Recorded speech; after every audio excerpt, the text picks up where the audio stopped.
You're just generating enough force and hustle and energy that luck will find you. A third way is that you just become very good at spotting luck. So if you are very skilled in a field, you will notice when a lucky break happens in that field when other people who aren't attuned to it won't notice. So you become sensitive to luck, and that's through skill and knowledge and work. And then the last kind of luck is the weirdest, hardest kind, but that's what we want to talk about, which is where you build a unique character, a unique brand, a unique mindset, where then luck finds you. For example, let's say that you're the best person in the world at deep sea underwater diving, and you're known to like take on deep sea underwater dives that nobody else will even attempt to dare. And then by sheer luck, somebody finds a sunken treasure ship off the coast they can't get at. Well, their luck just became your luck because they're going to come to you to get that treasure, and you're going to get paid for it. Now that's an extreme example, but it's just showing how like the person who got lucky by finding the treasure chest, that was blind luck. But them coming to you and asking you to extract it and having to give you half, that's not luck. You created your own luck. You put yourself in a position to be able to capitalize on that luck, or to attract that luck when nobody else has created that opportunity for themselves. So when we talk about without getting lucky, we want to be deterministic. We don't want to leave it to chance. Do you want to elaborate a little bit more on the idea that in 1,000 parallel universes you want to get rich in 999 of them? I think some people are going to see that and say that sounds impossible, sounds like it's too good to be true. No, I don't think it's impossible. I think that you may have to work a little bit harder at it given your starting circumstances. I mean, remember, I started as a poor kid in India, right? So if I can make it, anybody can, in that sense. Now, obviously, I had all my limbs and I had my mental faculties and I did have an education. So there are some prerequisites you can't get past. But if you're listening to this video or podcast, you probably have the requisite means at your disposal, which is a functioning body and a functioning mind. And I've encountered plenty of bad luck along the way. First little fortune that I made, I instantly lost in the stock market. The second little fortune that I made, or I should have made, I got cheated by my business partners. It's only the third time around has been a charm, and even then it has been a slow and steady struggle. And I haven't made money in my life in one giant payout. It's always been a whole bunch of small things piling up. So it's more about consistently creating wealth by creating businesses and creating opportunities and creating investments. It hasn't been like a giant one-off thing. My personal wealth has not been generated by one big year. It just stacks up little bit chips at a time. More options, more businesses, more investments, more things I can do. Same way, someone like Adinat, Elacertus, he's building his brand online, he's building videos. It's not like any one video is going to suddenly shower him with riches overnight. It's going to be a long lifetime of learning, of reading, of creating, that's just going to compound. So we're talking about getting wealthy so you can retire, so you have your freedom. Not retire in the sense that you don't do anything, but in the sense that you don't have to be any place you don't want to be, you don't have to do anything you don't want to do, and you can wake up when you want, you can sleep when you want, you don't have a boss. That's freedom. So we're talking about enough wealth to get to freedom, and especially thanks to the internet these days, those opportunities are massively abundant. I, in fact, have too many ways to make money. I don't have enough time. I literally have opportunities pouring out of my ears, and the thing I keep running out of is time. There's just so many ways to create wealth, to create products, to create businesses, to create opportunities, and to, as a byproduct, get paid by society, that I just can't even handle it all. I think it's pretty interesting that the first three kinds of luck that you described, there are very common cliches for them that everybody knows. And then for that last kind of luck that comes to you out of the unique way that you act, there's no real cliche for it. So for the first three kinds, there's dumb luck or blind luck. That's the first kind of luck.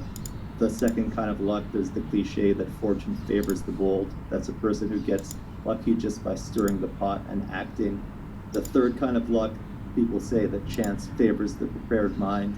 But for the fourth kind of luck, there is not really a common cliche out there that matches the unique character of your action, which I think is interesting and perhaps an opportunity. And it also just shows that people aren't necessarily taking advantage of that kind of luck the way they should be. I think also at that point, it starts becoming so deterministic that it stops being luck. So the definition starts fading from luck to more destiny. So I would characterize that fourth one is you build your character in a certain way, and then your character becomes your destiny. One of the things I think that is important to making money, you want the kind of reputation that makes people do deals through you. I use the example of like if you're a great diver, then treasure hunters will come and give you a piece of the treasure for your diving skills. If you're a trusted, reliable, high integrity, long-term thinking deal maker, then when other people want to do deals, but they don't know how to do them in a trustworthy manner with strangers, they will literally approach you and give you a cut of the deal or offer you a unique deal just because of the integrity and reputation that you've built up. Warren Buffett, he gets offered deals and he gets to buy companies and he gets to buy warrants and bail out banks and do things that other people can't do because of his reputation. But of course, that's fragile. It has accountability on the line. It has a strong brand on the line. And as we will talk about later, that comes with accountability attached. But I would say your character, your reputation, these are things that you can build that then will let you take out advantages of opportunities that other people may characterize as lucky, but you know that it wasn't. You said that this fourth kind of luck is more or less a destiny. There's a quote from that original book that was in Mark's blog post from Benjamin Disraeli, who I think was the former Prime Minister of the UK. The quote to describe this kind of luck was, "We make our fortunes and we call them fate." There were a couple other interesting things about this kind of luck that were mentioned in the blog post. I think it'll be good for the listeners to hear about, is that this fourth kind of luck can almost come out of eccentric ways that you do your things, and that eccentricity is not necessarily a bad thing in this case. In fact, it's a good thing. Yeah, absolutely, because the world is a very efficient place, so everyone has dug through all the obvious places to dig. And so to find something that's new and novel and uncovered, it helps to be operating on a frontier, where right there you have to be a little eccentric to be out on the frontier by yourself. And then you just have to be willing to dig deeper than other people do, deeper than seems irrational just because you're interested. Yeah, the two quotes that I've seen that express this kind of luck, in addition to that Benjamin Disraeli one, are this one from Sam Altman where he said, "Extreme people get extreme results." I think that's pretty nice. And then there's this other one from Jeffrey Pfeffer, who's a professor at Stanford, that you can't be normal and expect abnormal returns. I've always enjoyed that one too. Yeah, and the one quote that I like, which is the exact opposite of that, is play stupid games, win stupid prizes. Right? A lot of people spend a lot of their time playing social games, like on Twitter, where you're just trying to improve your social standing, and you basically win stupid social prizes, which are worthless.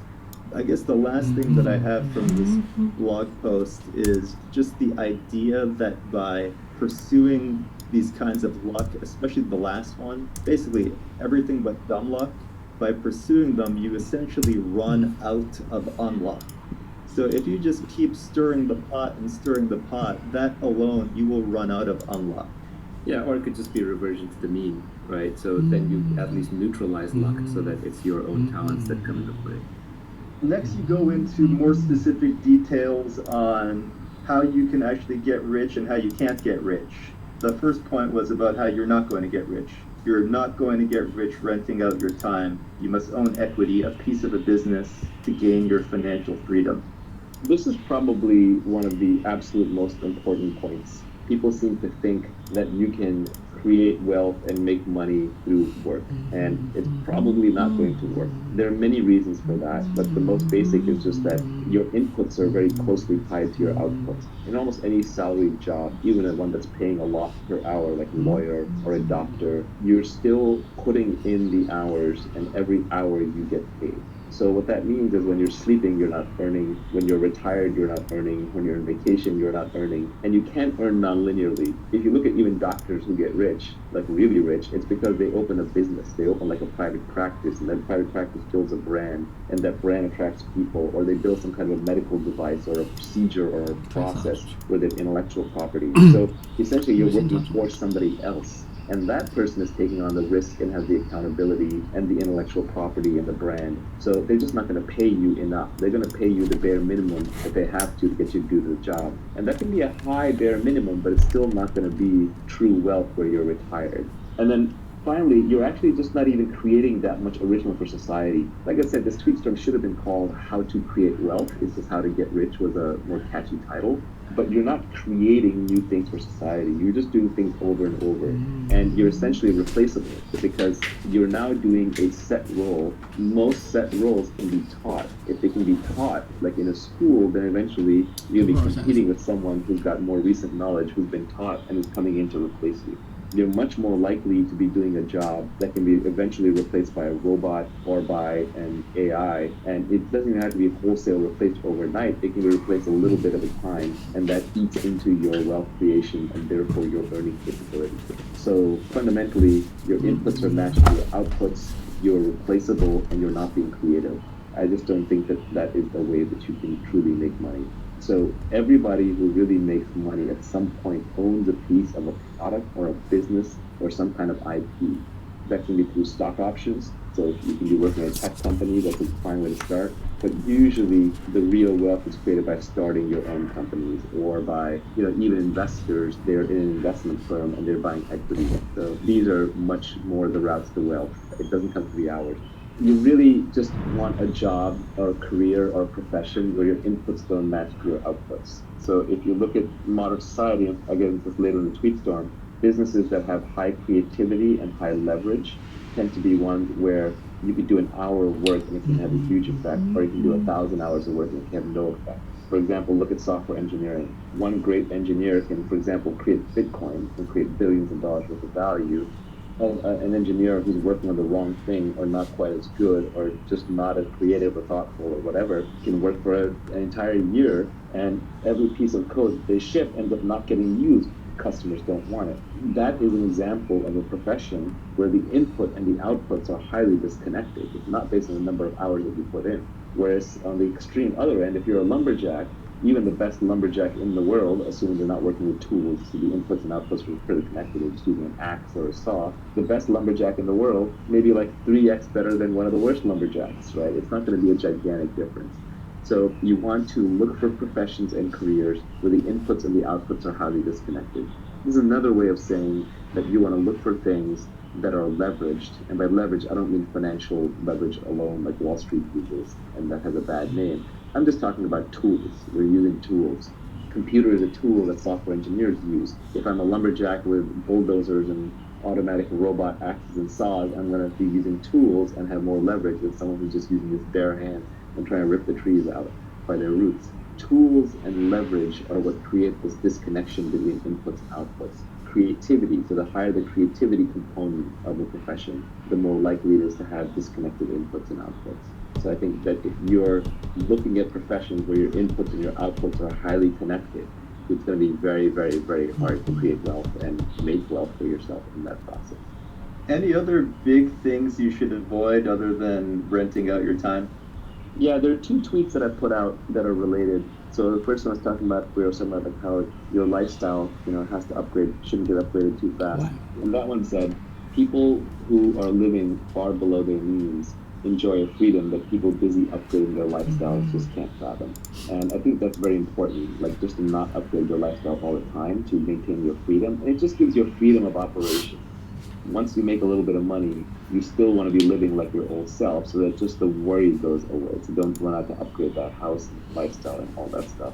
Let's say you're going to get $1,000 an hour. The problem is that when you go into a work lifestyle like that, you don't just suddenly go from making $20 an hour to making $1,000 an hour. That's a progression over a long career. And as that happens, one subtle problem is that you upgrade your lifestyle as you make more and more money. And that upgrading of the lifestyle ups what you consider to be wealth, and you stay in this wage slave trap. So I forget who said it, maybe it was Nassim Taleb, but he said, the most dangerous things are heroin and a monthly salary, right? Because they're highly addictive. The way you want to get wealthy is you want to be poor and working and working and working. And this is, for example, how the tech industry works, where you don't make any money for 10 years, and then suddenly in year 11, you might have a giant payday, which is, what, by the way, one reason why these very high marginal tax rates for the so-called wealthy are flawed, because the highest risk-taking, most creative professions literally lose money for a decade of your life while you take massive risk and you bleed and bleed and bleed. And then suddenly in year 11 or year 15, you might have one single big payday. But then, of course, Uncle Sam show up and say, hey, you know what, you just made a lot of money this year, therefore you're rich, therefore you're evil, and you got to hand it all over to us. So it just destroys those kinds of creative risk-taking professions. But ideally, you want to make your money in discrete lumps separated over long periods of time so that your own lifestyle does not have a chance to adapt quickly, and then you can say, okay, now I'm done, now I'm retired, now I'm free. I'm still going to work because you got to do something with your life, but I'm going to work on only the things that I want when I want, and it's going to be much more creative expression and much less about money. You're not going to get rich renting out your time, but you say that you will get rich by giving society what it wants, but does not yet know how to get at scale. That's right. So essentially, as we talked about before, money is IOUs from society saying, you did something good in the past, now here's something that we owe you for the future. And so society will pay you for creating things that it wants. But society doesn't yet know how to create those things. Because if it did, it would need you. They would already be stamped out big time. Almost everything in your house, in your workplace, and on the street used to be technology at one point in time. There was a time when oil was technology that made J.D. Rockefeller rich. There was a time when cars were technology that made Henry Ford rich. So technology is just a set of things, as Alan Kay said, that don't quite work yet. Once something works, it's no longer technology. So society always wants new things. And if you want to be wealthy, you want to figure out which one of those things you can provide for society that it does not yet know how to get, but it will want. That's natural to you and within your skill set, within your capabilities. And then you have to figure out how to scale it. Because if you just build one of it, that's not enough. You got to build thousands or hundreds of thousands or millions or billions of them. So everybody can have fun. Steve Jobs and his team, of course, figured out that society would want smartphones, computer in their pockets that had all the phone capability times 100 and be easy to use. So they figured out how to build that, and then they figured out how to scale it, and they figured out how to get one into every first world citizen's pocket, and eventually every third world citizen too. And so because of that, they're handsomely rewarded, and Apple is the most valuable company in the world. The way I tried to put it was that the entrepreneur's job is to try to bring the high end to the mass market. It starts as high end. First, it starts as an act of creativity. First, you create it just because you want it. You want it, and you know how to build it, and you need it. And so you build it for yourself. Then you figure out how to get it to other people, and then for a little while, rich people have it. Like, for example, rich people had chauffeurs, and then they had black town cars, and then Uber came along, and everyone's private driver was available to everybody. And now you can even see Uber pools that are replacing shuttle buses because it's just more convenient. And then you get scooters, which are even further down market of that. So you're right, it's about distributing what rich people used to have to everybody. But the entrepreneur's job starts even before that, which is creation. Entrepreneurship is essentially an act of creating something new from scratch, predicting that society will want it, and then figuring out how to scale it and get it to everybody in a profitable way, in a self-sustaining way. Let's look at this next tweet, which I thought was cryptic and also super interesting about the kind of job or career that you might have. You said the internet has massively broadened the possible space of careers. Most people haven't figured this out yet. The fundamental property of the internet, more than any other single thing, is it connects every human to each other human on the planet. You can now reach everyone, whether it's by emailing them personally, whether it's by broadcasting to them on Twitter, whether it's by posting something on Facebook that they find, whether it's by putting a website they come and access. It connects everyone to everyone. So the internet is an inter-networking tool. It connects everybody. That is its superpower. So you want to use that. What that helps you figure out is that the internet means that you can find your audience for your product or your talent and skill, no matter how far away they are. For example, Ninad, who is Illustratus, if he was in these videos pre-internet, how would he get the message out there? It would just be, what would he do? He would run around where he lives in his neighborhood, showing it to people on a computer or a screen, or he would try to get it played at his local movie theater. It was impossible. It only works because he can put it on the internet. And then how many people in the world are really interested in it, or even interested in what we're talking about, are really going to absorb it, right? It's going to be a very small subset of humanity. The key is being able to reach them. So what the internet does is allows any niche obsession, which could be just the weirdest thing. It could be like people who collect snakes. They're like people who like to ride hot air balloons, people who like to sail around the world by themselves, just one person on a craft, or someone who's obsessed with miniature cooking, like there's this whole Japanese miniature cooking phenomenon, or there's a show about a woman who goes to people's houses and tidies it up, right? So whatever niche obsession you have, the internet allows you to scale. Now that's not to say that what you build will be the next Facebook or reach billions of users, but if you just want to reach 50,000 passionate people like you, there's an audience out there for you. So the beauty of this is that we have 7 billion beings on this planet. The combinatorics of human DNA are incredible. Everyone is completely different. You'll never meet any two people who are vaguely similar to each other that can substitute for each other. It's not like you can say, well, Nibby just left my life, so I can have this other person come in and he's just like Nibby and I get the same feelings, the same responses, and the same ideas. No, there are no substitutes for people. People are completely unique. So given that each person has different skill sets, different interests, different obsessions, and it's that diversity that becomes a creative superpower. So each person can be creatively superb at their own unique thing. But before, that didn't matter, because if you were living in a little fishing village in Italy, like your fishing village didn't necessarily need your completely unique skill, and you had to conform to just the few jobs that were available. But now, today, you can be completely unique.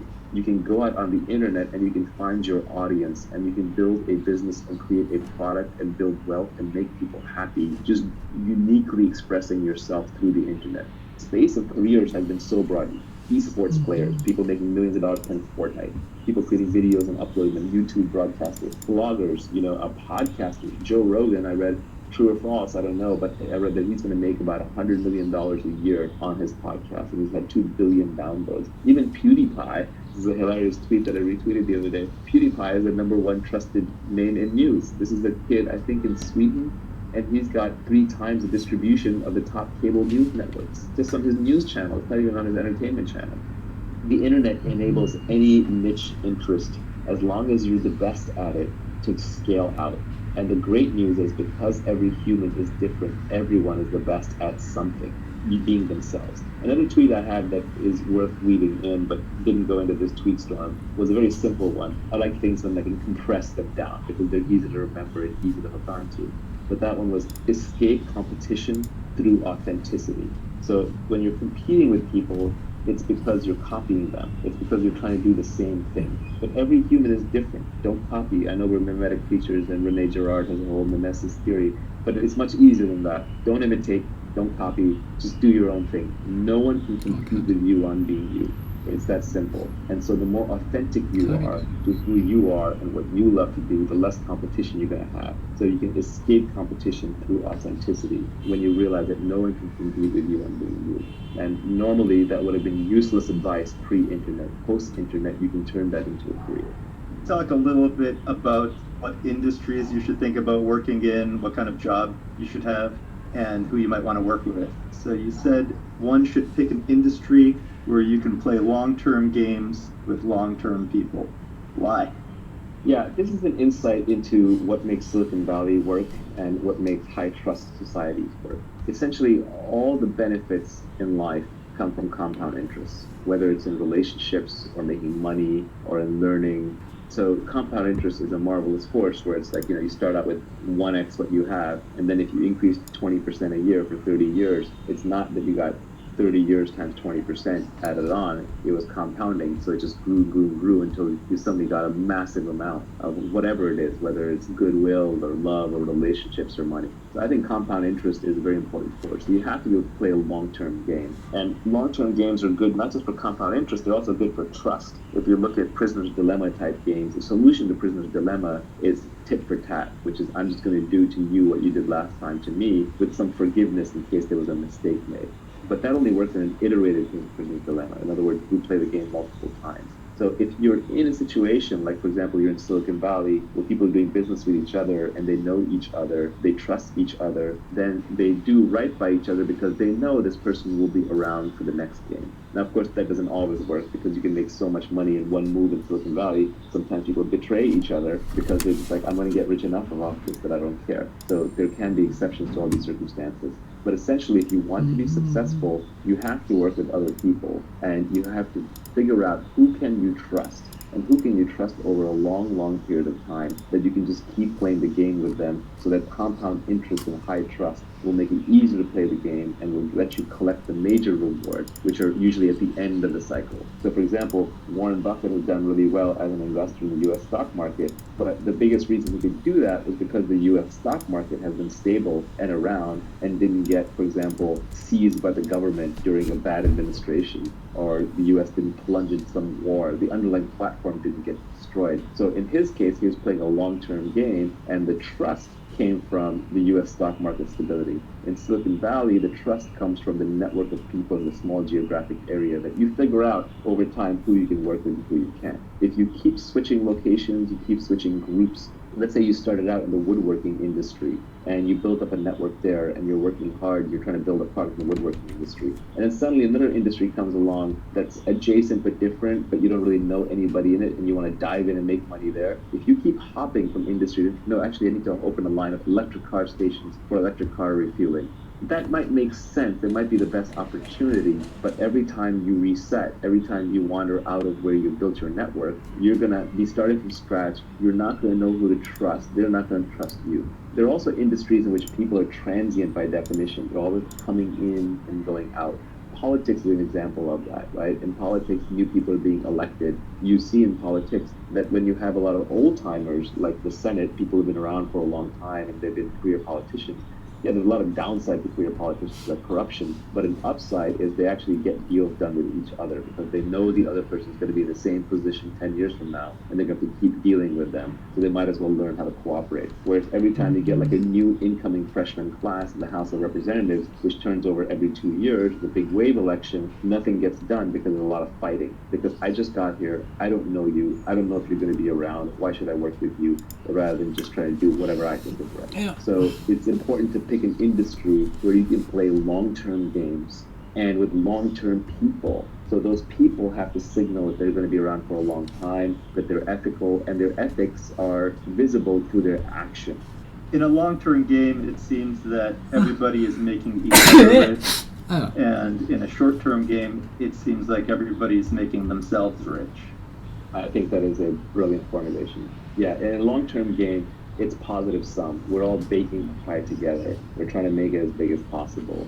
In a short-term game, we're cutting up the pie. Now, this is not to excuse the socialists, right? The socialists are the people who are not involved in baking the pie, who show up at the end and say, I want a slice or I want the whole pie. They show up with the guns. But I think a good leader doesn't take credit. A good leader tries to inspire people so the team gets the job done. And then things get divided up according to fairness and who contributed how much or as close to as possible and took risk, as opposed to just whoever has the longest knife, the sharpest knife. So these next two tweets are play iterated games. All returns in life, whether in wealth, relationships, or knowledge, come from compound interest. Yeah, when you've been doing business with somebody, you've been friends with somebody for 10 years, 20 years, 30 years, it just gets better and better because you trust them so easy that the friction goes down. You can do bigger and bigger things together. For example, the simplest one is getting married to someone, having kids and raising children. Like, that's compound interest, right? Investing in those relationships. Those relationships end up being invaluable compared to more casual relationships. It's true in health and fitness. The fitter you are, the easier it is to stay fit. Whereas the more you deteriorate your body, the harder it is to come back and claw your way back to a baseline. It requires heroic acts. Regarding compound interest, I think I saw you retweet something a while back. Maybe it was from Ed Lattimore. It went something along the lines of get some traction, get purchase, and don't lose it. So the idea was to gain some initial traction and never fall back. Just keep ratcheting up and up. I don't remember it exactly, but I think that was right. Yeah, it was like get traction and don't let go. It was a good one, yeah. In terms of pick people to work with that have high intelligence, high energy, and high integrity, I find that's the three-part checklist that you cannot compromise on. You need someone who's smart or they're heading in the wrong direction and you're not going to end up in the right place. You need someone high energy because the world is full of smart, lazy people. We all know people in our lives who are really smart, but can't get out of bed or lift a finger. And we also know people who are very high energy but not that smart, so they work hard but they're running in the wrong direction. And smart, it's not a pejorative, it's not meant to be like someone's smart, someone else is stupid, but it's more that everyone's smart at different things. So depending on what you want to do well, you have to find someone who's smart at that thing. And then energy, a lot of times people are unmotivated for a specific thing, but they're not motivated for other things. So for example, someone might be really unmotivated to go to a job and sit in an office, but they might be really motivated to go paint, right? Well, in that case, they should be a painter. They should be putting art up on the internet, trying to figure out how to build a career out of that, rather than wearing a collar around their neck and going to a dreary job. And then high integrity is the most important, because otherwise, if you've got the other two, what you have is you have a smart and hardworking crook who's eventually going to cheat you. So you have to figure out if the person's high integrity, and as we talked about, the way you do that is through signals, and signals is what they do, not what they say. It's all the nonverbal stuff that people do when they think nobody's looking. With respect to the energy, there was this interesting thing from Sam Altman a while back where he was talking about delegation, and he was saying one of the important things for delegation is delegate to people who are actually good at the thing that you want them to do. It's the most obvious thing, but it seems like you want to partner with people who are naturally going to do the things that you want them to do. Yeah, I almost won't start a company or hire a person or work with somebody if I just don't think they're into what I want them to do. When I was younger, I used to try and talk people into things. That was this idea that you can sell someone into doing something, but you can't. You can't keep them motivated. You can get them inspired initially. It might work if you're a king like Henry V and you're trying to get them to just charge into battle, and then they'll figure it out. But if you're trying to keep someone motivated for the long term, that motivation has to come intrinsically. You can't just create it, nor can you be the crutch for them if they don't have that intrinsic motivation. So you have to make sure people actually are high energy and want to do what you want them to do or what you want to work with them. Reading signals is very, very important. Signals are what people do despite what they say. So it's important to pay attention to subtle signals. We all know this socially. If someone treats a waiter or waitress in a restaurant really badly, then it's only a matter of time until they treat you badly. If somebody screws over an enemy and is vindictive towards them, well, it's only a matter of time before they redefine you from friend to enemy and you feel their wrath. So angry, outraged, vindictive, short-term thinking people are essentially that way in many interactions in their life. People are oddly consistent. It's one of the things you learn about them. So you want to find long-term people. You want to find people who seem irrationally ethical. For example, I had one friend of mine whose company I invested in, and the company failed, and he could have wiped out all the investors. But he kept putting more and more personal money in. Through 3 different pivots, he put personal money in until the company finally succeeded. And in the process, he never wiped out the investors. And I was always grateful to him for that. I said, like, wow, that's amazing that, you were so good to your investors. You didn't wipe them out. And he got offended by that. He said, I didn't do it for you. I didn't do it for my investors. I did it for me. It's my own self-esteem. It's what I care about. That's how I live my life. That's the kind of person you want to work with. Another quote that I like, I have a tweet on this. I think I read this somewhere else recently, so I'm not taking credit for this, but I modified it a little bit, which is that self-esteem is the reputation that you have with yourself. You always know. So good people, moral people, ethical people, easy to work with people, reliable people tend to have very high self-esteem because they have very good reputation with themselves and they understand that. It's not ego. Self-esteem and ego are different things, because ego can be undeserved, but self-esteem, at least you feel like you lived up to your own internal moral code of ethics.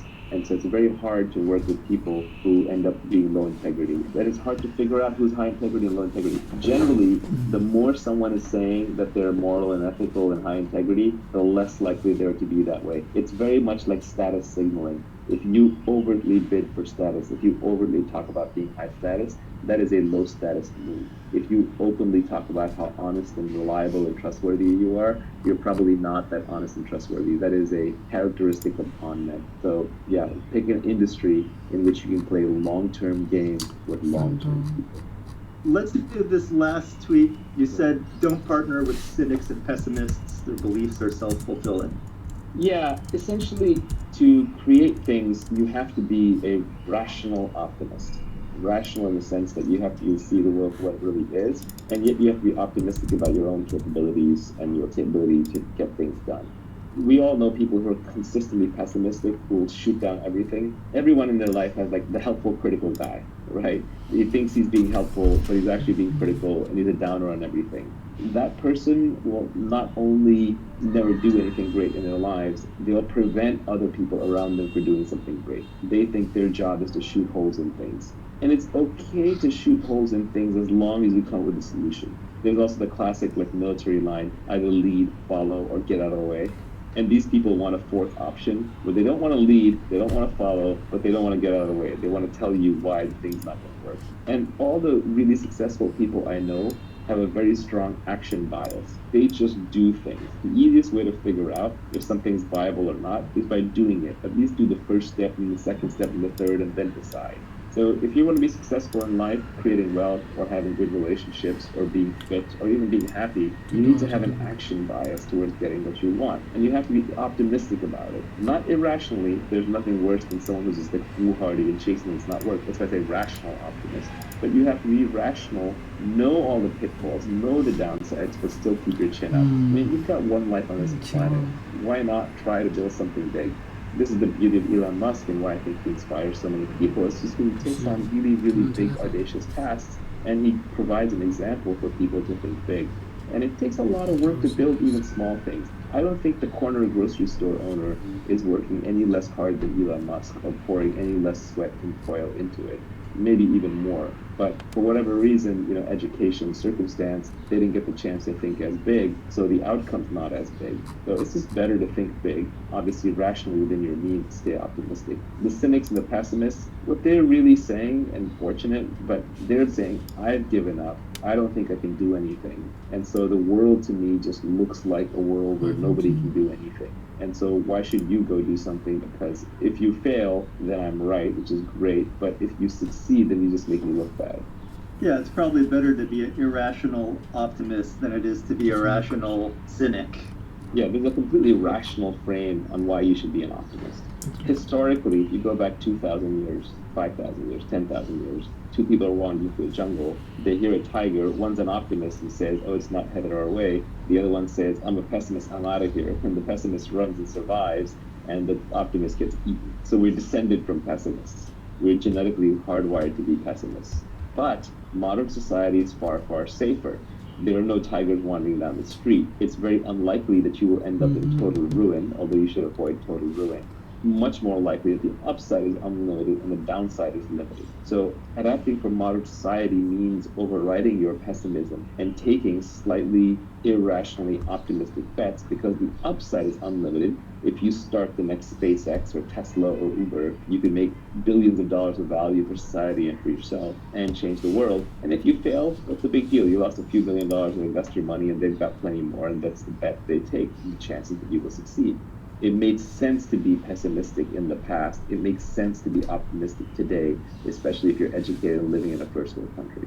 Even a third world country. I actually think the economic opportunities in third world countries are much larger. The one thing you have to avoid is the risk of ruin. Ruin means stay out of jail. So don't do anything that's illegal. It's never worth it to wear an orange jumpsuit. And stay out of total catastrophic loss. That could mean that you stay out of things that could be physically dangerous, hurt your body. You have to watch your health. And stay out of things that can cause you to lose all of your capital or all of your savings. So don't gamble everything at one go.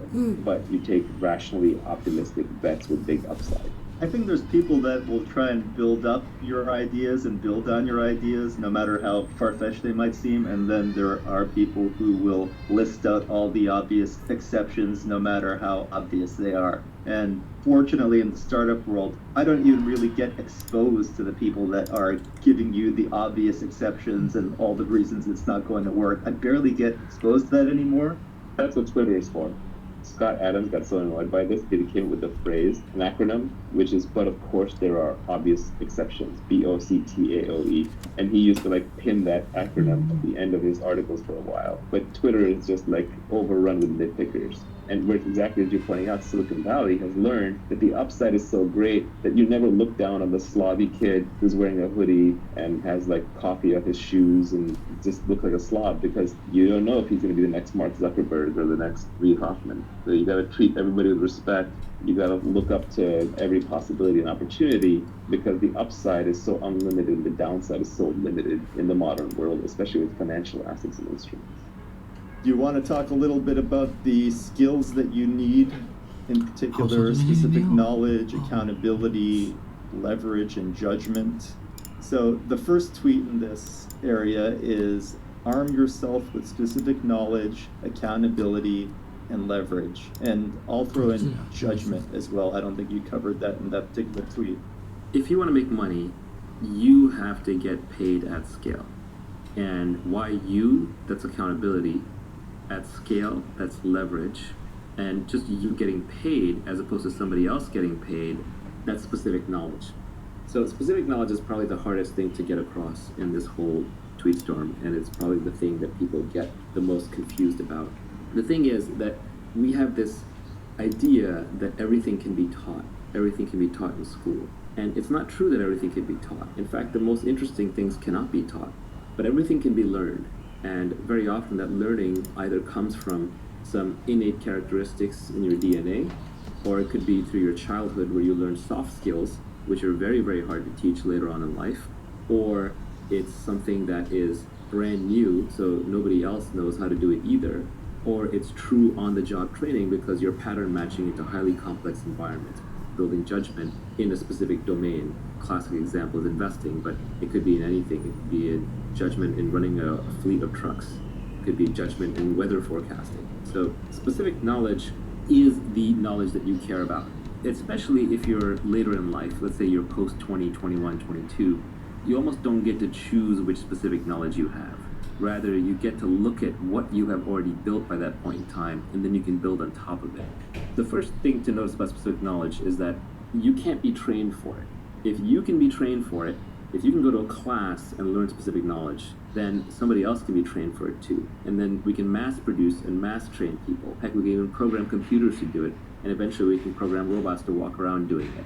So if that's the case, then you're extremely replaceable, and all we have to pay you is the minimum wage that we have to pay you to get you to do it, when there are lots of other takers who can be trained to do it.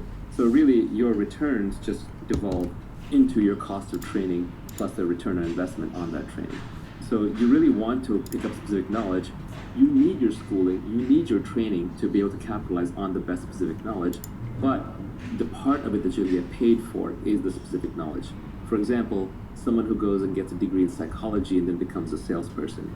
Well, if they were already a formidable salesperson and had great salesmanship to begin with, then the psychology degree is leverage. It arms them and they do much better at sales. But if they were always an introvert, never very good at sales, and they're trying to use psychology to learn sales, they're just not going to get that great at it. Specific knowledge is found much more by pursuing your innate talents, your genuine curiosity, and your passion. It's not by going to school for whatever is the hottest job. It's not for going into whatever field investors say is the hottest. Very often, specific knowledge is at the edge of knowledge. It's also stuff that's just being figured out or is really hard to figure out. So if you're not 100% into it, somebody else who is 100% into it will outperform you. And they won't just outperform you by a little bit, they'll outperform you by a lot.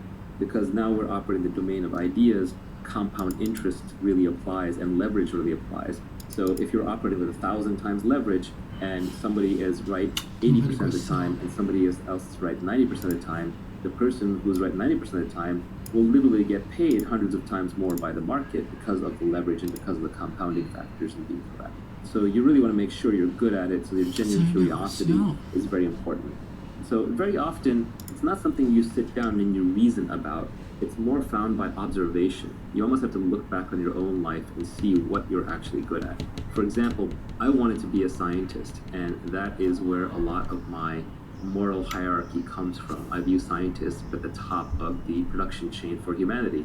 And the group of scientists who have made real breakthroughs and contributions have probably added more to human society, I think, than any single other class of human beings. Not to take away anything from art or politics or engineering or business, but without the science, we'd still be scrabbling in the dirt, fighting with sticks and trying to start fires. My whole value system was built around scientists, and I wanted to be a great scientist. But when I actually look back at what I was uniquely good at and what I ended up spending my time doing, it was more around making money, tinkering with technology, and selling people on things, explaining things, talking to people. So I have some sales skills, which is a form of specific knowledge that I have. I have some analytical skills around how to make money, and I have this ability to absorb data, obsess about it, and break it down, and that is a specific skill that I have. I also just love tinkering with technology, and all of this stuff feels like play to me, but it looks like work to others. So there are other people to whom these things would be hard. They say well, how do I get good at being pithy and selling ideas? Well, if you're not already good at it, or if you're not really into it, maybe it's not your thing. Focus on the thing that you are really into. this is ironic, but the first person to actually point out my real specific knowledge was my mother. And she did it as an aside, talking from the kitchen, and she said it when I was like 15 or 16 years old. I was telling a friend of mine that I wanted to be an astrophysicist, and she said, no, you're going to go into business. And I was like, what? My mom's telling me I'm going to be in business? I'm going to be an astrophysicist. Mom doesn't know what she's talking about. But Mom knew exactly what she was talking about. She had already observed that every time we walked down the street, I would critique the local pizza parlor on why they were selling their slices a certain way with certain toppings and why their process of ordering was this way when it should have been that way. So she knew that I had more of a business curious mind, but then my obsession with science combined to create technology, and technology businesses where I found myself. So very often, your specific knowledge is observed, and often observed by other people who know you well, and revealed in situations rather than something that you come up with. To the extent that specific knowledge is taught, it's on the job, it's through apprenticeships, and that's why the best businesses, the best careers are the apprenticeship careers, because those are things society still has not figured out how to train and automate yet. The classic line here is that Warren Buffett went to Benjamin Graham when he got out of school, and Benjamin Graham was the author of The Intelligent Investor, and sort of modernized or created value investing as a discipline. And Warren Buffett went to Benjamin Graham and offered to work for him for free. And Graham said, actually, you're overpriced. Free is overpriced. And Graham was absolutely right, that when it comes to a very valuable apprenticeship, like the type that Graham was going to give Buffett, Buffett should have been paying him a lot of money. And that right there tells you that those are skills worth knowing. Specific knowledge also tends to be technical and creative. So on the bleeding edge of technology, on the bleeding edge of art, on the bleeding edge of communication. Even today, for example, there are probably meme lords out there on the internet who can create incredible memes that will spread the idea to millions of people, or are very persuasive. Like, for example, Scott Adams is a good example of this. He's essentially becoming one of the most credible people in the world by making accurate predictions through persuasive arguments and videos. And that is specific knowledge that he has built up over the years because he got obsessed with hypnosis when he was young. He learned how to communicate through cartooning. He embraced Periscope early, so he's been practicing lots of conversation. He's read all the books on the topic. He's employed it in his everyday life. If you look at his girlfriend, she's like this beautiful young Instagram model. That is an example of someone who has built up a specific knowledge over the course of his career. It's highly creative. It has elements of being technical in it, and it's something that is never going to be automated. No one's going to take that away from him, because he's also accountable under one brand as Scott Adams, and he's operating with the leverage of media with Periscope and drawing Dilbert cartoons and writing books. He has massive leverage on top of that brand, and he can build wealth out of it if he wanted to build additional wealth beyond what he already has. Should we be calling it unique knowledge, or does specific knowledge somehow make more sense for it? You know, I came up with this framework when I was really young, and we're talking decades and decades. It's now probably over 30 years old. And so at the time, just specific knowledge stuck with me, so that is how I think about it. The reason I didn't try and change it is because every other term that I found for it was overloaded in a different way. At least specific knowledge isn't that used. I can rebrand it.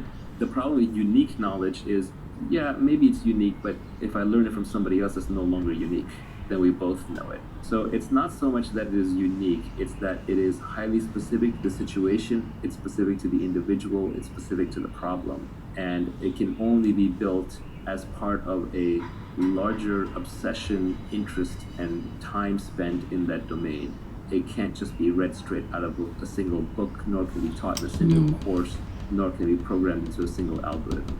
Speaking of Scott Adams, he's got a blog post on how to build your career by getting in, say, the top 25 percentile at 3 or more things. And by doing that, you become the only person in the world who can do those 3 things in the 25th percentile. So instead of trying to be the best at one thing, you just try to be very, very good at 3 or more things. Is that a way of building specific knowledge? I actually think the best way is just to follow your own obsession. And somewhere in the back of your mind, you can realize that, hey, actually, this obsession, like, I'll keep an eye out for the commercial aspects of it. But I think if you go around trying to build it a little too deliberately, if you become too goal-oriented on the money, then you won't pick the right thing. You won't actually pick the thing that you love to do, so you won't go deep enough into it. Scott Adams' observation is a good one. It's predicated on statistics. Let's say there's 10,000 areas that are valuable to the human race today in terms of knowledge to have. and the number one in those 10,000 slots is taken, right? Someone else is likely to be the number one in each of those 10,000 unless you happen to be one of the 10,000 most obsessed people in the world at a given thing. But when you start going the combinatorics of combining, well, number 3,728 with top-notch sales skills and really good writing skills and someone who understands accounting and finance really well, when the need for that intersection arrives, you've expanded now from 10,000 through combinatorics to millions or tens of millions. So it just becomes much less competitive. Also, there's diminishing returns, so it's much easier to be top 75 percentile at 3 or 4 things than it is to be literally the number one at something. I think it's a very pragmatic approach, but I think it's important that one not start assembling things too deliberately, because you do want to pick things where you are a natural. Everyone is a natural at something. We're all familiar with that phrase, a natural. Oh, this person's a natural at meeting men or women. This person's a natural socialite. This person's a natural programmer. This person's a natural reader. So whatever you are a natural at, you want to double down on that. And then there are probably multiple things you're natural at because personalities and humans are very complex. So we want to be able to take the things that you are natural at and combine them so that you automatically, just through sheer interest and enjoyment, end up top 25 or top 10 or top 5% at a number of things. Talking about combining skills, you said that you should learn to sell, learn to build. If you can do both, you will be unstoppable. This is a very broad category now, but it's 2 broad categories. One is building the product, which is hard, and it's multivariate. That can include design, that can include development, that can include manufacturing, logistics, procurement. It could even be designing and operating a service. It has many, many definitions, but in every industry, there is a definition of the builder. In our tech industry, that's the CTO, it's the programmer, it's the software engineer, hardware engineer. But, even in like a laundry business, it could be the person who's building the laundry service, who is making the trains run on time, who's making sure all the clothes end up in the right place at the right time, and so on. Then the other side of it is the sales side. Again, selling has a very broad definition. Selling doesn't necessarily just mean selling individual customers, but it could mean marketing, it could mean communicating, it could mean recruiting, it could mean raising money, it could mean inspiring people, it could mean doing PR. So it's a broad umbrella category. So generally, the Silicon Valley startup model tends to work best. Resistance, the act of fighting against or something that is attacking you or refused. The act of fighting against resistance, fighting against something. Fighting resistance against the act of fighting against something that is attacking you, or refuse or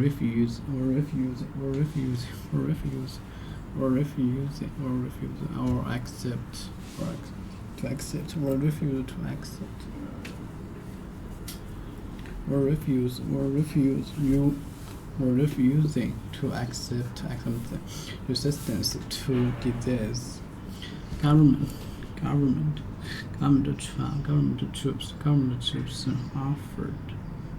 troops offered, refused. The act of fighting against something that is disease. Resistance to the disease.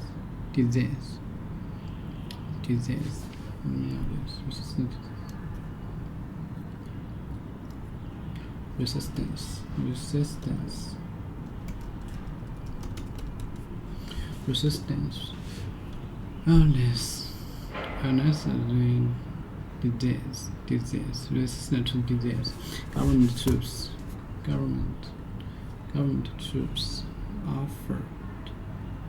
offered. No exist. Troops. Soldiers on duty and not group.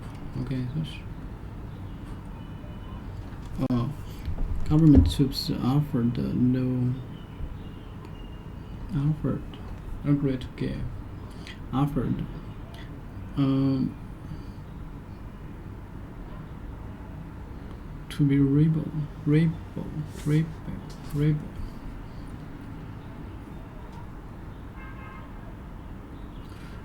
Government troops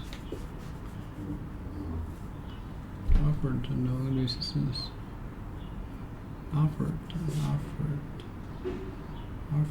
Margaret gave. Margaret offered to ask something. To ask someone if they would like to have something, or if they would like you to do something. I feel bad that I didn't offer them any food to them.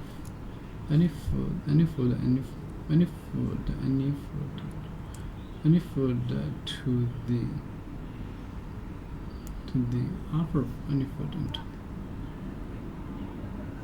I feel bad that I didn't offer. I haven't give an effort.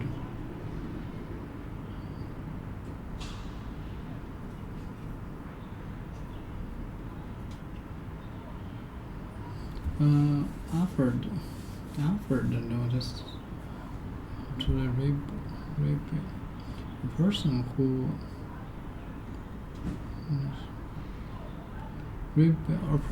is opposed to the political system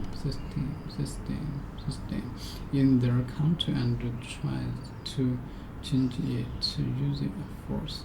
The rebels took over the capital and set up a new government. Rebel troops, fighters. A person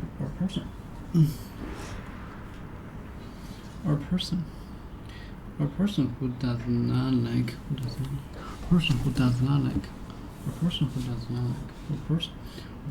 not like rules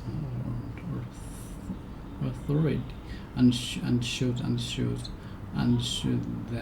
shows this by behaving different from most people. Third power. The moral is legal right or ability to counter. Moral relating to the stands of good or bad behavior. Fairness, honesty.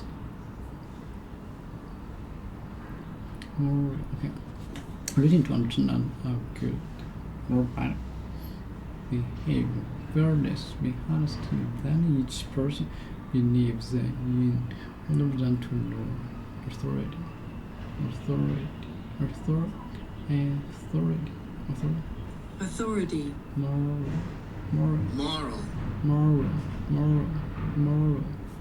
Moral. Okay. Moral. The moral or legal right.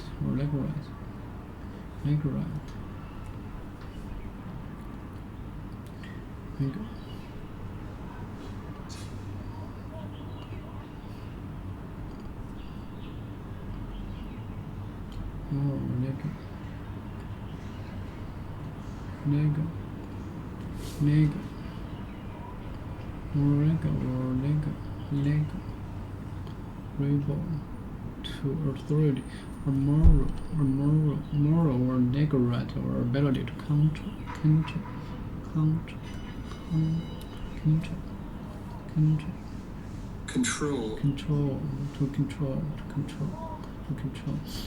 or ability to control.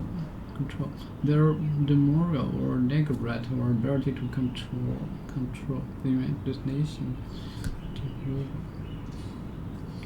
The person offered authority legal resistance. This is the resistance to either united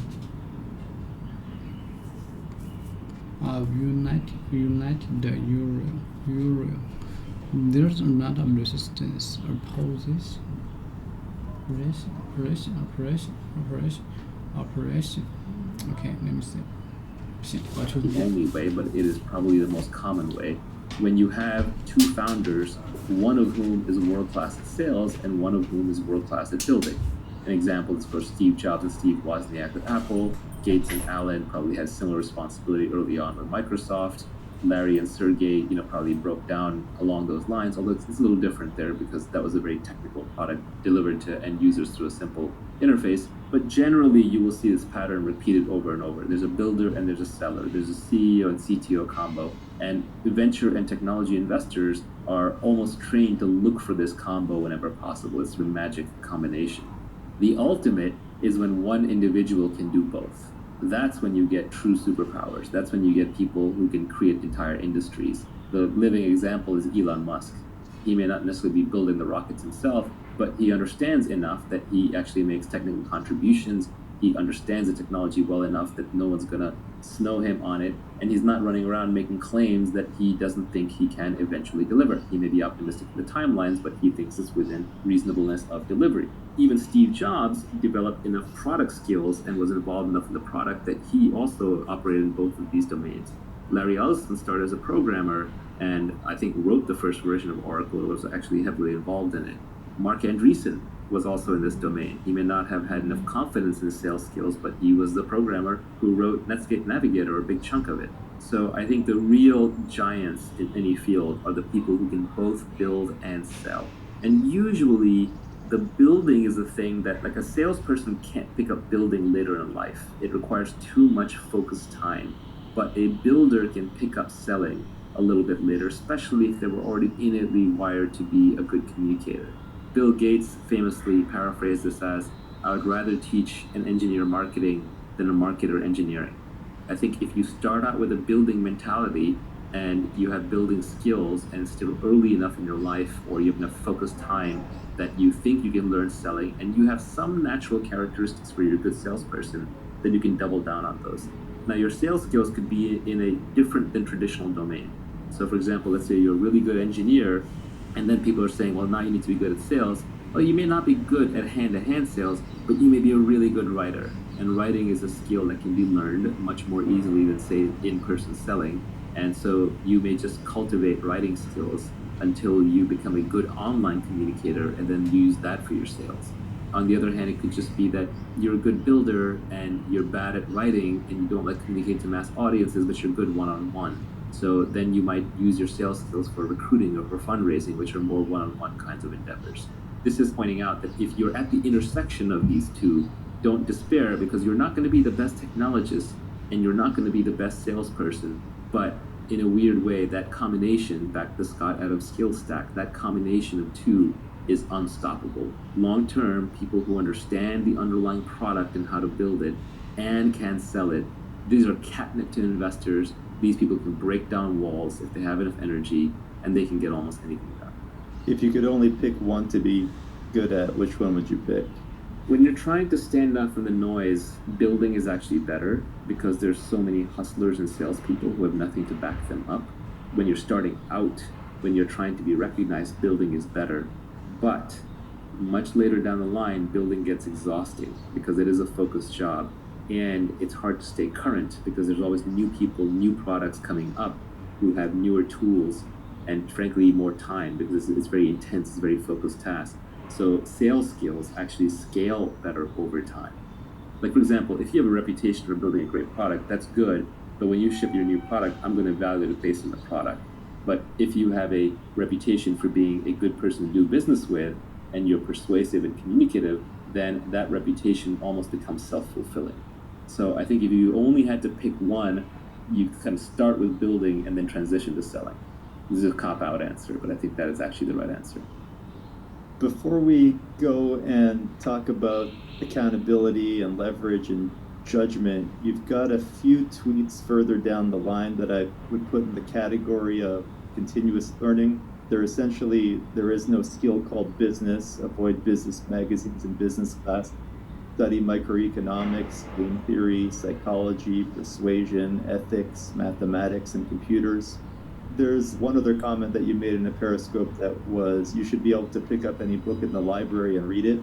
And the last tweet in this category was reading is faster than listening, doing is faster than watching. Yeah, the most important tweet on this I don't even have in here, unfortunately, which is the foundation of learning is reading. I don't know a smart person who doesn't read and read all the time. And the problem is, what do I read? How do I read? Because for most people, it's a struggle, it's a chore. So the most important thing is just to learn how to educate yourself, and the way to educate yourself is to develop a love for reading. So the tweet that is left out, the one that I was hinting at, is read what you love until you love to read. It's that simple. Everybody I know who reads a lot loves to read, and they love to read because they read books that they loved. It's a little bit of a catch-22, but you want to start off just reading wherever you are, and then keep building up from there until reading becomes a habit. And then eventually you will just get bored of the simple stuff. So you may start off reading fiction, then you might graduate to science fiction, then you may graduate to nonfiction, then you may graduate to science or philosophy or mathematics or whatever it is. But take your natural path and just read the things that interest you until you understand them, and then you'll naturally move to the next thing and the next thing and the next thing. Now, there is an exception to this, which is where I was hinting with what things you actually do want to learn, which is at some point there's too much out there to read. And even reading is full of junk. There are actually things you can read, especially early on, that will program your brain a certain way. And then later things that you read, you will decide whether those things are true or false based on the earlier things. So it is important that you read foundational things. And foundational things, I would say, are the original books in a given field that are very scientific in their nature. So for example, instead of reading a business book, pick up Adam Smith's The Wealth of Nations. Instead of reading a book on biology or evolution that's written today, I would pick up Darwin's Origin of the Species. Instead of reading a book on biotech right now that may be very advanced, I would just pick up The Eighth Day of Creation by Watson and Crick. Instead of reading advanced books on what cosmology and what Neil deGrasse Tyson and Stephen Hawking have been saying, you can pick up Richard Feynman's 6 Easy Pieces that start with basic physics. If you understand the basics, especially in mathematics and physics and sciences, then you will not be afraid of any book.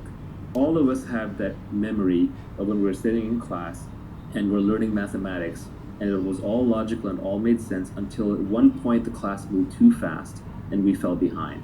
And then after that, we were left memorizing equations, memorizing concepts without being able to derive them from first principles. And at that moment, we were lost. Because unless you're a professional mathematician, you're not going to remember those things. All you're going to remember are the techniques, the foundations. So you have to make sure that you're building on a steel frame of understanding, because you're putting together a foundation for a skyscraper. And you're not just memorizing things, because if you're just memorizing things, you're lost. So the foundations are ultra important. And the ultimate is when you walk into a library and you look at it up and down and you don't fear any book. You know that you can take any book off the shelf, you can read it, you can understand it, you can absorb what is true, you can reject what is false, and you have a basis for even working that out that is logical and scientific and not purely just based on opinions. The beauty of the internet is the entire Library of Alexandria times 10 is at your fingertips at all times. It's not the means of education or the means of learning are scarce. The means of learning are abundant. It's the desire to learn that's scarce. So you really have to cultivate that desire. And it's not even cultivated, you have to not lose it. Children have a natural curiosity. If you go to a young child who's first learning language, they're pretty much always asking, what's this? What's that? Why is this? Who's that? They're always asking questions. But one of the problems is that schools and our educational system and even our way of raising children replaces curiosity with compliance. And once you replace the curiosity with the compliance, you get an obedient factory worker, but you no longer get a creative thinker. And you need creativity, you need that ability to feed your own brain to learn whatever you want. And to me, foundational things are principles, they're algorithms, they're deep-seated logical understanding where you can defend it or attack it from any angle. And that's why microeconomics is important. Because macroeconomics is a lot of memorization, a lot of macro bullshit. As Nassim Taleb says, it is easier to macro bullshit than it is to micro bullshit. Because macroeconomics is voodoo complex science meets politics. You can't find two macroeconomists to agree on anything these days, and different macroeconomists get used by different politicians to peddle their different pet theories. There are even macroeconomists out there now peddling something called modern monetary theory, which says, hey, except for this pesky thing called inflation, we can just print all the money that we want. Yes, except for this pesky thing called inflation. That's like saying, instead of limited energy, we can fire rockets off into space all day long. It's just nonsense, but the fact that there are people who have macroeconomists in their title and are peddling modern monetary theory just tells you that macroeconomics as a so-called science has been corrupted. It's a branch of politics. So you really want to focus on the foundations. The ultimate foundation are mathematics and logic. If you understand logic and mathematics, then you have the basis for understanding the scientific method. Once you understand the scientific method, then you can understand how to separate truth from falsehood in other fields and other things that you're reading. So be very careful about reading other people's opinions. And even be careful about reading facts, because so-called facts are often just opinions, but with a veneer around them. What you really are looking for is algorithms. What you're really looking for is understanding. It's better to go through a book really slowly and struggle and stumble and rewind than it is to fly through it quickly and say, well, now I've read 20 books, I've read 30 books, I've read 50 books in the field. It's like Bruce Lee said, I don't fear the man who knows 1,000 kicks and 1,000 punches. I fear the man who's practiced one punch 10,000 times or one kick 10,000 times. It's the understanding that comes through repetition and through usage and through logic and foundations that really makes you a smart thinker. To lay a foundation for learning for the rest of your life, I think you need two things if I was going to try and sum it up. One, practical persuasion, and two, you need to go deep in some technical category, whether it's abstract math or you want to read Donald Knuth's books on algorithms, or you want to read Feynman's lectures on physics. If you have practical persuasion and a deep understanding of some complex topic, I think you'll have a great foundation for learning for the rest of your life. Yeah, if I could expand that a little bit, I would say that the 5 most important skills are, of course, reading, writing, arithmetic, and then as you're adding in persuasion, which is talking, and then finally I would add computer programming, just because it's an applied form of arithmetic that just gets you so much leverage for free in any domain that you operate in. If you're good with computers, if you're good at basic mathematics, if you're good at writing, if you're good at speaking, and if you like reading, you're set for life. So in that sense, business to me is bottom of the barrel. There's no actual skill called business. It's too generic of a thing. It's like a skill called relating, like relating to humans. That's not a skill. It's too broad. So a lot of what goes on in business schools, and there's some very intelligent stuff taught in business schools. I don't mean to distract from it completely, but some of the stuff that's taught in business school is essentially just anecdotes. They call it case studies, but it's just anecdotes. And they're trying to help you pattern match by throwing lots of data points at you, but the reality is you'll never understand them fully until you're actually in that position yourself. Even then, you will find that basic concepts from game theory and psychology and ethics and mathematics and computers and logic will serve you much, much better. So I would focus on the foundations. I would focus with a science bent. I would develop a love for reading, including by reading so-called junk food that you're not supposed to read. You don't have to read the classics. That is the foundation for your self-education. What did you mean when you said that doing is faster than watching? When it comes to your learning curve, if you want to optimize your learning curve, one of the reasons why I don't love podcasts, even though I'm a generator of podcasts, is that I like to consume my information very quickly. And now I'm a good reader, a fast reader, and I can read very fast, but I can only listen at a certain speed. I know people listen to 2x, 3x, but everyone sounds like a chipmunk. And it's hard to go back, it's hard to highlight, it's hard to pinpoint snippets and save them in your notebook and so on. Similarly, a lot of people think they can become really skilled at something by watching others do it, or even by reading about others doing it. And going back to business school case studies, that's a classic example.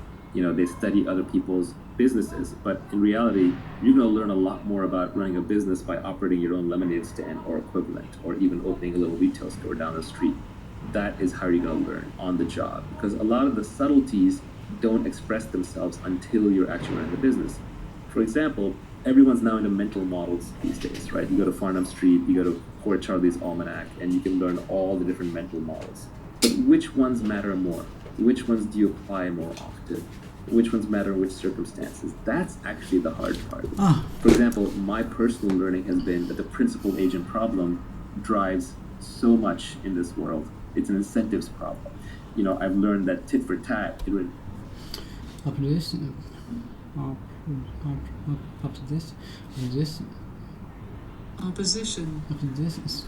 Strong disagreement. There should not have option permission to the plan. 这样的就是，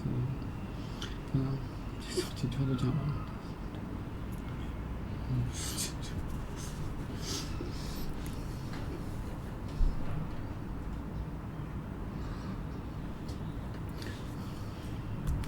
Euro operation. Strong disagreement. Strong disagreement. Strong disagreement. There is not always.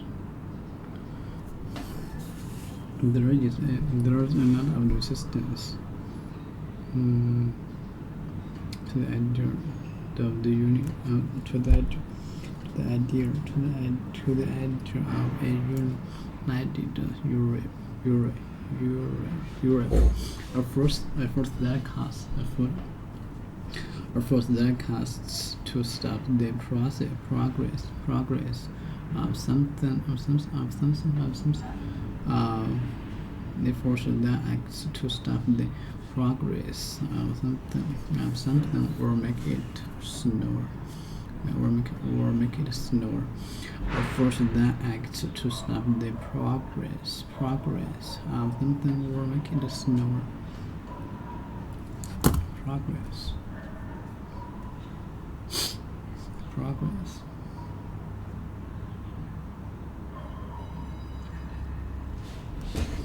Force that acts to stop the progress of something or make it slower. The car speed are force that acts to stop the progress of something or make it slower.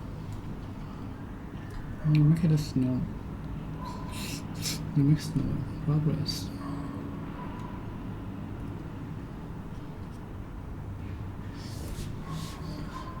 Progress, movement to improved or more developed state, or to a forward progress. Movement to improved or more developed state, or to a forward operation. Movement to improved or more developed state, or to a forward operation, or to movement to improved or more developed state, or to a forward operation, or to a forward operation.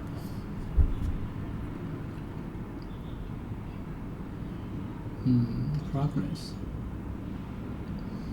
Movement to improvement or more development state, or to forward operation. Or force that acts to stop the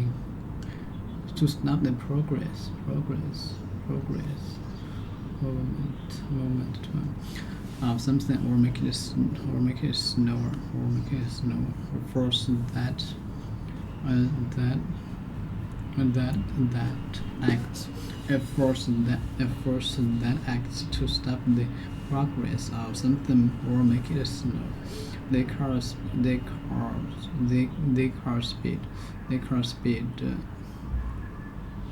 reduced.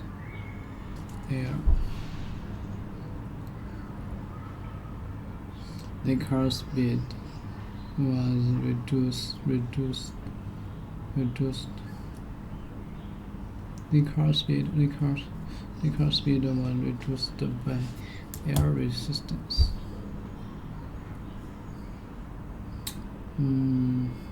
Reduced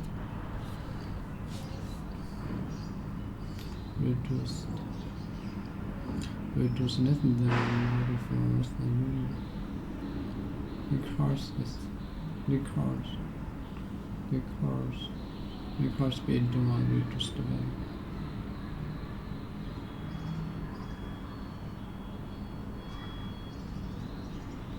the car speed was reduced by the car speed was reduced by air resistance. I was wrong by air resistance. Okay, I was wrong. She cannot do at speed by air resistance. The car speed was reduced reduced by air resistance. The current speed was reduced by air resistance. The current speed was reduced by air resistance. Physics,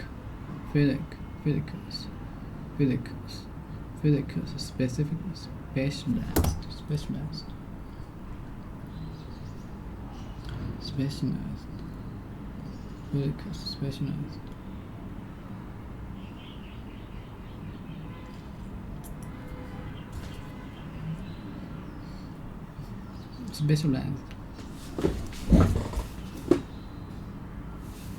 Physics, specialized. Physics specialized.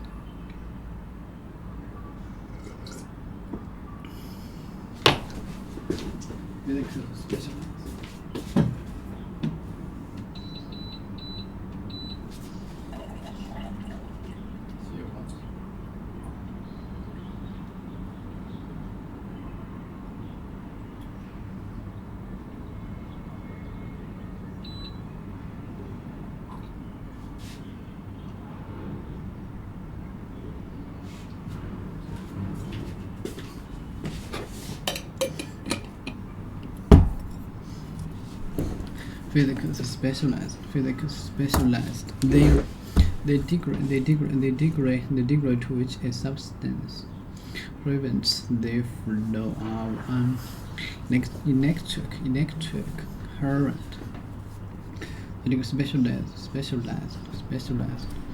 The degree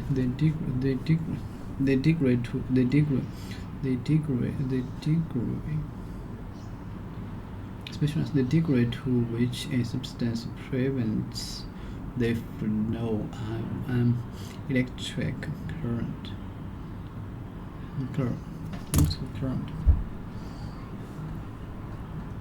Through it.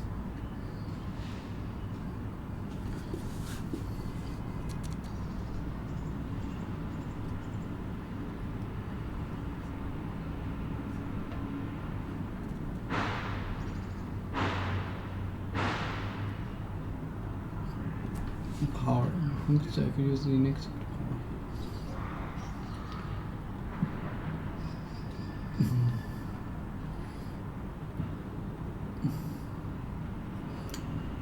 Current. The degree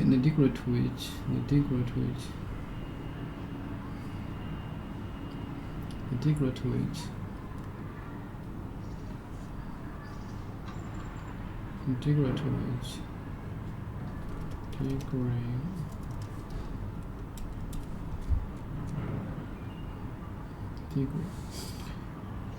amount or level of something. This job demands a high degree of skill. Amount or level of something. Amount or level of something.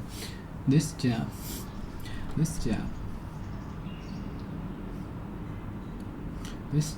Amount or level of something.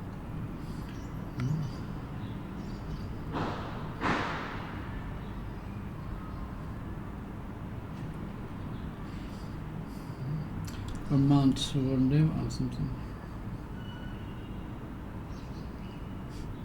Amount or level of something. This job demands a high degree.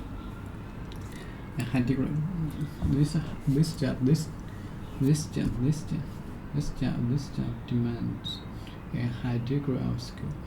There into the slightest degree.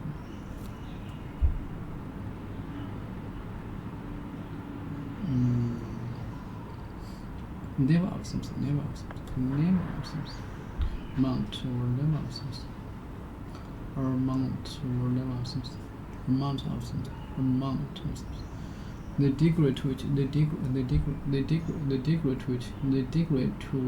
a substance which substance prevents the flow. The degree to which a substance okay.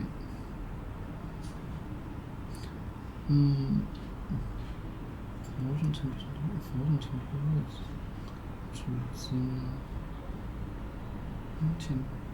组织当前的电脑通过。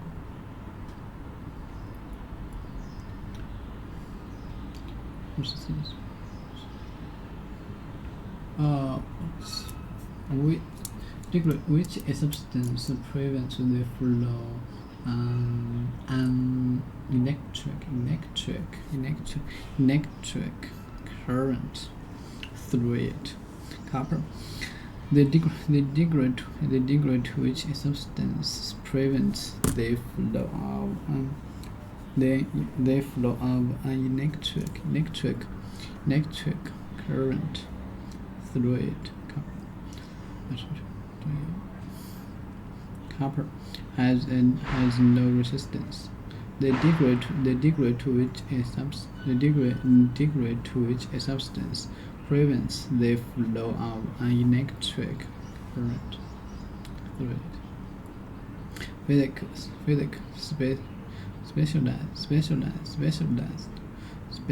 specialized. The degree to which a substance prevents. Okay. Resistance, the act of fighting against something that is attacking you, or refusing to accept something. Resistance to disease. Government troops offered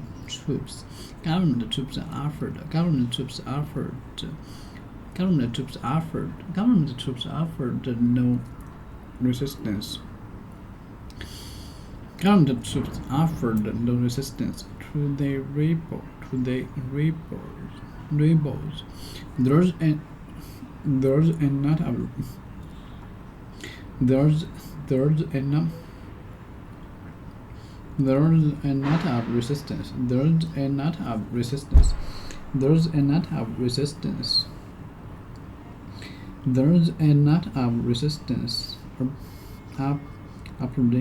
of resistance. Opposition to the idea. There's a lot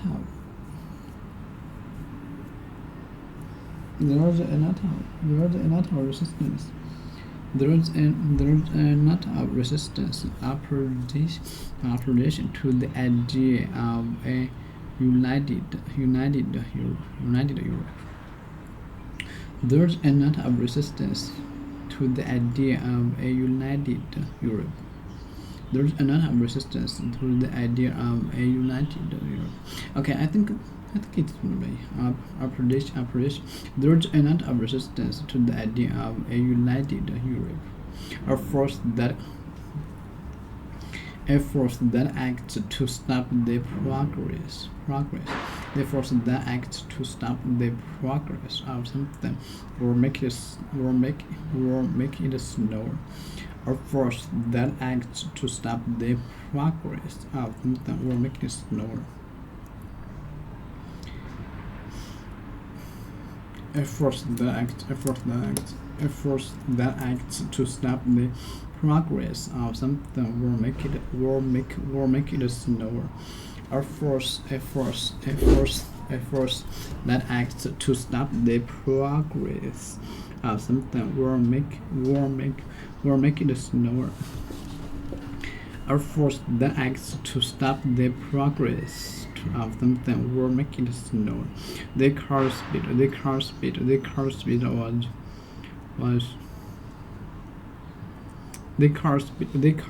was reduced by air resistance.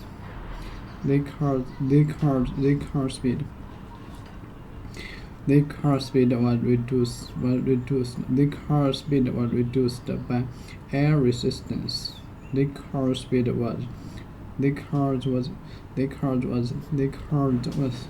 speed was reduced by air resistance. Physics specialized. The degree to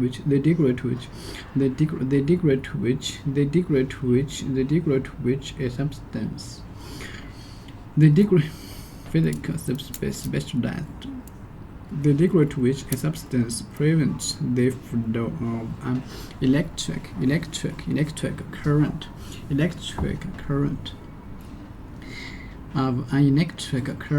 through it. Copper has no resistance. Copper has no resistance. More examples: the army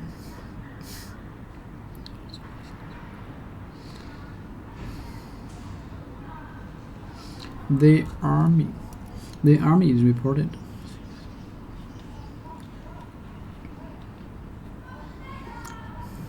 The army is reported to be uncounting. The army is reported to be uncounting. Okay, copper has no resistance. Copper has no resistance. Copper has no resistance. Copper has no resistance. Copper has no resistance. Copper.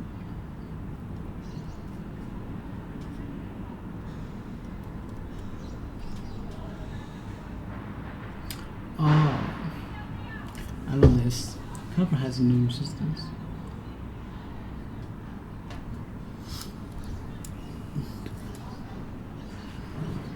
Copper has no resistance. Copper has no resistance. The army is reported to be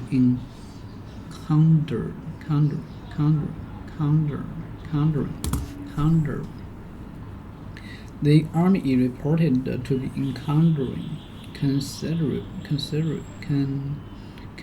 resistance. Encountering considerable resistance. A meeting, especially one event such as encountering considerable knowledge or normally is to be in encountering meeting. Encountering a meeting, especially one that happens by chance. Meeting considerable knowledge or noticeable reported knowledge. The army is reported to be encountering considerable resistance. Bacteria. 这个谢谢你。这个谢谢你。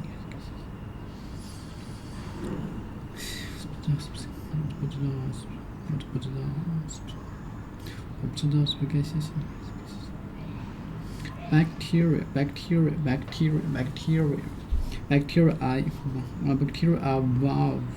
Bacteria are valve. 真的。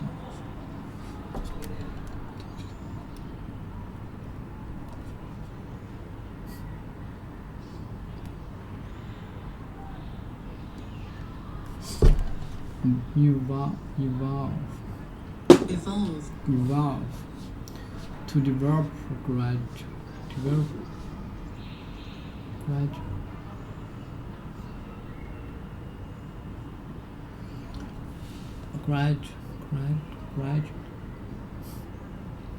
Or to cause something or someone to develop gradually.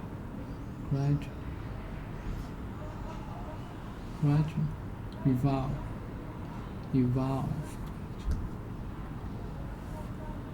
Or to cause that copper. Evolve. 进化 Develop gradually.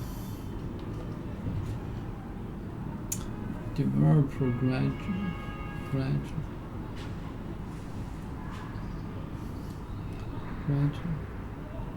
gradually. Slowly over a period of time or a distance. slowly over a period of time or a distance. Slowly over a period of time or a distance. Slowly over a period of time.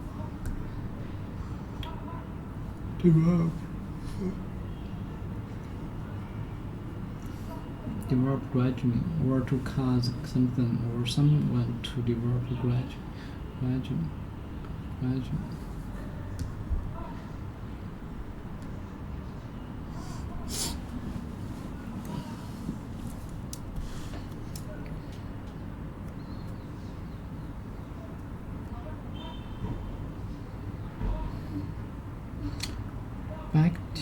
Bacteria evolve resistance.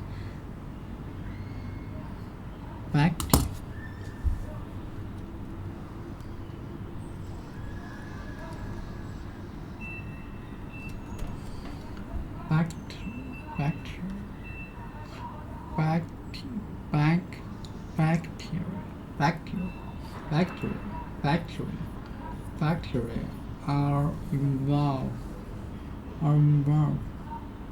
while resistant to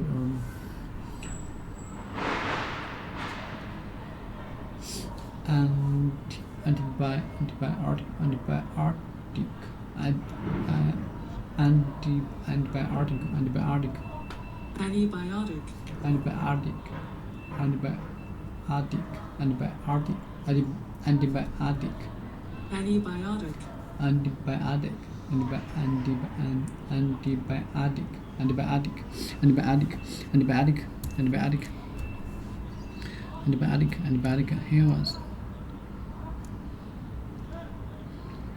He was famed for his and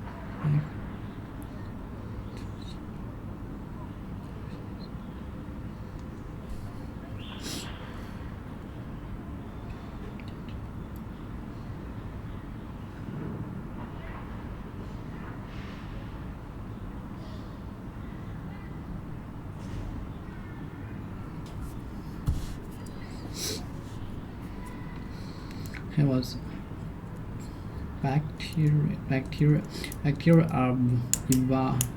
are evolved resistance to antibiotic.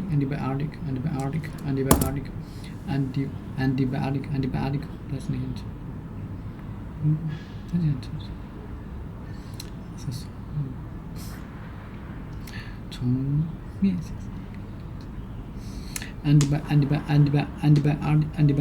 Antibiotic. Bacteria are evolved resistance to antibiotics.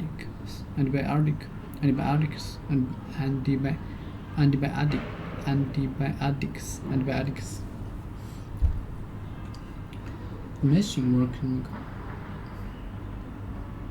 antibiotic.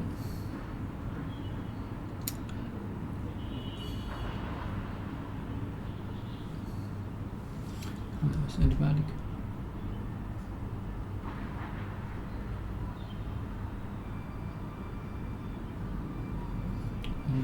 Evolved. Bacteria are evolve development gradually a period of time. Growth a period of time gradually. Slowly over a period of time or a distance. Slowly over a period of time or distance. Gradually she realized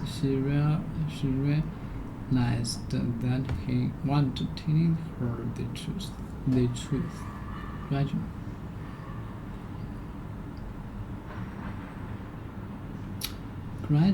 Slowly over a period that he done to tell that he wanted to tell her the truth. Then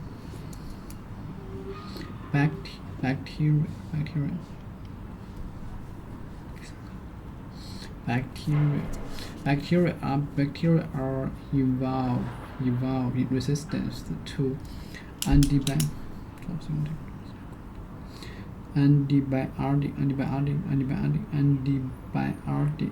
antibiotics. He was famed for his stubborn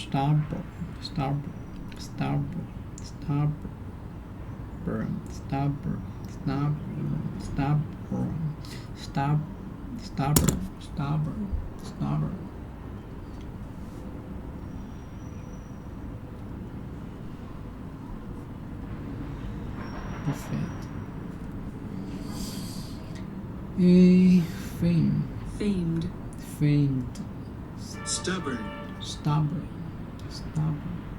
Stubborn.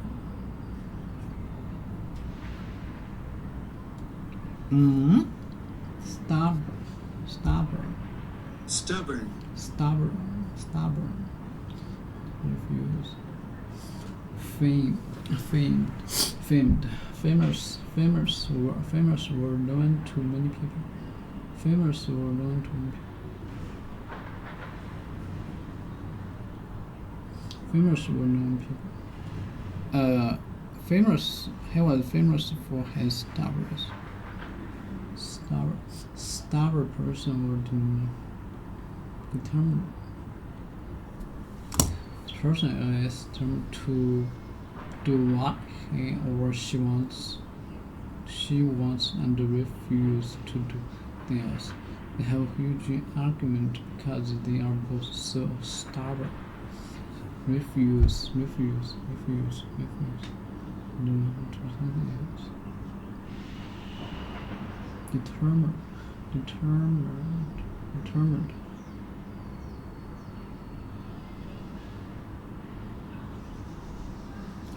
Stubborn. Want to do something very much.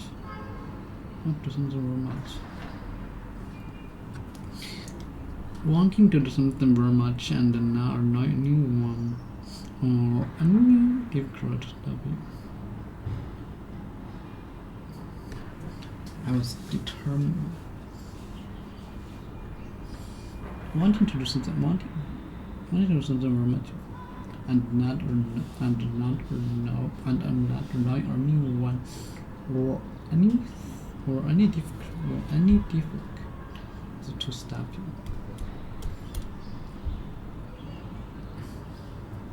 Determine. Decide to counsel or influence something directly or to decide what will happen. Counsel or influence something direct or to decide what will happen. Okay.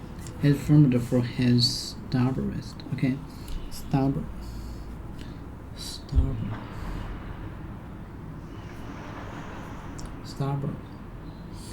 Opposed to change or suggest.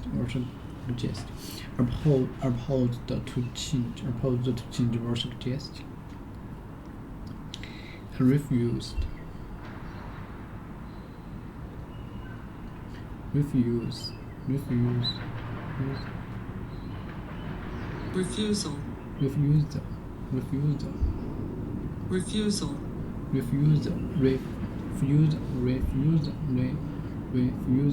The act of refusing. The act of refusing something or accept. Refusal. The act of refusing to do or accept. Don't do that. Defeat. He was famed for his. I was thoughtful for. I was famed for my thoughtful. Okay, he was famed for his stubborn stubborn. He was famed for his stubborn resistance and his refusal to accept defeat. To win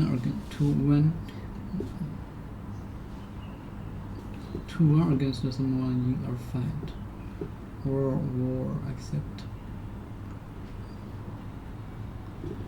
defeat. To win against someone in a fight or to win against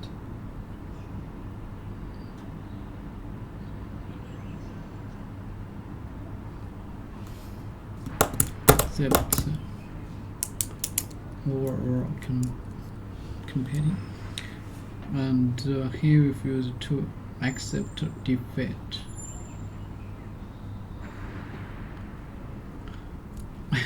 He was famed for his stubborn resistance and his refusal to accept defeat. There has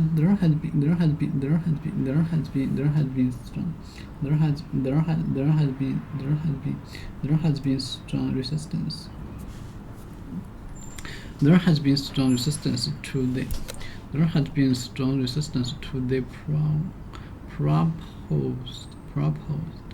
There has been strong resistance to the proposed tax increases. Move on. There has been strong resistance to the proposed tax increases. There has been strong resistance. Got it. Resistance. Got it. Resistance.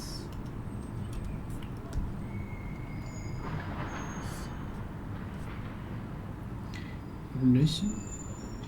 Degree. There has been strong resistance to proposal tax increases. Resistance.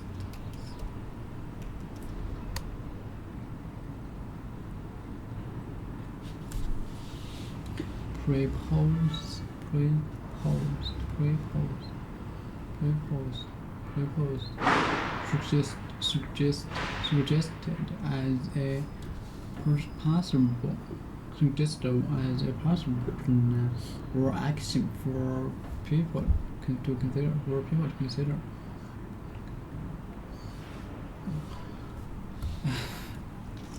Okay. Intended or planned. Intended or planned. Suggested as a possible plan for action for people to consider. Suggested as a possible plan or action. What is it?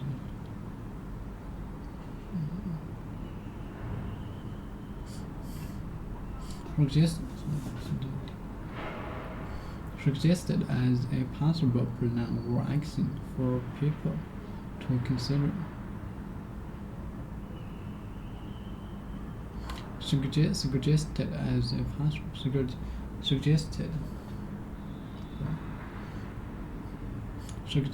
as a possible plan or action for people to consider.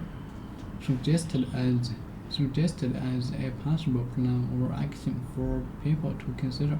There has been huge demonstrations against the proposed factory closure. There has been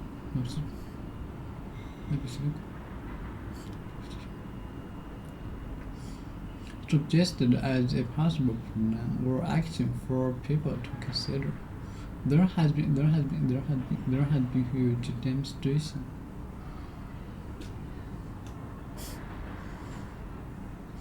There has been huge demonstrations against the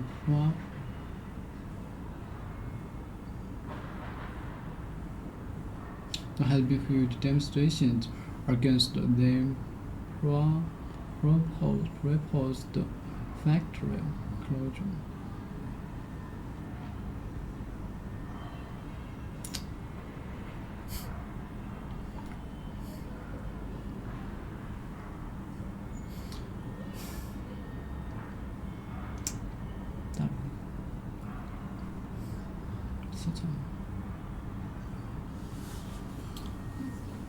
Suggested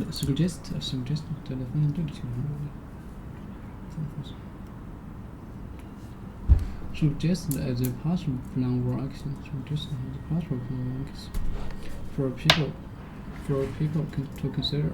There had been huge demonstrations against the proposed factory increases.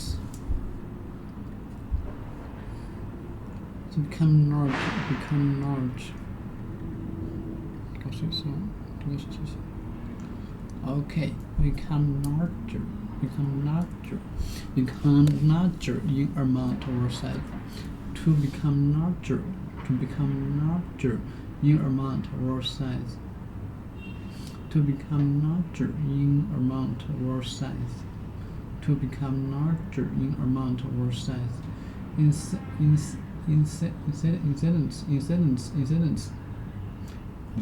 Incidents of armed robbery has increased over the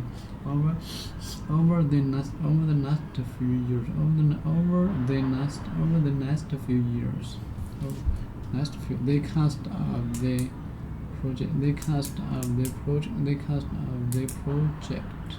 has increased dramatically.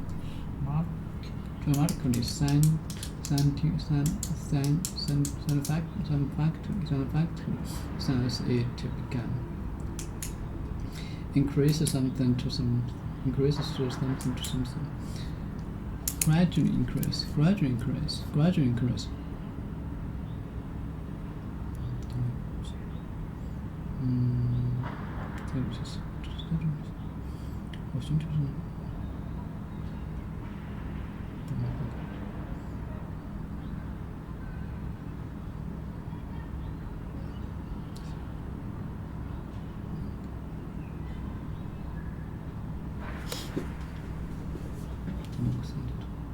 Increase something to something, gradually increase the temperature.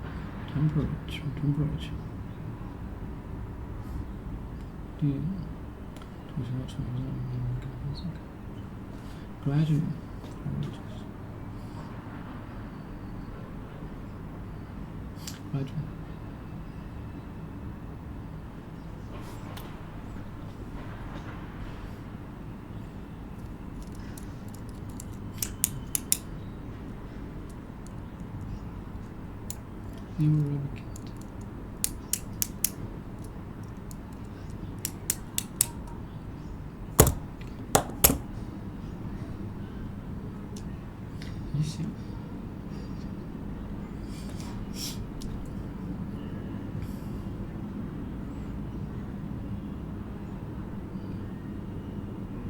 Increase something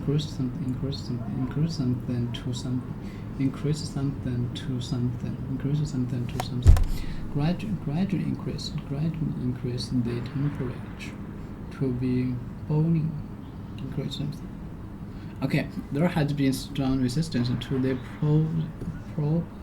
proposed tax increases. There has been strong resistance to the proposed tax increases. Following a determined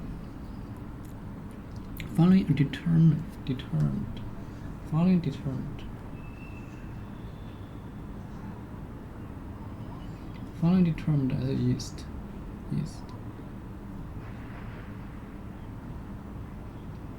Wanting to do something romantic. The direction east, north, east.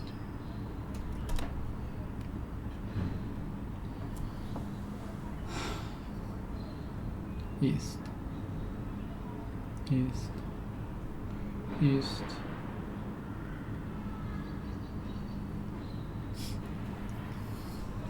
following a determined resistance in the east. Following a determined resistance in the east, there's a eventually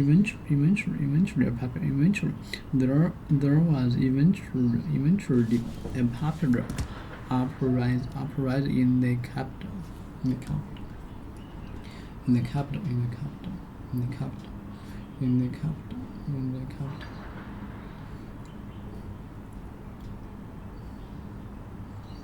就是这个方法开始，方法开始。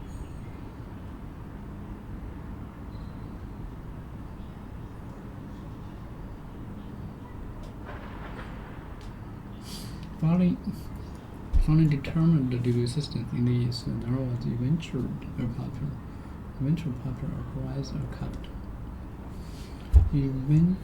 Eventually, in the end, especially after a long time or effort, probably, although she had been sick, in the end, eventually, in the evaluation, especially after a long time or a lot of effort, eventually, in the end, especially after a long time or a lot of effort.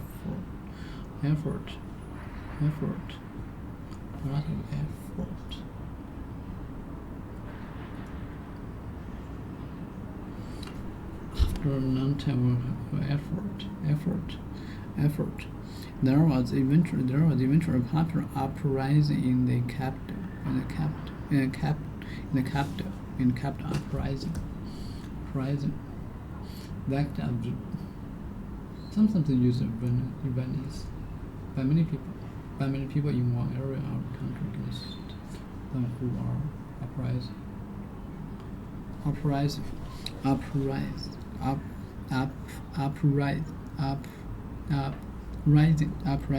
are popular in the capital.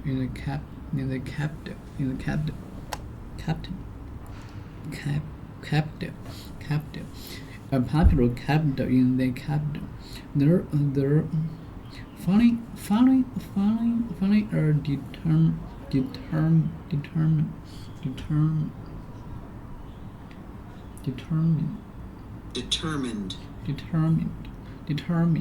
Following a determined resistance in the east, there was eventually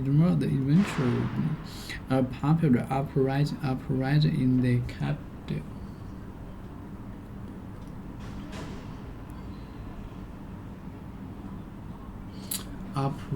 Uprising.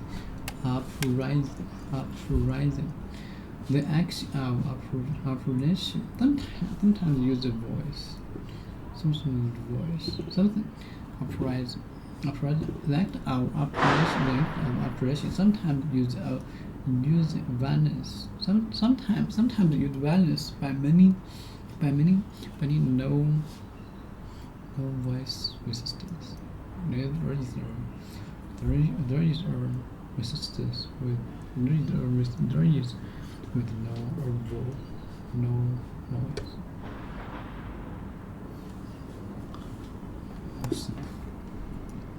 The act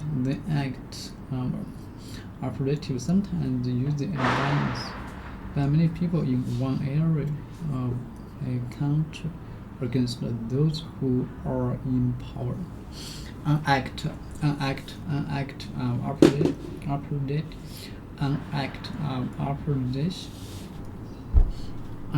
of operation sometimes use violence by many people in one area of a country against those who are in power. Of a country against those who are in power. A situation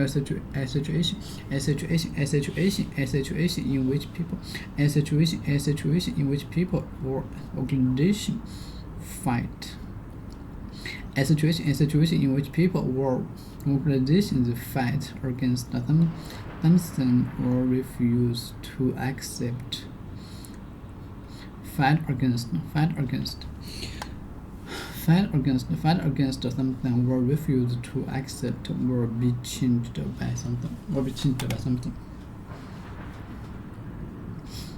A situation in which people or organizations fight against something or refuse.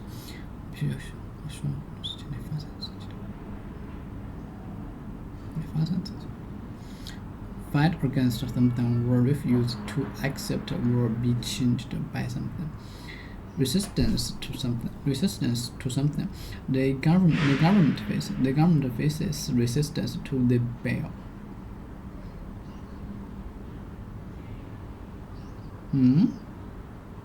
Bill. The government faces resistance. A situation in which people or organizations fight against something or refuse to accept or change by something. The government faces.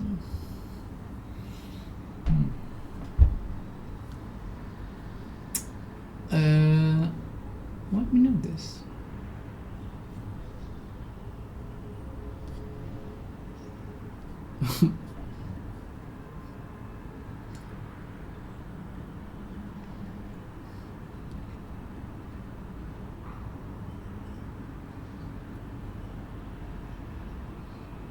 Bill.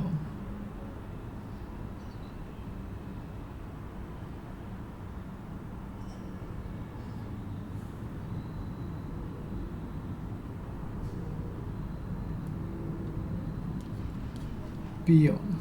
Bill.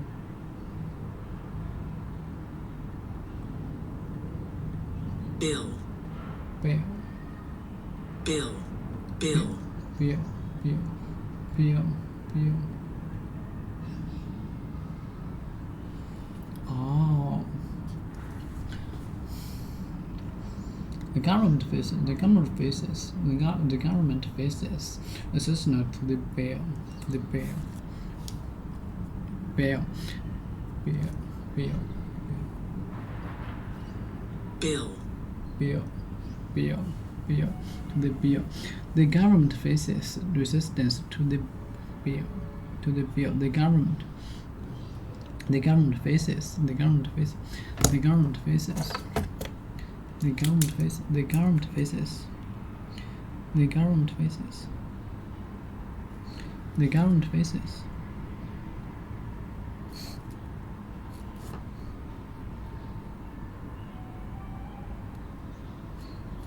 the government faces resistance to the bill.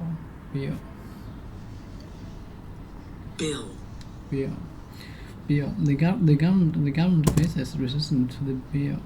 There should be no resistance to the new management structure.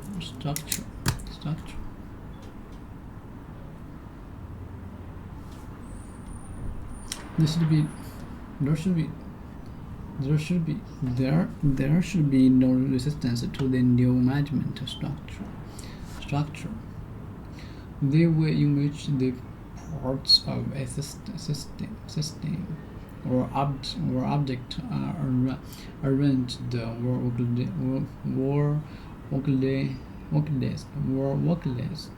or a system arranged in this way or a system arranged in this way. Structure.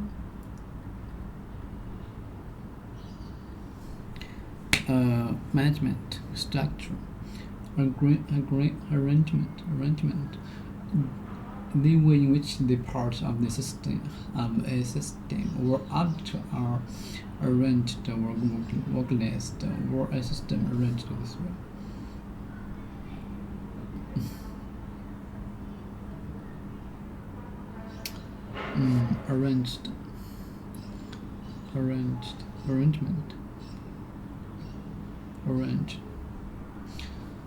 Arrangement, the way in which the parts of a system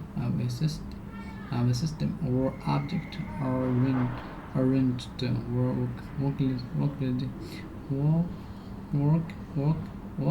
worklist were a system arranged in this way.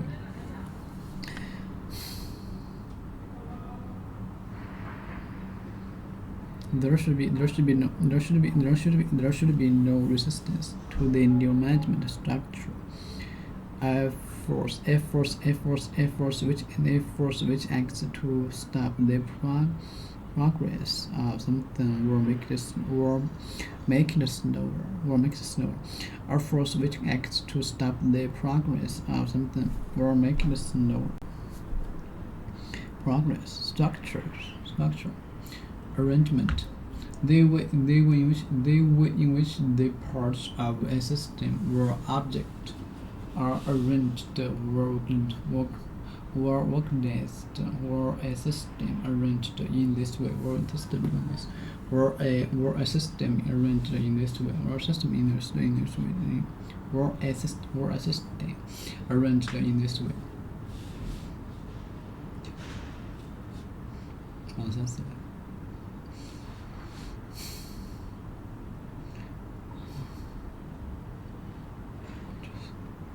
记没有的，也没有意思。这个，我也看，主攻是什么？主要工作，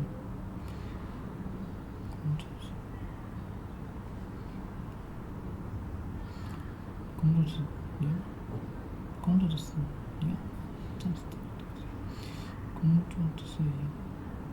跟战士一样，工作是战士，工业的一个手段，它不能作为这个武器。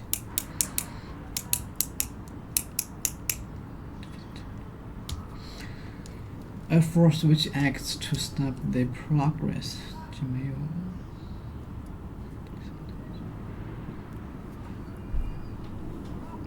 更简单，也没有。就是。怎么回事？什么导入？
你真看吗？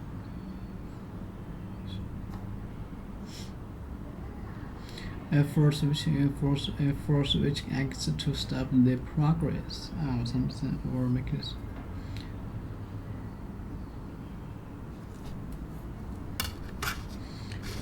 A force which acts to stop the progress of something or make it slower. They carry it down with the wind in resist, with the wind as that cuts down gas mile. Manage cuts down the clouds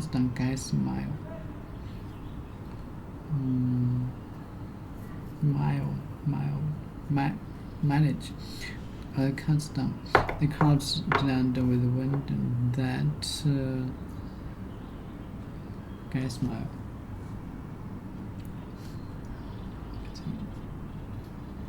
That cuts mile.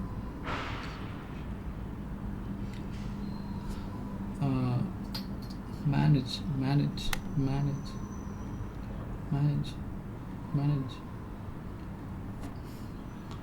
guys manage efforts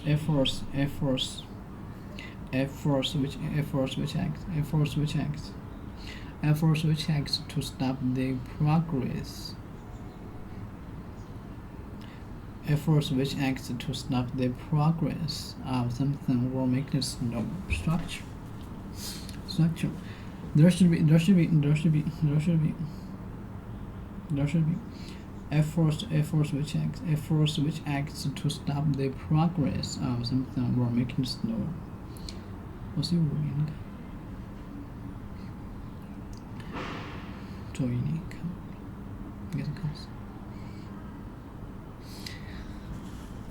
策略是看4，看下个4年。有些东西是可以推到。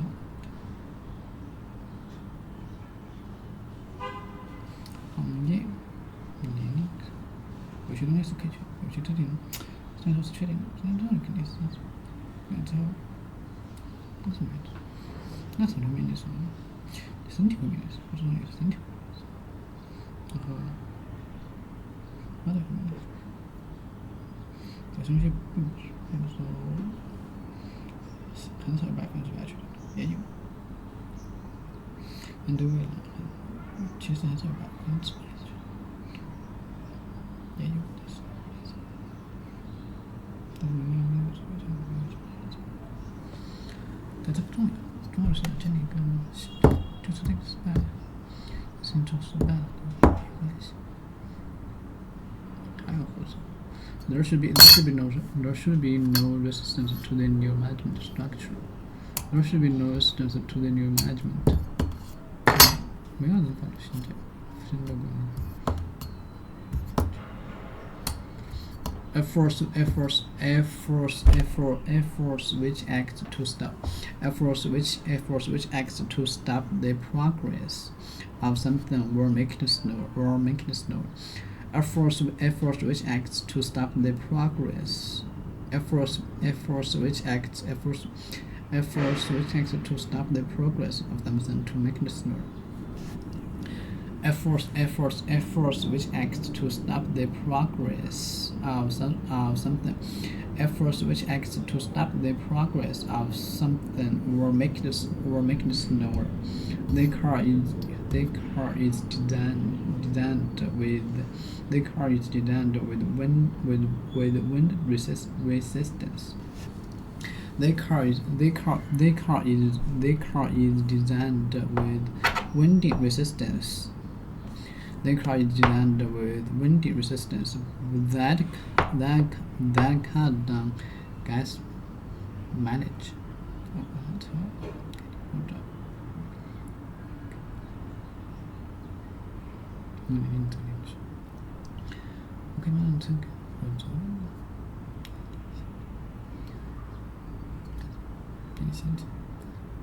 The car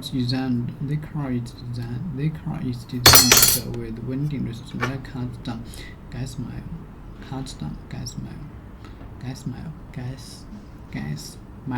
mileage that cuts down gas mileage.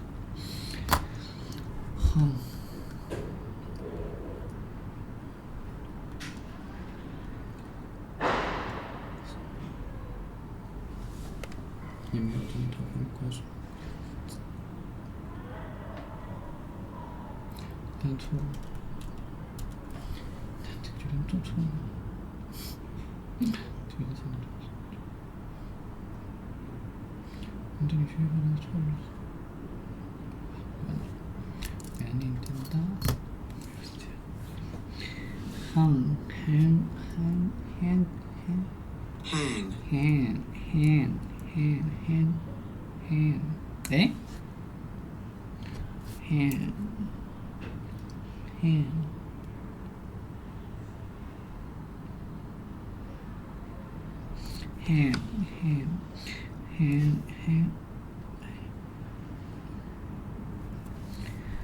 to fasten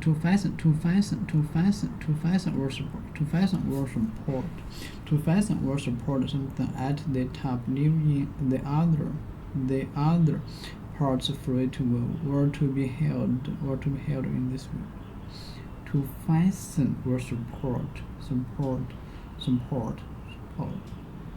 Fasten or support something at the top. Add support.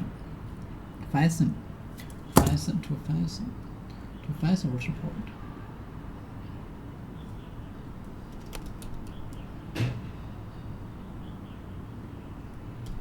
Hand.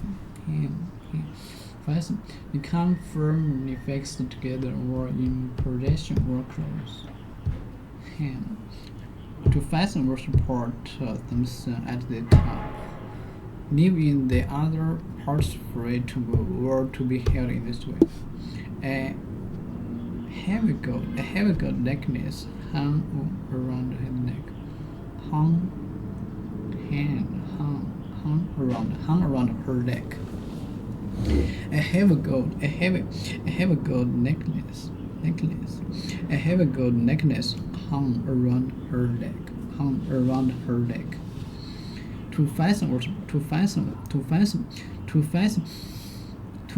support something at the tops, leaving the other parts free to move or to be held in this way.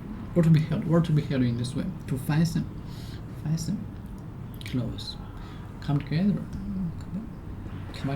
Fixed together. Become firmly fixed together. Fixed. No possible to change. Fixed. Arranged or decided. Arranged or decided already and not able to be changed. Fasten. Become fixed. Become firmly fixed together. Or in position. Or closed. To fasten or support something at the top, leaving fasten support like fixed. Hang. Fasten. Become fixed. Arranged. Doesn't matter. To plain.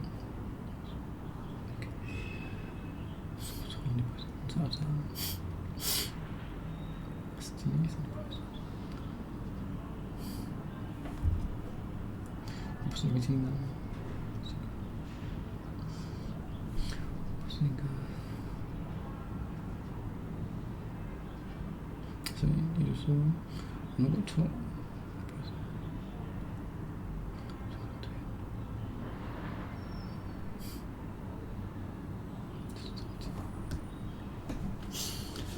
Arranged to play, prepare, 而且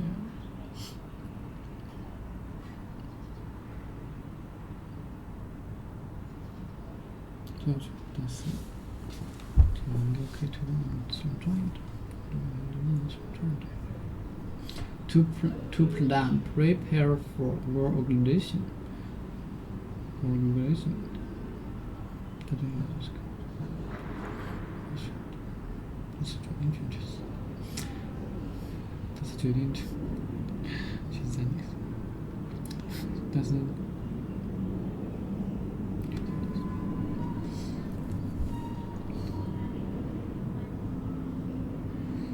the car is designed with winding resistance that cuts down gas mileage.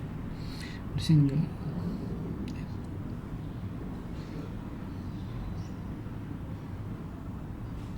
并不怎么，但是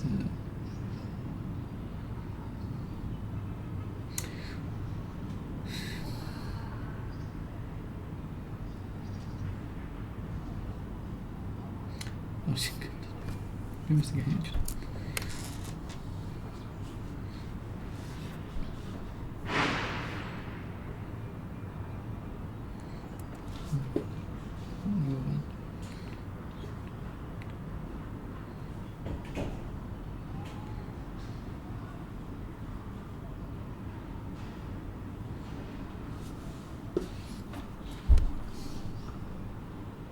所以大部分是 ST，最后咱们来这个题目 first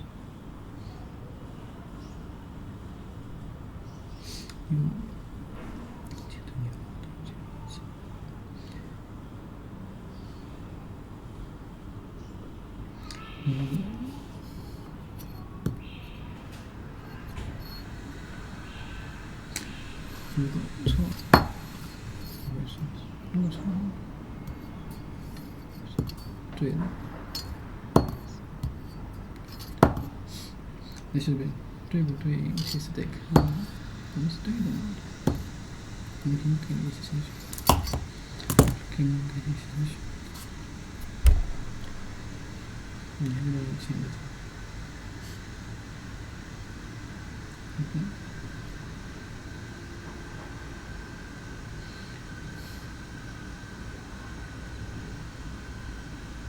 你这个怎么样？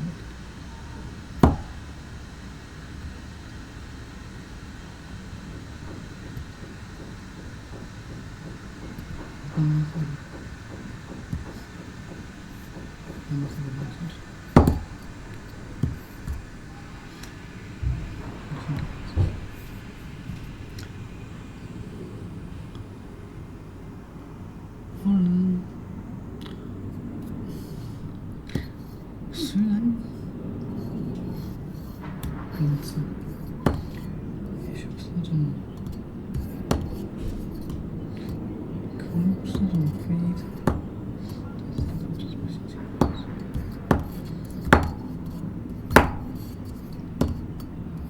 对吧？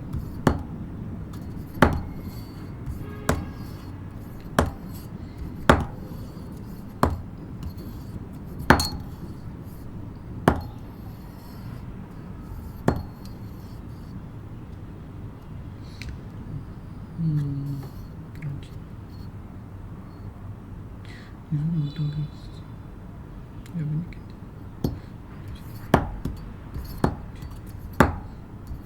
这样子，要不你给如果你能听。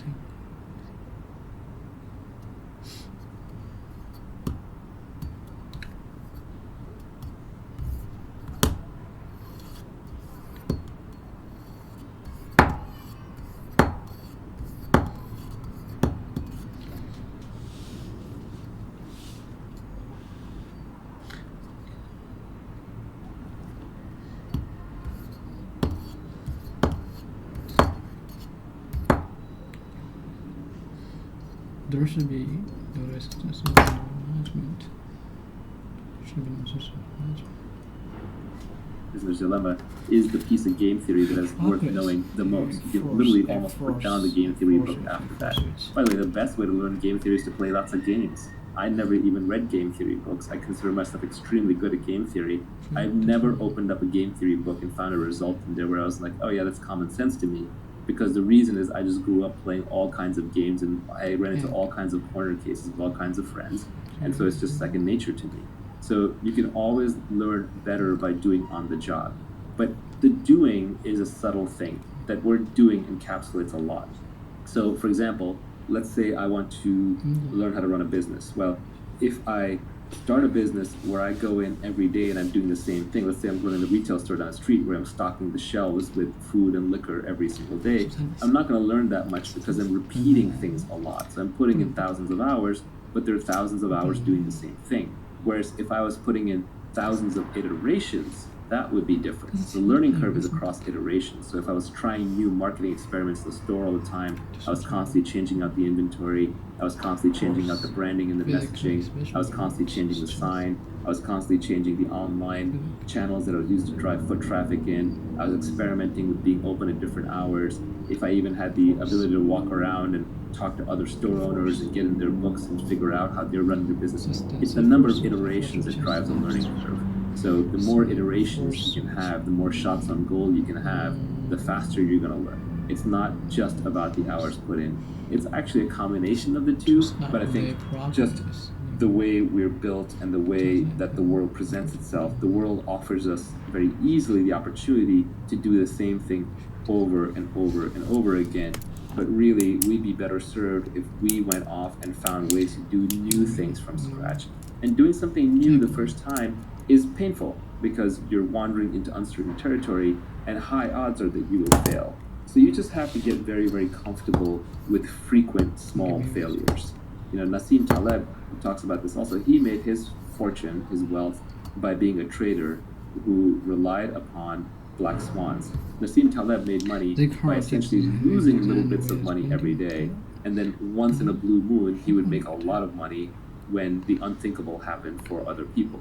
Whereas most people want to make little bits of money every day, and in exchange, they'll tolerate lots of blow-up risk. They'll tolerate going completely bankrupt.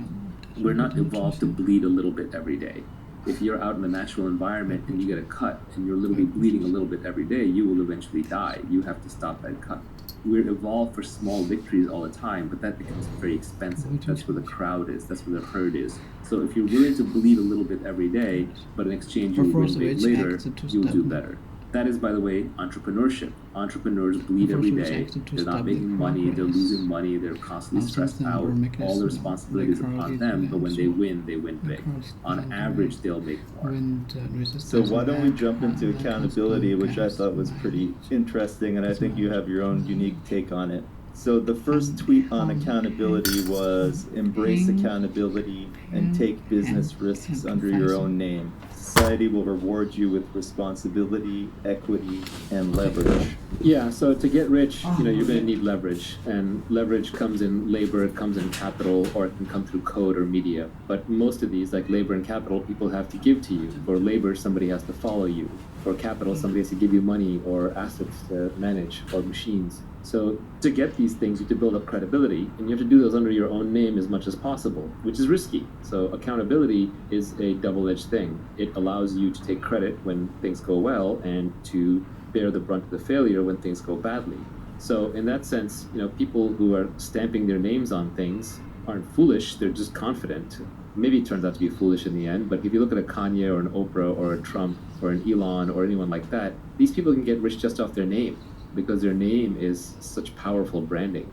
Regardless of what you think of Trump, you have to realize that the guy was among the best in the world at just branding his name.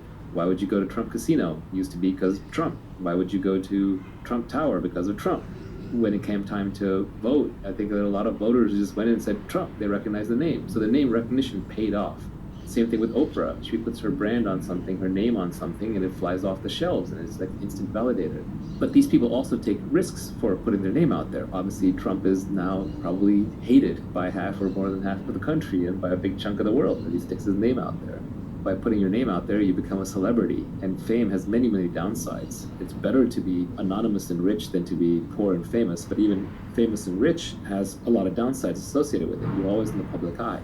So accountability is quite important. When you're working to build a product, or you're working in a team, or you're working in a business, we are constantly drummed into our heads how important it is to be part of a team. And absolutely agree with that. A lot of our training socially is telling us to not stick our necks out of the crowd. There's a saying that I hear from Australian friends that the tall poppy gets cut, right? Don't stick your neck out.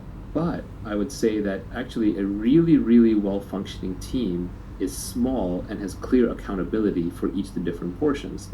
So you can say, okay, this person is responsible for building the product. This person is responsible for the messaging. This person is responsible for raising money. This person is responsible for the pricing strategy and maybe the online advertising. So if somebody screws up, you know exactly who's responsible, while at the same time, if something goes really well, you also know exactly who's responsible. So if you have a small team and you have clearly delineated responsibilities, then you can still keep a very high level of accountability. And accountability is really important because when something succeeds or fails, if it fails, everybody points fingers at each other, and if it succeeds, everybody steps forward to take credit. And we've all had that experience when we were in school and we got like a group assignment to do, and there were people in there, there were probably a few people in there who did a lot of the work, and then there were a few people who just did a lot of grandstanding or positioning to do the work. So we're all familiar with this from a childhood sense, but it is uncomfortable to talk about. But clear accountability is important. Without accountability, you don't have incentives.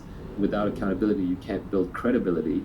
But you take risk. So you take risk of failure, you take risk of humiliation, you take risk of failure under your own name, which, luckily in modern society, there's no more debtor's prison and people don't go to jail or get executed for losing other people's money. But we're still socially hardwired to not fail in public under our own names. And the people who have the ability to fail in public under their own names actually gain a lot of power. For example, I'll give a personal anecdote.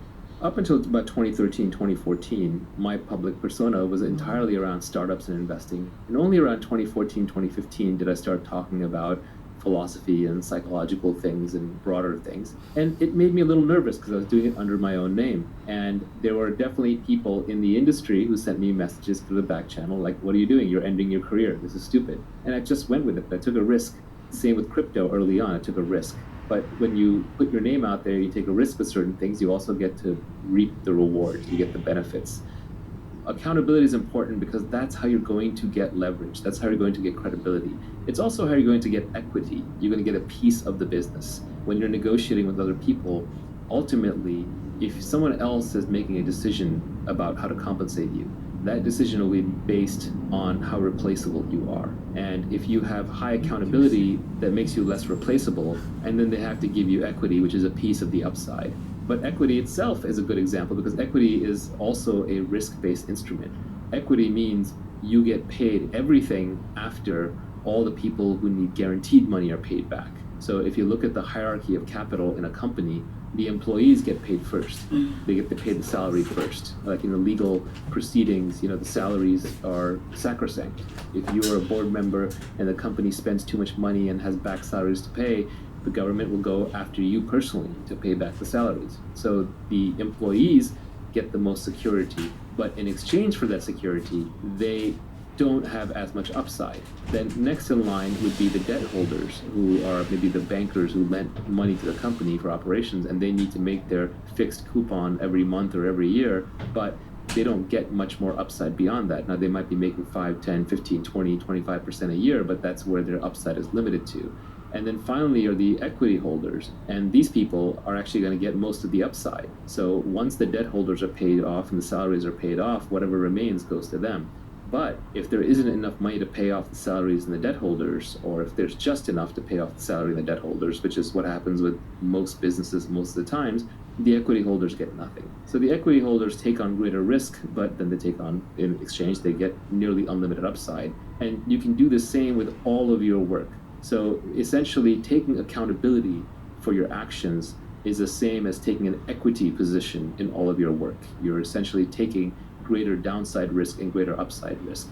But realize that in modern society, the downside risk is not that large. Even personal bankruptcy can wipe the debts clean in good ecosystems. I'm most familiar with Silicon Valley, but generally people will forgive failures as long as you are honest and made a high integrity effort. So there's not really that much to fear in terms of failure. And so people should be taking on a lot more accountability than they actually are. Is accountability actually fragile, or do you really just mean that we're hardwired not to fail in public, so it just feels like it's a fragile thing? I think it could actually be fragile. Like example of accountability is you're an airplane pilot. As a captain, you're taking on accountability for the entire plane. Let's say that something goes wrong with the aircraft, you can't later blame it on anyone else. You can't blame it on the steward or the stewardess. You can't blame it on the co-pilot. You're the captain. You're responsible for the ship. And if you screw up, you crash the ship, and there are immediate consequences. In the old days, the captain was expected to go down with the ship. If the ship was sinking, literally the last person who got to get off was the captain.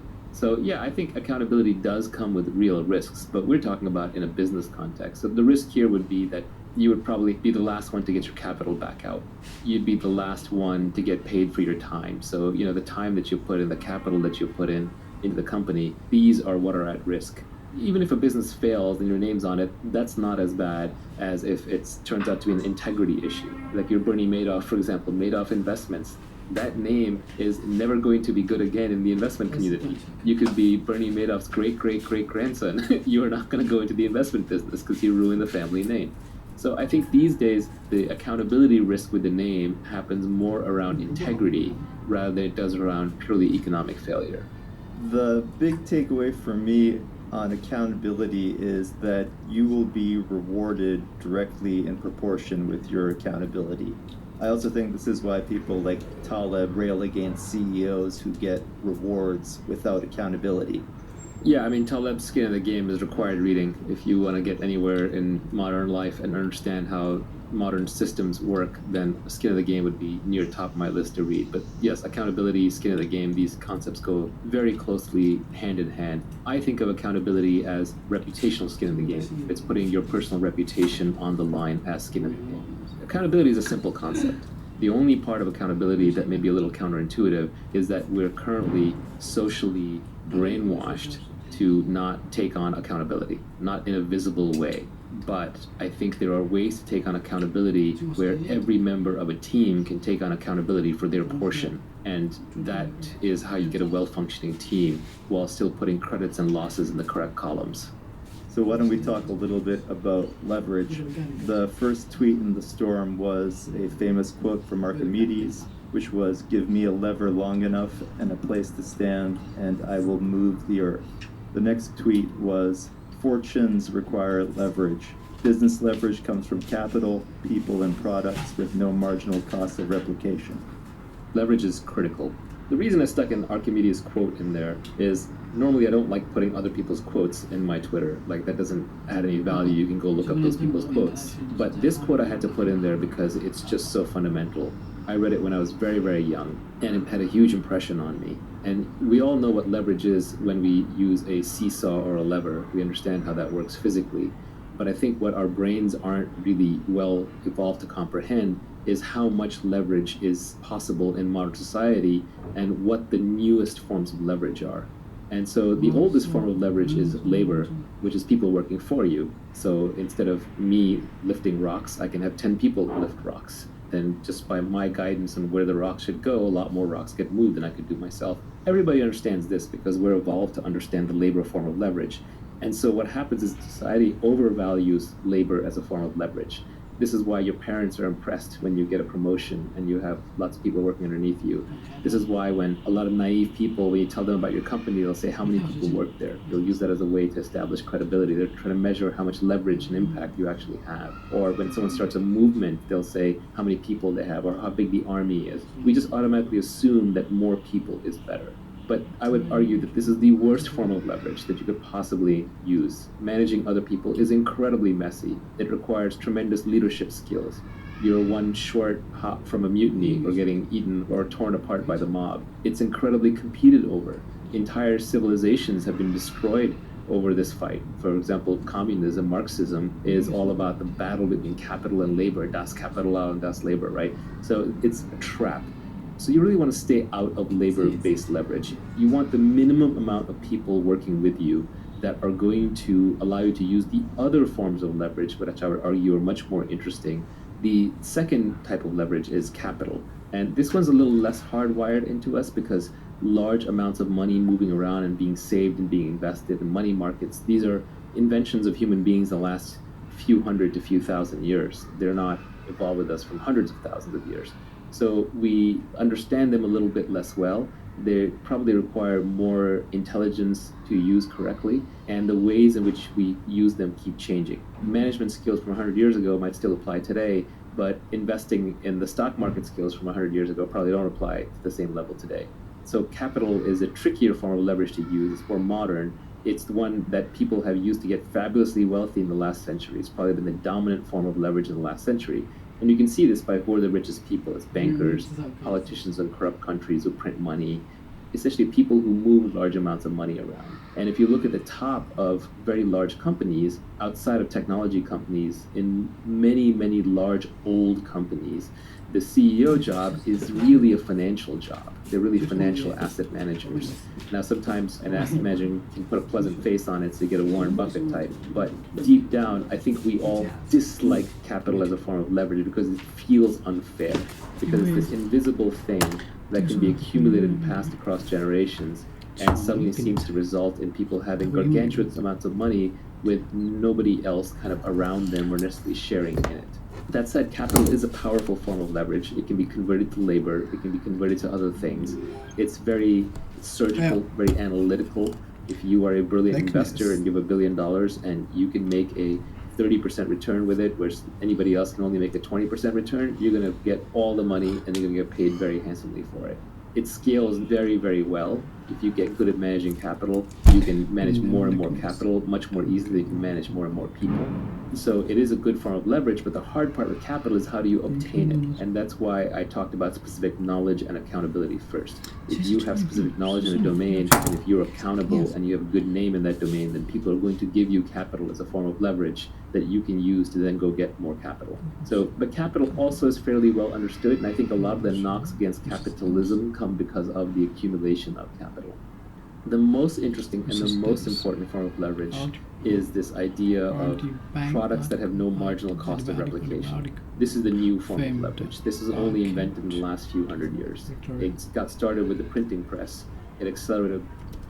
OK， resistance， 先读这个。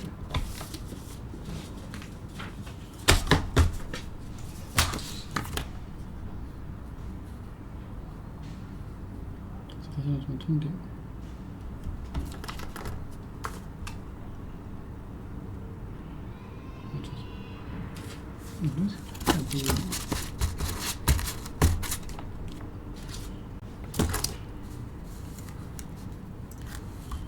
就是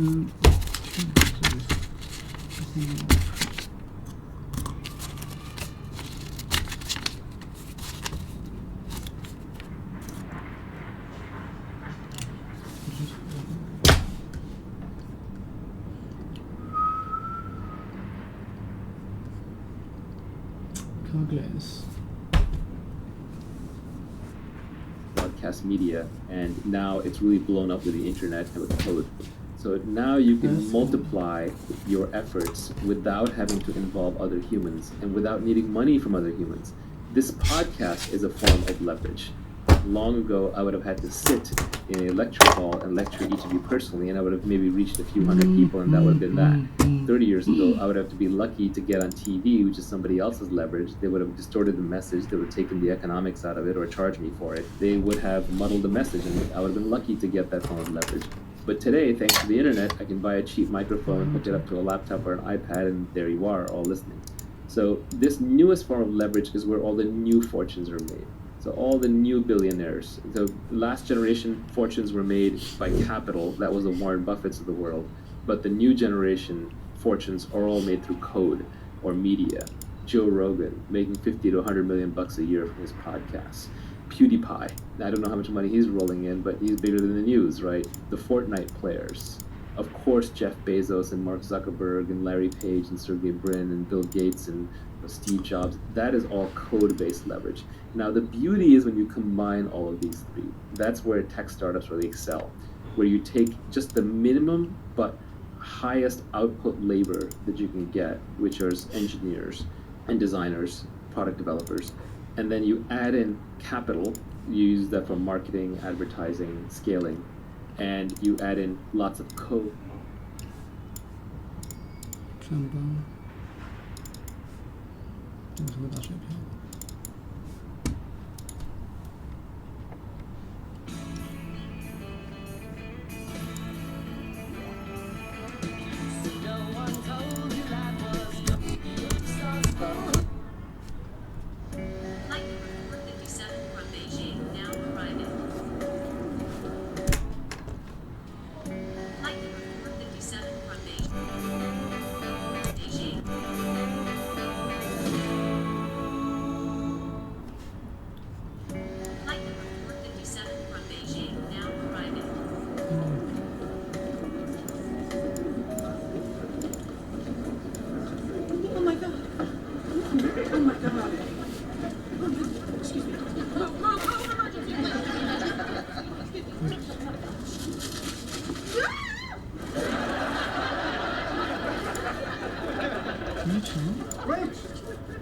Rich. There you are. Hi. Oh, so. How was China? You? It was great. Oh, what happened? What? What? You're bleeding. I am? Oh my God. Oh, look at that. Yes, I am. Anyway, enough about me, Mr. Back from the Orient. Come on, I want to hear everything. Everything. Well, yeah, where do I start? Well, this is Julie. Julie, this is Rachel. Hi. Hi. Oh, These aren't for you. These are for you. Welcome to our country. Thank you. I'm from New York. Well, not a problem. We'll just use them to stop the bleeding. Okay. Baggage claim. Okay.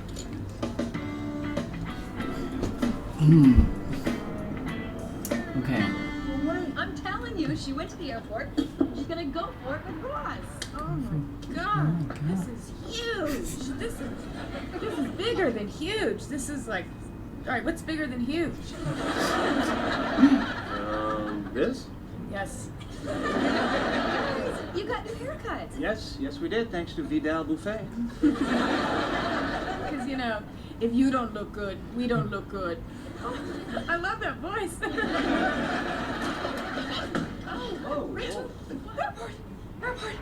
Ross. Not alone. Julie. Arm around her. Oh, cramp. Okay, I think she's trying to tell us something. Quick, get the verbs. You like me. You slowpokes. That's all right, Rich. We got the bags. Hi, hello. Julie, this is my sister, Monica. This is Chandler. Hey, Stevie. Hi. Mwah. Joey, what up? Okay. Everyone, this is Julie.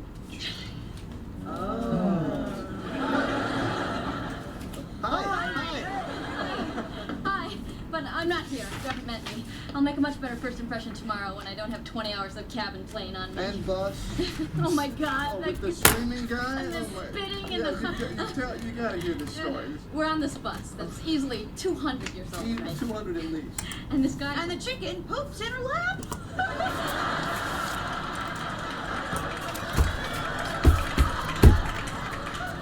Oh, I'm so sorry. I just gave away the ending, didn't I? Oh, I just heard this story in the cab, and it is all I can think about. This is amazing. I mean, how did this happen? Well, Ross and I were in grad school together. But we haven't seen each other since then. Well, I land in China. Guess who's in charge of the dig? Julie! Isn't that great? I mean, isn't that just kick you in the crotch, spit on your neck, fantastic? It's an expression. We just wanted to say a quick hi. Then we're gonna go see the baby. And then we've got to get some sleep. Yeah, it's really 6 o'clock tomorrow night, our time. Okay, well listen, don't tell us what's gonna happen though, because I like to be surprised.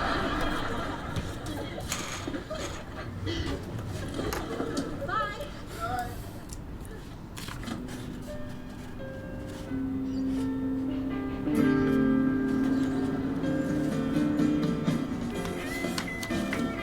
Hey, Rach, can I get some coffee? Yeah, sure. Thank you. Hey, Rach, Did you talk to him yet?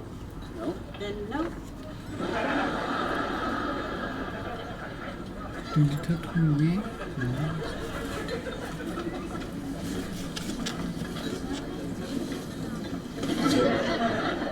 So what the hell happened to you in China? Something I mean, when last we left you, you were totally in love with, you know. I know I was, but there was always this little voice inside that kept saying it's never gonna happen. Move on. You know whose voice that was? God? It was you, pal.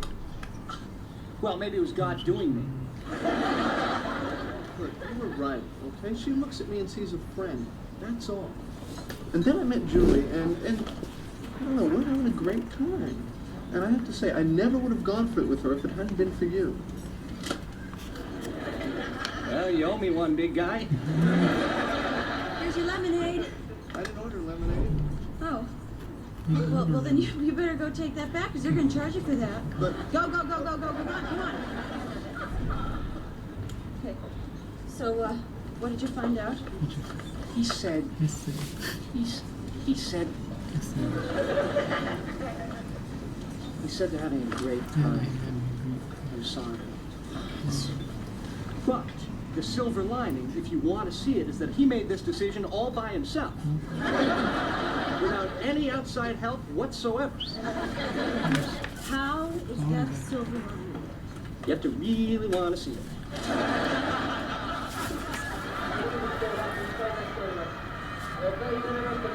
Ironically, these are the guys who were picked last in gym.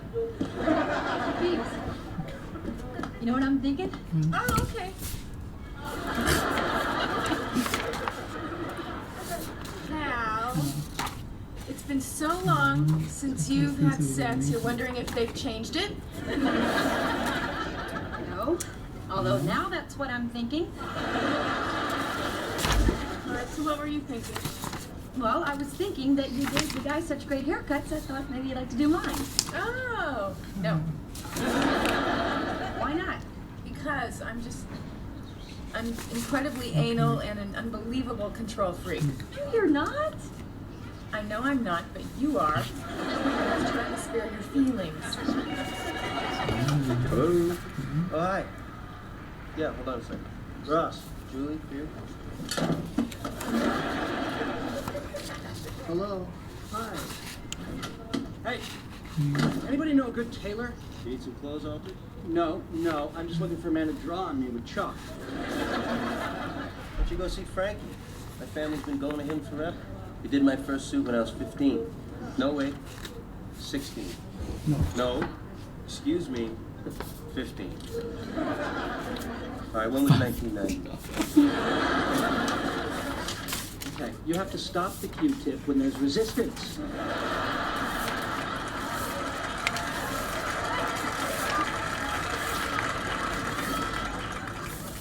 Okay, sweetheart, I'll see you later. Okay, bye.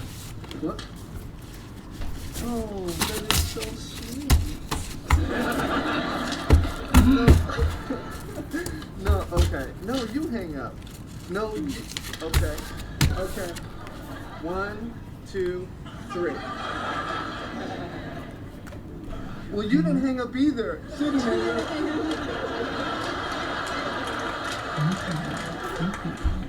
Okay, no, you hang up. You.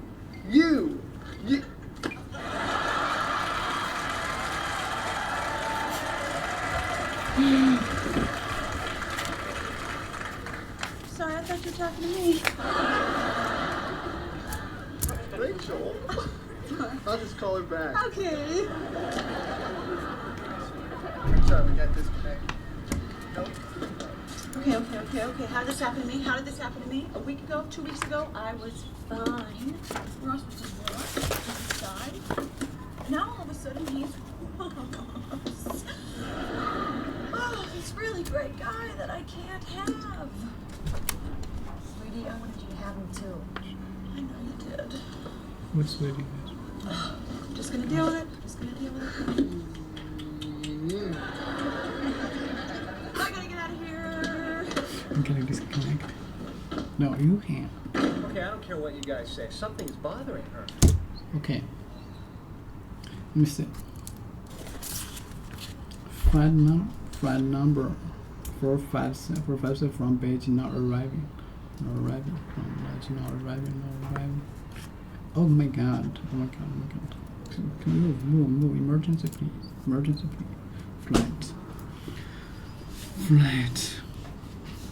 Flight. Travel on the aircraft. Flight. Particular type. Urgency. Something dangerous or serious, such as an accident which happens suddenly or unexpected results. How would disabled people escape an emergency?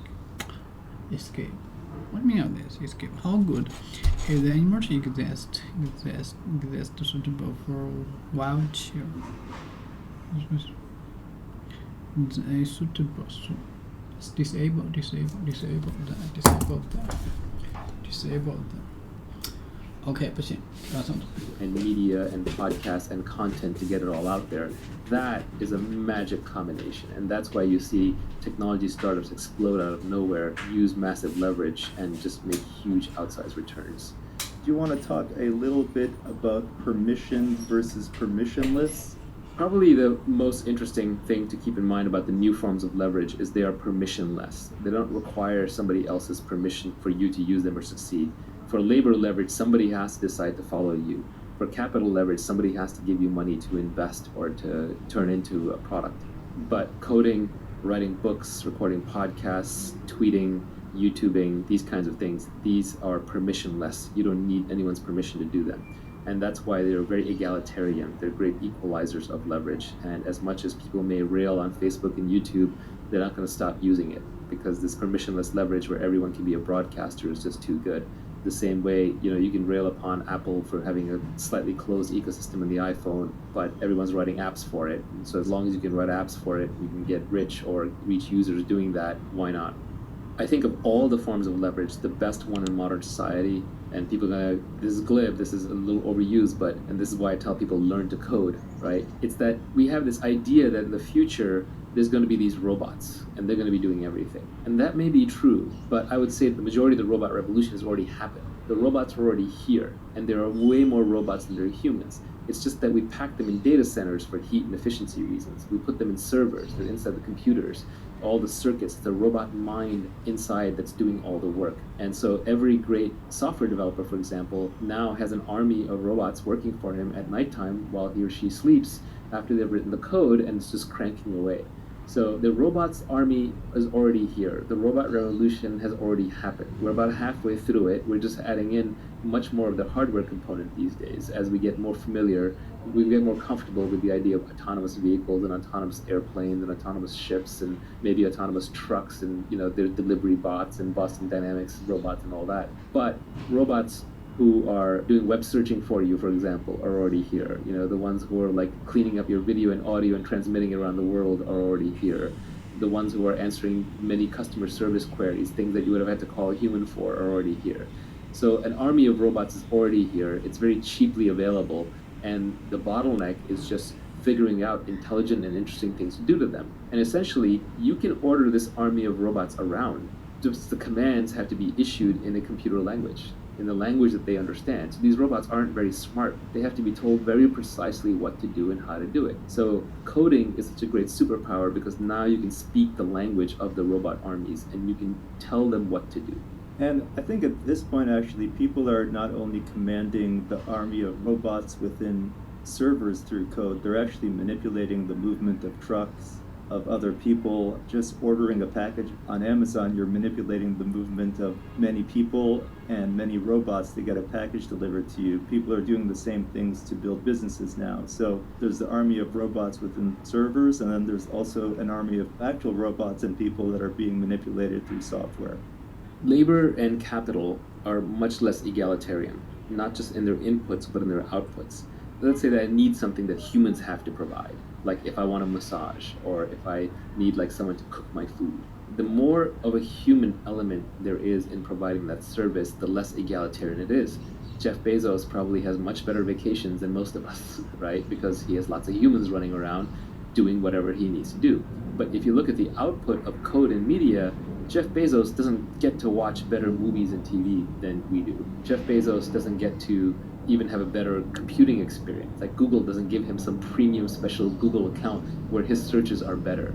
It's the nature of code and media output that the same product is accessible to everybody. And it turns into a positive sum game, where if Jeff Bezos is consuming the same product as 1,000 other people, that product's to be better than the version that Jeff would consume on his own.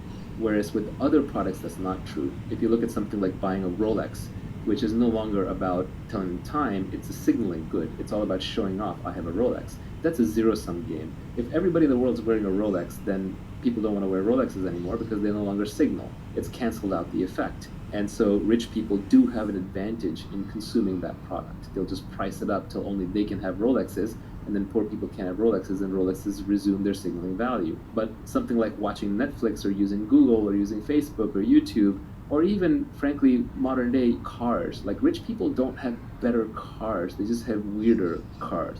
You can't drive a Lamborghini on the street at any speed that makes sense for a Lamborghini, so it's actually a worse car on the street. It just turned into a signaling good at that point. Your sweet spot where you want to be is somewhere like a Tesla Model 3 or like a Toyota Corolla. It's an amazing car.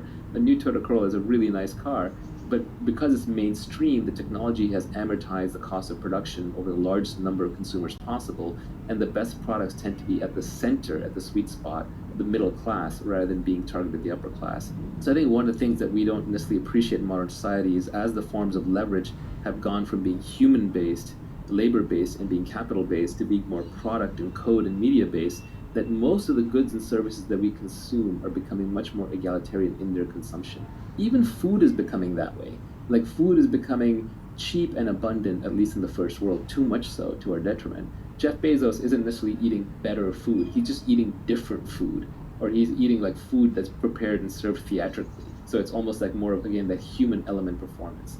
But the labor element out of food production has gone down massively. The capital element has gone down massively.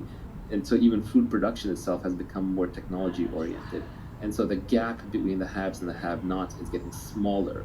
So if you care about ethics in wealth creation, it is better to create your wealth using code and media as leverage, because then those products are equally available to everybody, as opposed to trying to create your wealth through labor or capital, because what I'm referring to here is scale economies.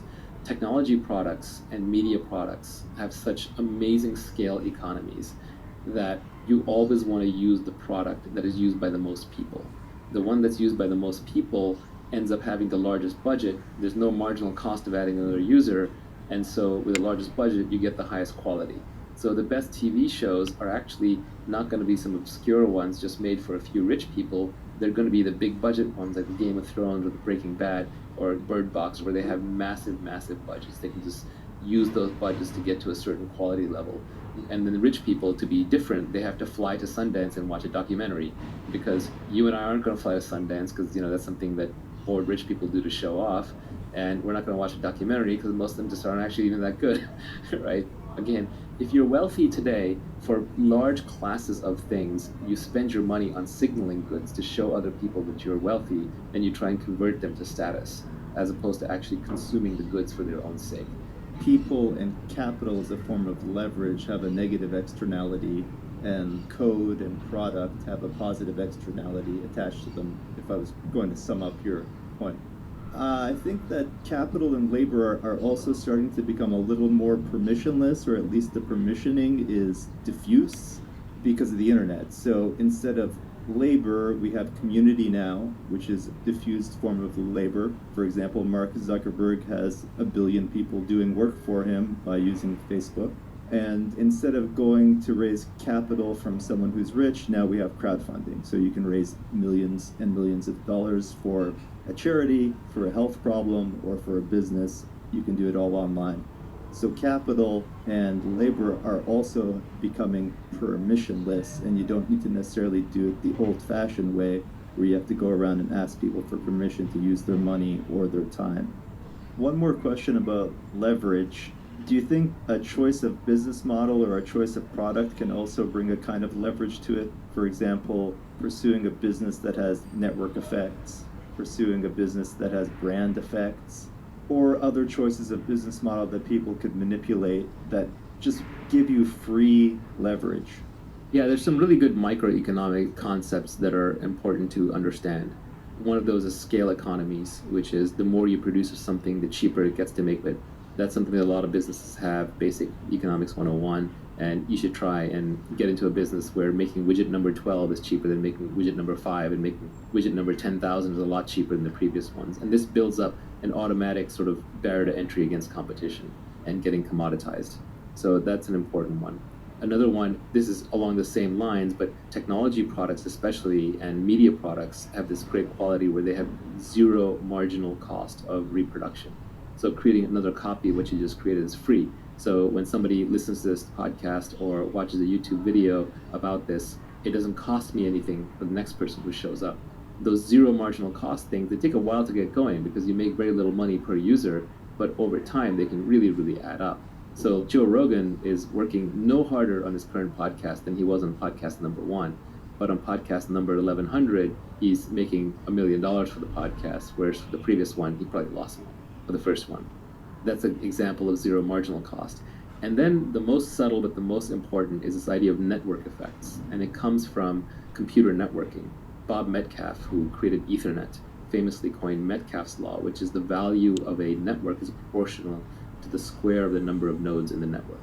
So if a network of size 10 would have a value of 100, a network of a size 100 would have a value of 10,000. It's not just 10x more, it's 100x more because it's a square, so the difference is in the square. So you want to be in a network effects business, assuming you're not number 2. If you're number 1 in a network effect business, you win everything. So example, if you look at Facebook, right, your friends and family social networking protocol, who's their competitor? Nobody, because they won everything through network effects. Which is why when people say, well, I can just switch away from Facebook, they don't realize that network effects create natural monopolies. They're very, very powerful things.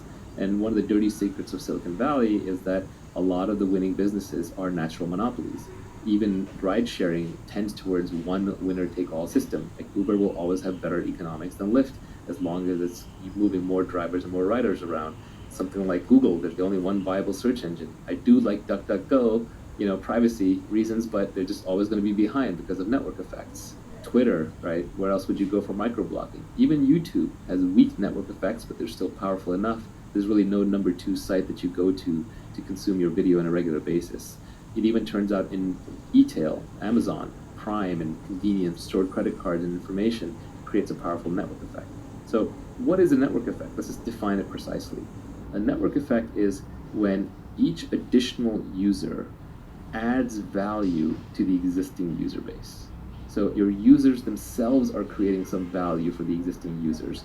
The classic example that I think everybody can understand is language. Let's say that there's 100 people who live in the community and speak 10 different languages, and each person just speaks one of those 10. Well, you're having to translate all the time. It's incredibly painful. But if all 100 of you spoke the same language, it would add tremendous value. And so the way that community will play out is 10 people start out speaking 10 languages. Let's say that one extra person learns English. Well, now all of a sudden, 11 people know English. So the next person comes in to learn a new language, probably going to choose English. At some point, let's say English gets to 20 or 25 people, it's done. It's just going to own the entire language marketplace, and the rest of the languages will get competed out. Which is why long term, the entire world is probably going to end up speaking English and Chinese. China is closed off on the internet, but the internet itself is a great leveler, and people who want to communicate on the internet are forced to speak English because the largest community.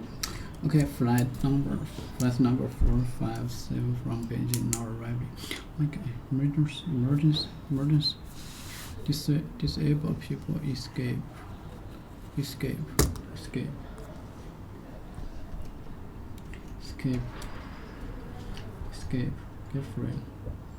Get free or avoid.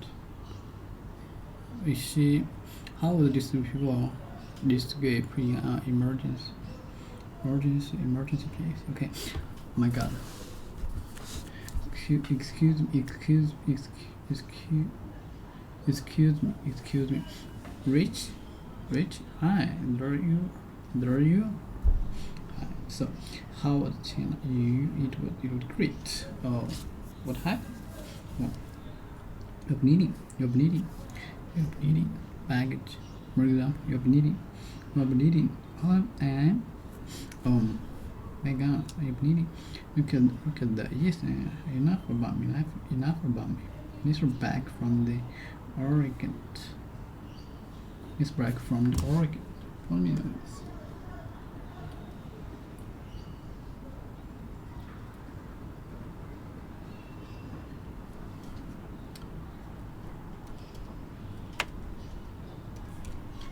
Miss back from Oregon.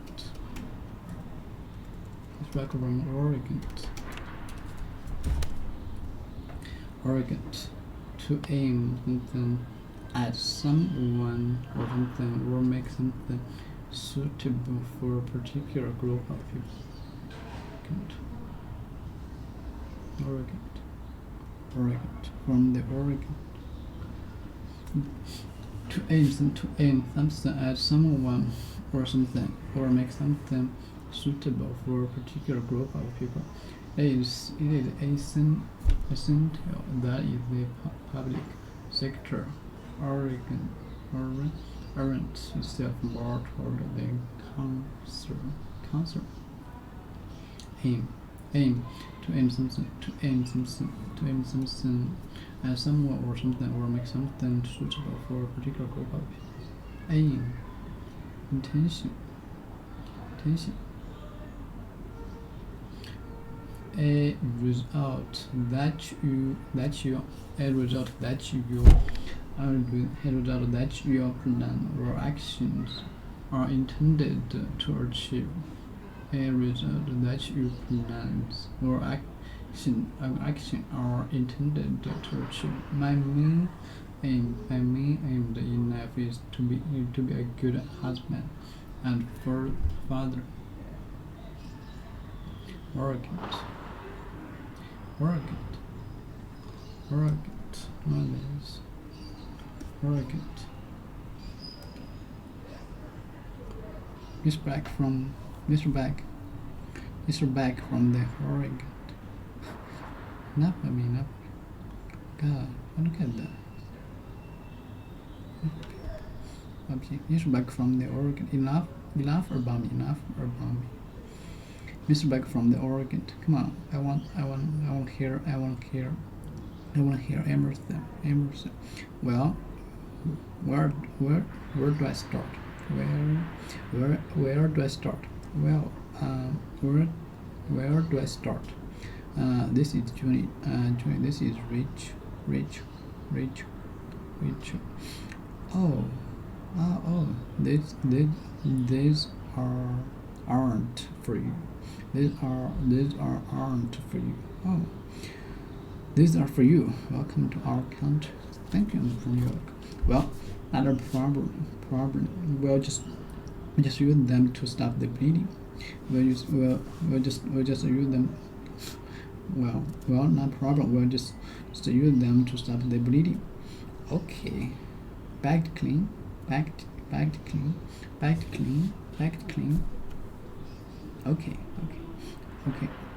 Okay. Bagged clean. Bagged cases that you take with you when you travel.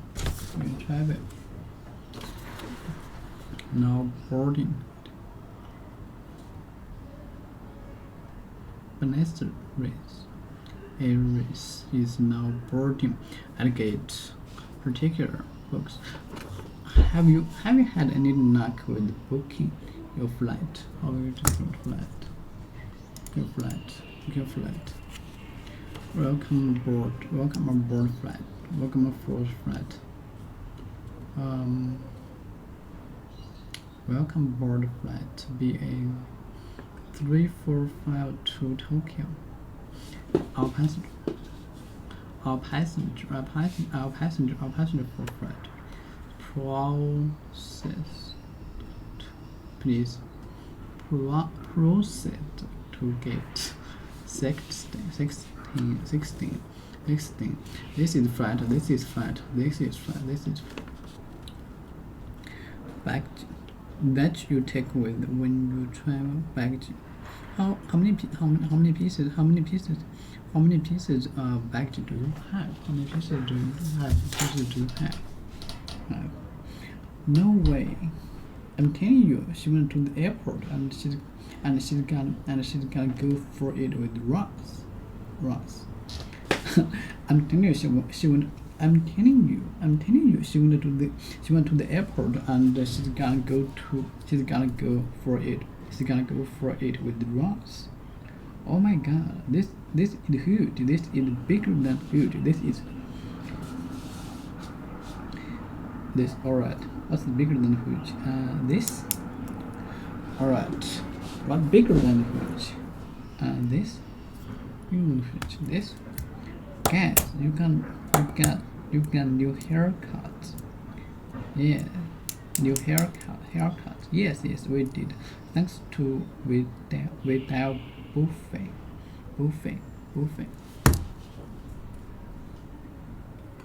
Aim.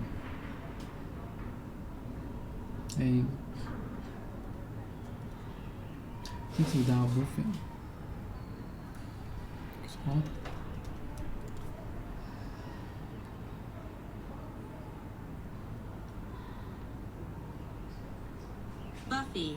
Buffy. Buffy. Thanks without Buffy. Yes, we did. Thanks without Buffy. Because if you don't look good, we don't look good. Oh, I love that voice.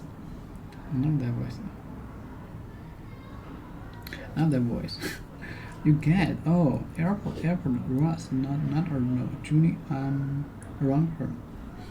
I'm around her.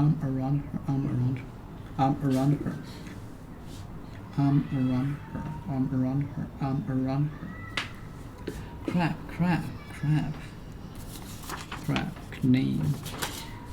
To say that something is true or is a fact. 喂，你好。你帮我放门口吧，放门口就可以。我已经放到门口了啊。行，可以，拜拜。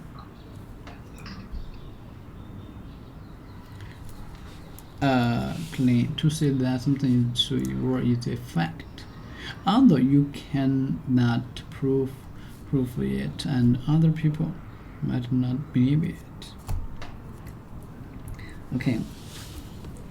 No way. I'm telling you, she went to the airport and she's gonna go for it with Ross. Right? Yes, we did. Thanks to without Buffet.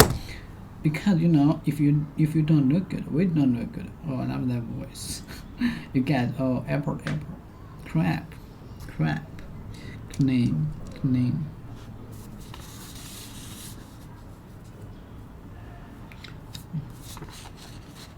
Verb. 我感觉后面是更密集一些。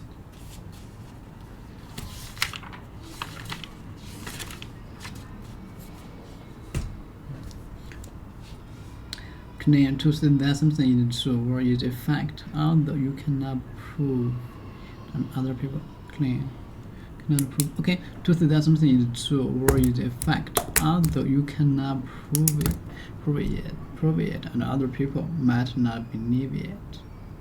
The company claim to say that something is true or is a fact, although you cannot prove it, and other people prove it, and other people might not believe it. The company claim.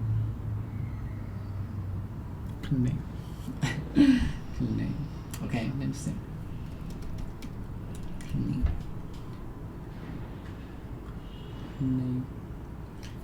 Okay. We can say claim to say that something is true or is a fact. Okay, let me see.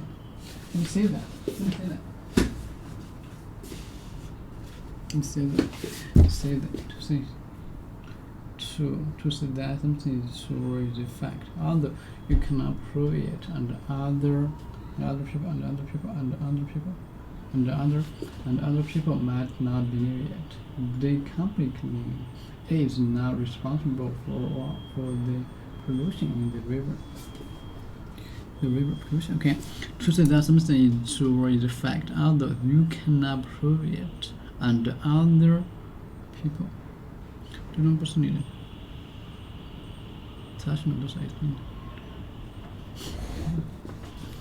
那行吧，我是说小孩子。To say 这种不是你看不着，是你们理解的。To say that something， 我装的不是说的，装的不是。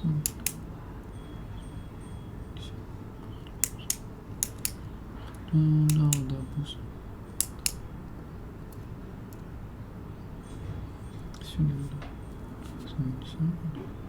To say that, to say something is true or is a fact, although you cannot dispute, although you cannot prove it, and other people might not believe. The company is not responsible for the pollution. It is not responsible for the pollution in the river. Pollution in the river. Breeding. Crap. clean, back clean, back clean, back clean, back clean, back clean. Okay. No way. I'm taking you to the airport. Huge. Oh, what bigger than? All right. What's bigger than this? Yes. This. Guys, you can do haircuts. Yes, we do something with yeah. Because if you don't look good, we don't look good. Okay. Oh, I love that voice. Because if you don't look good, we don't look good. We don't look good. We don't look good. Because if you don't look good, we don't look good. Oh, I love that voice. You guys, airport. Crap. To ask for something.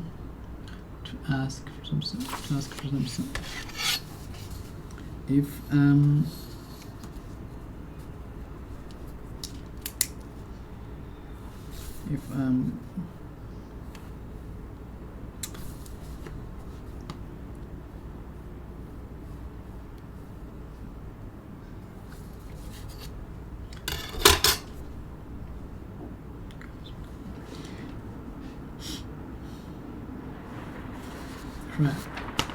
crap or sudden painful tightening.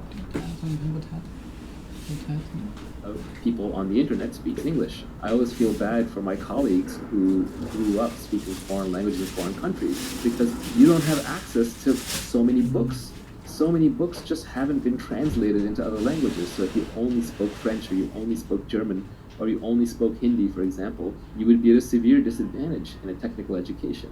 Invariably, if you go and get a technical education, you have to learn English just because you have to read these books that have this data that has not been translated. So languages are probably the oldest example of network effect. Money is another example. We should all probably be using the same money, except for the fact that geographic and regulatory boundaries have created these artificial islands of money. But even then, the world tends to use a single currency as the reserve currency at most times, currently the US dollar. So network effects are a very powerful concept. When you're picking a business model, it's a really good idea to pick a model where you can benefit from network effects, low marginal costs, and scale economies. And these tend to go together. Like anything that has zero marginal cost of production obviously has scale economies, and things that have zero marginal cost of reproduction very often tend to have network effects because it doesn't cost you anything more to stamp out the thing, so then you can just create little hooks for users to add value to each other. So you should always be thinking about how your users, your customers, can add value to each other, because that is the ultimate form of leverage. You're on the beach in the Bahamas, or you're sleeping at night, and your customers are adding value to each other. The tweet storm is very abstract. Okay. It's deliberately meant to be broadly applicable to all kinds of different domains and disciplines, and are actually good and which lots are bad, what makes or breaks a specific property. You have to imagine the finished house that's going to be there even when the property itself might look really bad right now. So there's more specific knowledge, there's more accountability and risk, and now you also have capital leverage because you're also putting money into the project. But conceivably, you could buy a piece of land or a broken down house for $200,000 and turn it into $1 million mansion and pocket all the difference. One level beyond that might be a famous architect or a developer, where just having your name on a property because you've done so many great properties increases its value. One level up from that, you might be a person who decides, well, I understand real estate and I now know enough of the dynamics of real estate that rather than just build and flip my own properties or improve my own properties, I'm going to be a massive developer. I'm going to build entire communities.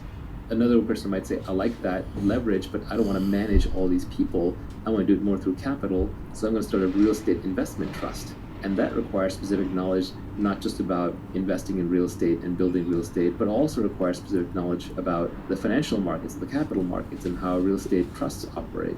One level beyond that might be somebody who says, actually, I want to bring the maximum leverage to bear in this market and the maximum specific knowledge. And so that person would say, well, I understand real estate and I understand everything from basic housing construction to building properties and selling them to how real estate markets move and thrive. And I also understand the technology business. So I understand how to recruit developers, how to write code, and how to build good product. And I understand how to raise money from venture capitalists and how to return it and how all of that works. And obviously not a single person may know this. You may pull a team together to do it where each have different skill sets. But that combined entity would have specific knowledge in technology and in real estate. It would have massive accountability because that company's name would be a very high risk, high reward effort attached to the whole thing. And people would devote their lives to it, take on significant risk, and then it would have leverage in code with lots of developers. It would have capital with investors putting money in and the founders own capital, and it would have labor of some of the highest quality labor that you can find, which is high quality engineers and designers and marketers who are working on a company. And then you may end up with a Trulia or a Redfin or a Zillow kind of company, and then the upside could potentially be in the billions of dollars or the hundreds of billions of dollars. So as you layer in more and more kinds of knowledge that can only be gained on the job and aren't common knowledge, and you layer in more and more accountability and risk taking, and you layer in more and more great people working on it and more capital on it and more code and media on it, you keep expanding the scope of the opportunity all the way from the day laborer who might just literally be scrapping on the ground with their hands all the way up to somebody who started a real estate tech company and then took it public. We spoke about specific knowledge, we talked about accountability, we talked about leverage. The last skill that Naval talks about in his tweet storm is judgment, where he says that leverage is a force multiplier for your judgment. We are now living in an age of nearly infinite leverage, and all the great fortunes are created through leverage. So your first job is to go and obtain leverage, and you can obtain leverage through permission by taking risks and getting people to work for you, or by raising capital, or you can get leverage permissionlessly by learning how to code or becoming a good communicator in podcasting, broadcasting, creating videos, writing, etc. So that's how you get leverage. But once you have leverage, what do you do with it? Well, the first part of your career is spent hustling to get leverage. Once you have the leverage, then you want to slow down a bit because your judgment really matters. It's like you've gone from steering your sailboat around to now you're steering an ocean liner or a tanker. You have a lot more at risk, but you have a lot more to gain as well. You're carrying a much higher payload. So in an age of infinite leverage, judgment becomes the most important skill. Warren Buffett is so wealthy now because of his judgment. Even if you were to take away all of Warren's money, tomorrow investors would come out of the woodwork and hand him $100 billion because they know his judgment is so good, and they would give him a big chunk of that $100 billion to invest. So ultimately, everything else that you do is actually setting you up to apply your judgment. One of the big things that people rail on is CEO pay, and for sure there's crony capitalism that goes on where these CEOs control their boards and the boards give them too much money. But there's certain CEOs who definitely earn their keep because their judgment is better. If you're steering a big ship, if you're steering Google or Apple, and your judgment is 10 or 20% better than the next person's, society will literally pay you hundreds of millions of dollars more because you're steering a $100 billion ship. If you're on course 10 or 20% of the time more often than the other person, the compounding results on that hundreds of billions of dollars you're managing will be so large that your CEO pay will be dwarfed in comparison. So demonstrated judgment, credibility around the judgment is so critical. Warren Buffett wins here because he has massive credibility. He's been highly accountable. He's been right over and over in the public domain. He's built a reputation for very high integrity, so you can trust him. So a person like that, people will throw infinite leverage behind him because of his judgment. Nobody asks him how hard he works. Nobody asks him when he wakes up or when he goes to sleep. They're like, Warren, just do your thing. So especially demonstrated judgment with high accountability, clear track record is critical. Let's define judgment. I would define it as knowing the long-term effects of your decisions, or being able to predict the long-term effects of your decisions. It's funny, my definition of wisdom is knowing the long-term consequences of your actions. So they're not all that different. Wisdom is just judgment on a personal domain. Wisdom applied to external problems, I think, is judgment. So they're highly linked. But yes, it's knowing the long-term consequences of your actions and then making kind of the right decision to capitalize on that. Judgment is very hard to build up. This is where both intellect and experience come in play. There are many problems with the so-called intellectuals in the ivory tower, but one of the reasons why Nassim Taleb rails against them is because they have no skin in the game. They have no real-world experience, right? So they just apply purely intellect. And intellect without any experience is often worse than useless, as you get the confidence that the intellect gives you, and you get some of the credibility, but because you had no skin in the game and you had no real experience and no real accountability, you're just throwing darts. The real world is always far, far more complex than we can intellectualize, and especially all the interesting, fast-moving edge domains and problems, you can't get there without experience. So if you are smart and you iterate fast, it's not even you put 10,000 hours into something, but you take 10,000 tries at something. If you are smart and you have a lot of quick iterations and you try to keep your emotions out of it, the people with the best judgment are actually among the least emotional. A lot of the best investors are considered almost robotic in that regard, but I wouldn't be surprised if even the best entrepreneurs often come across as unemotional. There is this archetype of the passionate entrepreneur, and yeah, they have to care about what they're doing, but they also have to see very clearly what's actually happening. And the thing that prevents you from seeing what's actually happening are your emotions. Our emotions are constantly clouding our judgment. And in investing, or in running companies, or in building products, or being an entrepreneur, emotions really get in the way. Emotions are what prevent you from seeing what's actually happening until you can no longer resist the truth of what's happening, until it becomes too sudden, and then you're forced into suffering, which is a breaking of this emotional fantasy that you had put together. Try and connect some of these concepts. I would say that first, you're accountable for your judgment. Judgment is the exercise of wisdom. Wisdom comes from experience, and that experience can be accelerated through short iterations. And the reason why a lot of the top investors, a lot of the value investors, if you read Jeremy Grantham or you read Warren Buffett, you read up on Michael Burry, these people sound like philosophers, or they are philosophers, or they're reading a lot of history books or science books. Like, what are they doing? Shouldn't they be reading investment books? No, investment books are the worst place to learn about investment, because investment is a real-world activity that is highly multivariate. All the advantages are always being competed away. It's always on the cutting edge. So what you actually just need is very, very broad-based judgment and thinking. And the best way to do that is to study everything, including a lot of philosophy. And philosophy also makes you more stoic, makes you less emotional, and so you make better decisions, you have better judgment. One simple thing is I go out on Twitter, and it seems like half of Twitter is outrageous something at all times. You can go within someone's Twitter feed and get at least some semblance of what it must be like to be in their head all the time. And the more outraged somebody is, I guarantee you, the worse their judgment is. If someone's constantly tweeting political outrage and seems like an angry person getting into fights, you don't want to hand this person the keys to your car, let alone the keys to your company. So we covered the skills that you need to get rich. That was specific knowledge, accountability, leverage, judgment, and lifelong learning. Let's talk a little bit about the importance of working hard and valuing your time. So no one is going to value you more than you value yourself. So you just have to set a very high personal hourly rate, and you have to stick to it. So even since when I was young, I just decided that I was worth a lot more than the market thought I was worth, but I started treating myself that way. So always factor your time into every decision. How much time does it take? Oh, it's going to take me an hour to get across town to get this thing? Well, I value myself at $100 an hour. That's throwing $100 out of my pocket. Am I going to do that? You buy something from Amazon, they screwed it up, you have to return it. Is it worth your time to return it? Is it worth the mental hassle? Keep in mind that you have less work hours, you have less mentally high output hours. Do you want to use them to run errands and solve little problems, or do you want to save them for the big stuff? All the great scientists were terrible at managing their household life. None of them had a clean, organized room, or made all their social events on time or sent their thank you cards.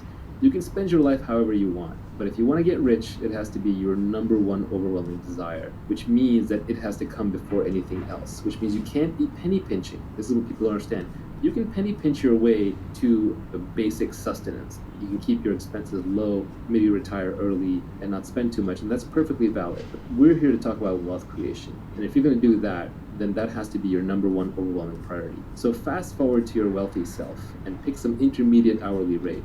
for me, believe it or not, back when you could have hired me, which now obviously you can't, but back when you could have hired me, and this was true a decade ago or even 2 decades ago before I had any real money, my hourly rate, I used to say to myself over and over, is $5,000 an hour. Today, when I look back, really it was about $1,000 an hour. And of course, I still ended up doing stupid things like arguing with the electrician or returning the broken speaker, but I shouldn't have. And I did a lot less than any of my friends would. And I would make a theatrical show out of throwing something in the trash pile or giving it to Salvation Army rather than trying to return it, or handing something to people rather than trying to fix it.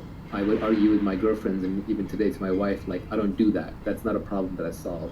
I still argue that with my mother when she hands me like little to-dos. I just don't do that. I would rather hire you an assistant. And this was true even when I didn't have money. Another way of thinking about something is that if you can outsource something or not do something for less than your hourly rate, outsource it or don't do it. So if you can hire someone to do it for less than your hourly rate, hire them. That even includes things like cooking. Now, you may want to eat your healthy home-cooked meals, but if you can outsource it, do that instead. And I know some people will say, well, what about the joy of life and what about getting it right just your way? Sure, you can do that, but you're not going to be wealthy because now you've made something else a priority. Paul Graham said it pretty well for Y Combinator startups. He said you should be working on your product and getting product market fit, and you should be exercising and eating healthy. Like, that's about it. That's kind of all you have time for while you're on this mission. So set a very high hourly aspirational rate for yourself and stick to it. And it should seem and feel absurdly high. If it doesn't, it's not high enough. And whatever you picked, my advice to you would be raise it. Like I said, for myself, even before I had money, for the longest time I used $5,000 an hour. And if you extrapolate that out into what it looks like as an annual salary, it's multiple millions of dollars per year. Ironically, I actually think I've beaten it. When I look back, because I'm not the hardest working person, I'm actually kind of a lazy person. So I work through bursts of energy where I'm really motivated with something. So if I actually look at how much I've earned per actual hour that I put in, it's probably quite a bit higher than that. Let's talk about hard work. There's this battle that happens on Twitter a lot between should you work harder and should you not. Like David Hauser's on there saying, it's like you're slave driving people, and Keith Rabois is always on there saying, like, no, all the great founders work their fingers to the bone. And they're talking past each other. First of all, they're talking about two different things. David is talking about employees in a lifestyle business, which is fine. Your number one thing in life, if you're doing that, is not getting wealthy. You have a job, you also have your family, you also have your life. But Keith is talking about the Olympics of startups. He's talking about the person going for the gold medal and trying to build a multi-billion-dollar public company. That person has to get everything right. They have to have great judgment, they have to pick the right thing to work on, they have to recruit the right team, and they have to work crazy hard because they're basically engaged in a competitive sprint. So if getting wealthy is your goal, you are going to have to work as hard as you can. But hard work is absolutely no substitute for who you work with and what you work on. What you work on is probably the most important thing. Finding product market founder fit, to expand on Mark Andreessen's definition, he came with product market fit, but I would add product market founder fit, which is how well you are personally suited to that business. The combination, that three, that should be your overwhelming goal. And you can save yourself a lot of time if you pick the right area to work in. Picking the right people to work with is the next most important piece. And then third comes how hard you work. But they're like three legs of a stool. If you shortchange on any one of them, the whole stool is going to fall down. So it's not like you can pick one over the other that easily. So the order of operations when you're building a business is, or even building your career, is first figure out what should I be doing? What is something where there is a market that is emerging, there's a product that I can build that I'm excited to work on, and something where I have specific knowledge and I'm really into it. And then second, surround yourself with the best people possible. And no matter how high your bar is, raise your bar. Because you can never be working with other people who are great enough. If there's someone greater out there to work with, you should go work with them. I advise a lot of people who are looking at which startup to join in Silicon Valley, I say basically pick the one that's going to have the best alumni network for you in the future. Look at the PayPal mafia. They work with a bunch of geniuses, so they all got rich. So just try and pick based on the highest intelligence, energy, and integrity people that you can find. And then finally, once you've picked the right thing to work on and the right people to work with, then you work as hard as you can. This is where the mythology gets a little crazy. People will work 80, 120-hour weeks. A lot of that's just status signaling. It's showing off. Nobody really works 80 to 120 hours a week sustained at high output with mental clarity. Your brain breaks down. You just won't have good ideas. So really the way people tend to work most effectively, especially in knowledge work, is they sprint as hard as they can while they're working on something and they're inspired and they're passionate, and then they rest, they take long breaks. It's more like a lion hunting and much less like a marathon runner running. So you sprint, then you rest, you reassess, and then you try again. And what you end up doing is you end up building a marathon of sprints. Nivi just made the point to me on the side that inspiration is perishable, which is a very good point. When you have your inspiration, do it right then and there. This happens to me a lot with my tweet storms. I've actually come up with a whole bunch of additional tweet storms besides the ones that are already out there, but sometimes I just hesitate or I just pause and then it just dies. And what I've learned is if I'm inspired to write a blog post or to publish a tweet storm, I should probably do it right away. Otherwise, it's not going to get out there. I won't come back to it. So inspiration is a beautiful and powerful thing, and when you have it, just seize it. So people talk about impatience. When do you know to be impatient? When do you know to be patient? My glib tweet on this was impatience with actions and patience with results. And I think that's actually a good philosophy for life. Anything you have to do, just get it done. Why wait? You're not getting any younger. Your life is slipping away. You don't want to spend it waiting in line. You don't want to spend it traveling back and forth. You don't want to spend it doing things that you know ultimately aren't part of your mission. And when you do them, you want to do them as quickly as you can while you do them well with your full attention. But then you just have to give up on the results. You have to be patient with the results because you're dealing with complex systems, you're dealing with lots of people. It takes a long time for markets to adopt products. It takes time for people to get comfortable working with each other. It takes time for great products to emerge as you polish away, polish away, polish away. So impatience with actions, patience with results. And as Nivi said, inspiration is perishable. So when you have inspiration, act on it right then and there. If I have a problem that I discover in one of my businesses that needs to be solved, I won't sleep until at least the resolution is in motion. And this is just a personal failing, but if I'm on the board of a company, I'll call the CEO. If I'm running the company, I'll call my reports. If I'm responsible, I'll get on there right then and there and solve it. If I don't solve a problem the moment it happens, or I don't start moving towards solving it the moment it happens, I have no peace. I have no rest. I have no happiness until that problem is solved. So solve it as quickly as possible. I literally won't sleep until it's solved. Maybe that's a personal characteristic, but it's worked out well in business. We squander our time with the death of 1,000 cuts. So another tweet I had was, you should be too busy to do coffee while still keeping an uncluttered calendar. People who know me know that I'm famous for simultaneously doing two things. One is having a very clean calendar. I have almost no meetings on it, and there are people that I meet with when they see my calendar, they almost weep. While at the same time, I am busy all the time. I'm always doing something. And it's usually quote-unquote work-related, but it is whatever the highest impact thing is that needs to be done at that time and that I'm most interested and inspired about. But the only way to do that is to constantly, ruthlessly decline meetings. People want to do coffee and build relationships, and that's fine early in your career when you're still exploring, but later in your career when exploiting and there are more things coming at you than you have time for, you have to ruthlessly cut meetings out of your life. If someone wants to do a meeting, see if you can do it with a phone call instead. If they want to do a phone call, see if they can do it with an email instead. If they want to do it with email, see if they can do it with a text message instead. If they're text messaging, you should probably be ignoring most text messages unless they're true emergencies. So one has to be utterly ruthless about dodging meetings. When you do meetings, do walking meetings, do standing meetings, keep them short, keep them actionable, keep them small. Any meeting with 8 people in it sitting around a conference table, nothing is getting done in that meeting. You're literally just dying 1 hour at a time. Doing coffee reminds me of an old quote, I think, from Steve Jobs when they asked him, hey, why doesn't Apple come to conventions? Or why don't you come to my convention? And his response was, well, then because we wouldn't be here working. Yeah, I used to have a tough time turning people down for meetings, but now I just tell them outright. I just say, look, I don't do non-transactional meetings. I don't do meetings without a strict agenda. I don't do meetings unless we absolutely have to. Nivi used to do this. He would email people when they would ask Nivi and I for a meeting, like coffee meeting, get to know you. He would say, we don't do meetings unless it's life and death urgent. And then that person has to respond, yeah, it's life and death urgent, or there's no meeting. When you have something important or something valuable, other busy, interesting people will meet with you. Your calling card has to be, hey, here's what I've done, here's what I can show you, let's meet and I'll be respectful of your time if this is useful to you. And I find that there are very busy, important people who will take your meeting, but you have to come with a proper calling card. All the people who tweet and who email famous or rich people saying, hey, if I could just get one meeting with you, and they're vague about it, they're not going to get anywhere in life. You have to build up the credibility. When, for example, an investor in the tech business, in the venture business, looks at a startup, the first thing they want to see is they want to see some evidence of product progress. They don't just want to even see a slide deck, they want to see product progress. Because the product progress is the resume for the entrepreneur. It is the unshakable, unfakeable resume. So you have to do the work. To use a crypto analogy, you have to have proof of work. If you have proof of work and you truly have something interesting, then you shouldn't hesitate to put it together in an email and send it to somebody. But even then, when you're asking for a meeting, you want to be super actionable about it. But I would say even the other side, even if you yourself haven't made it yet, if you think you're going to make it by going out and networking and doing a whole bunch of meetings, you're probably incorrect.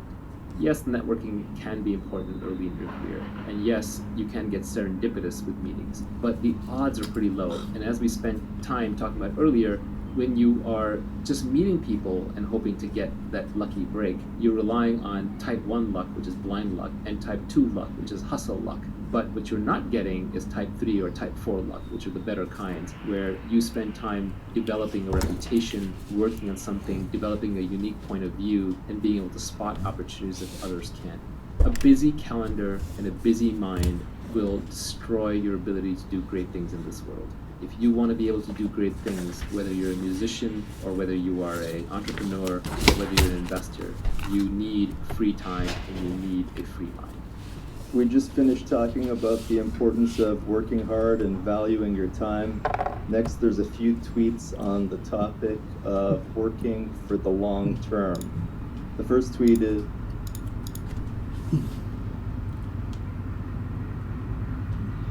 Okay.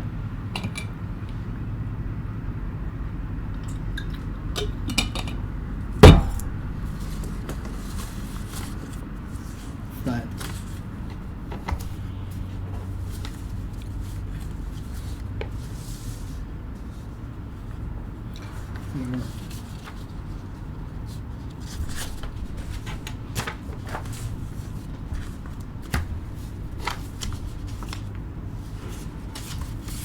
Bum.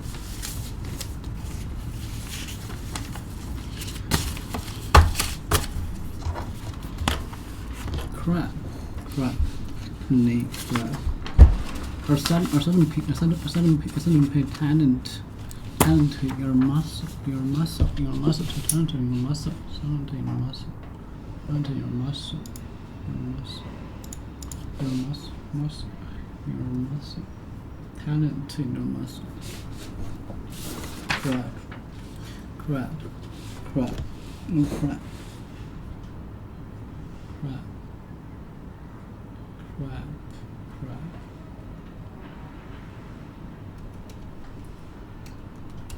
Crap. Or sudden pain for time in a muscle, often after a lot of exercise that limits movement. Several runners did a treatment for cramp and exact cramp. Sudden pain for tightening in muscle, often after an exposure that limits movement. That is okay. Limit sudden pain for tightening. Okay, crap. Oh, crap. Oh, okay. I think she's trying to tell us something of quickly. Quick. Get the verbs.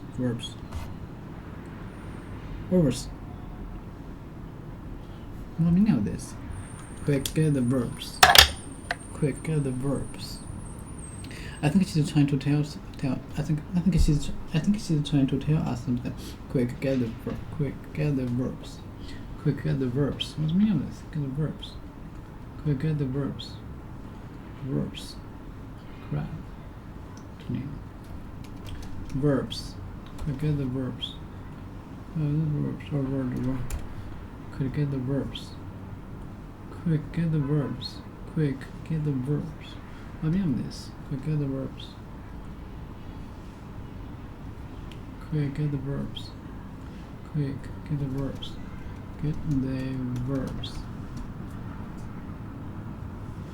Quick, get the verbs.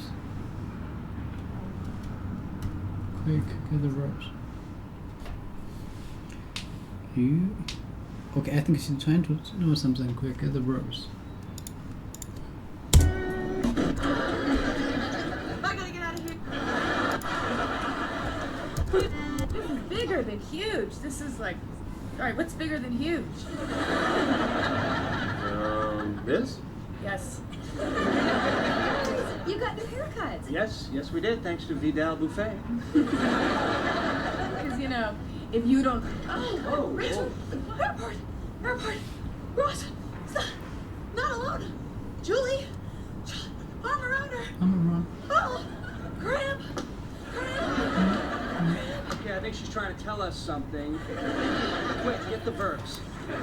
Quick, get the verbs. What do you mean of this?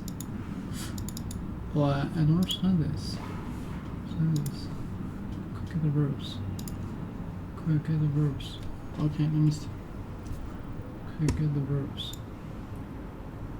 I'm trying to tell us something. Quick, get the verbs. I think you're trying to tell us something. Quick, get the verbs.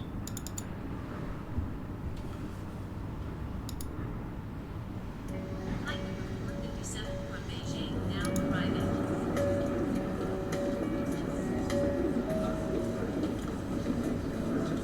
Oh my god! Oh my god! Excuse me. Move, emergency!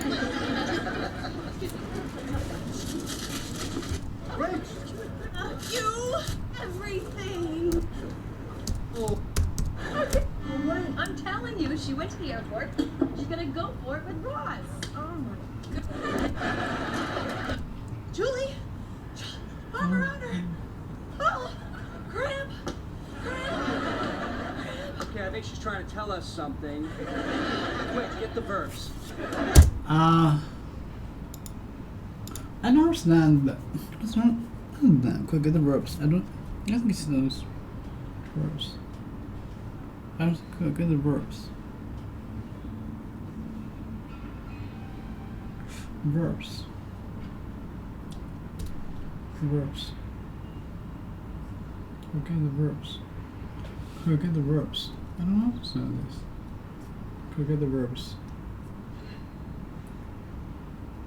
I don't understand this. Quick, get the verbs. Okay, the verbs.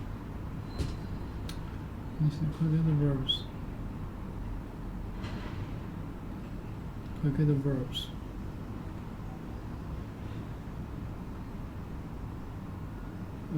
Quick, get the verbs. What was that?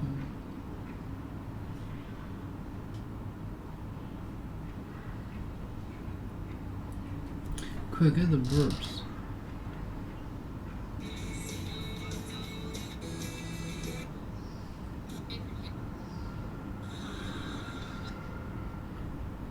Quick, get the verbs.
Quick, get the verbs.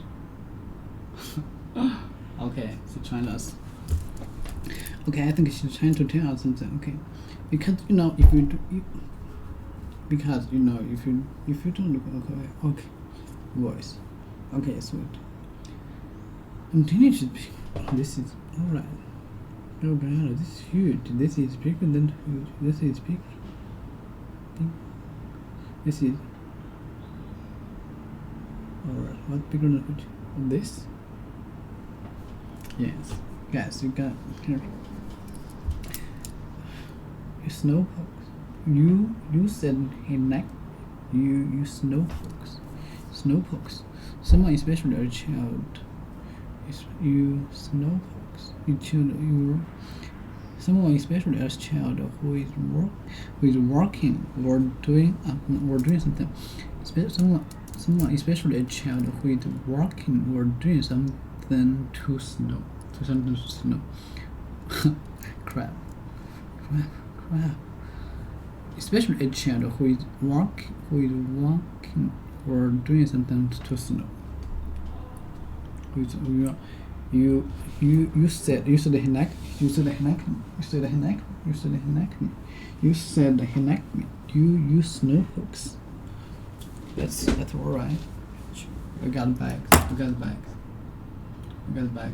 Snowpox. Alright, we got bags. Crap, snowpox. You say snowpox. Snowpox. Quick, I think she's trying to tell us. Quick, get the verbs. You said he liked me. Use snowpox. Snowpox. You snowpox. Yeah, that's alright, Rich. We got the bags. Okay. Julie, this is Mr. Mark. This is Chan. Hi, Phoebe. Hi, Joe. What's up? Everyone, this is Julie. Oh, hi. But I'm not here. You haven't met me. But I'm not here. You haven't met me. I'll make much better first impression. Either opinion of what something is. Either opinion of what something or someone is like. Okay, I'll make much better first impression tomorrow when I don't have 20 hours of crap. I'll make much better first impression tomorrow when I don't have 20 hours of cab and plan on me. Slow pose. Okay, I'll make much better first impression tomorrow when I don't have 20 hours of cab and plan on me.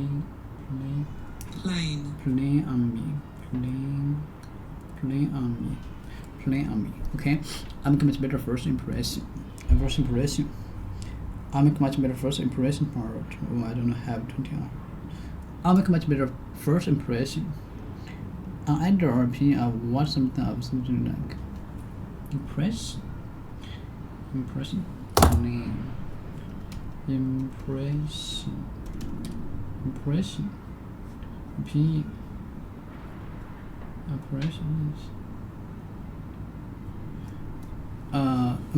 First impression on either or opinion of what something or someone is like. I'll make much better first impression tomorrow when I don't have 20 hours of cab and plan on me. I'll make much better first impression tomorrow when I don't have 20 hours of cab and plan on me. I'll make much better first impression tomorrow when I don't have 20 hours of cab and plan on me. I'll make much better first impression. I'll make much better first impression tomorrow. Okay. I know this. Hi. But I'm not here. You haven't met me. I'll make much better first impression tomorrow. Why don't I have 20 hours of cab and plan on me? Cab. Why don't I have 20 hours of cab and plan on me? Why don't I have 20 hours of cab? Okay, I see that. I don't get it. I'll make much better first impression tomorrow. Why don't have 20 hours of cab and plan on me? Okay, that's it. Oh, I know that. Cab. Impression. Cab. The separate front of a large vehicle, such as truck, bus, or train, or cab. art cab impression, cab, crab, cab. Cab.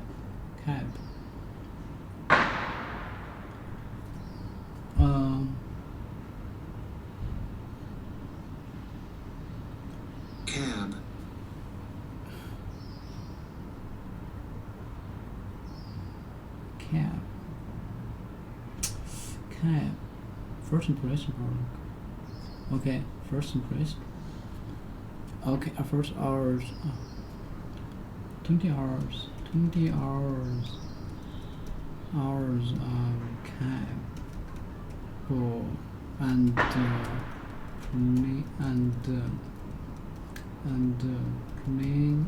on me.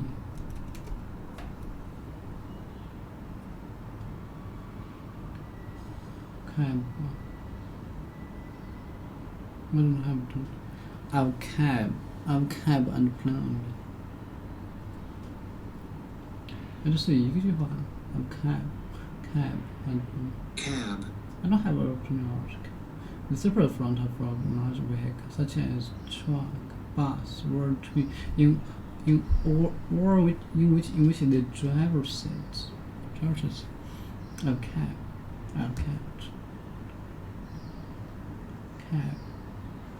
Okay, I'll cab. But I'm not here. You have to remember.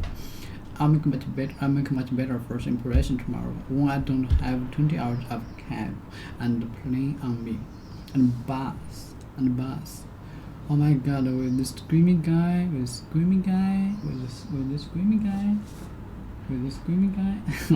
I know this. Oh my God! With screaming guy. Cab. Screaming guy to cry or say something naughty and usually on a high note, especially because of strong emotion such as fear, extreme, and they speed. I wonder what this means. More examples were down. Knife, spit, crime, impression, fire.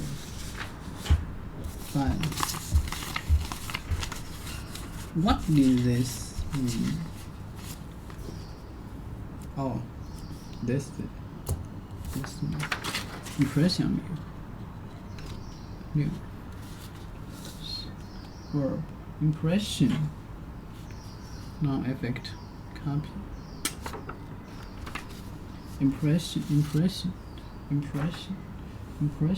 Effect. They were that symptoms like works or feels for a particular person.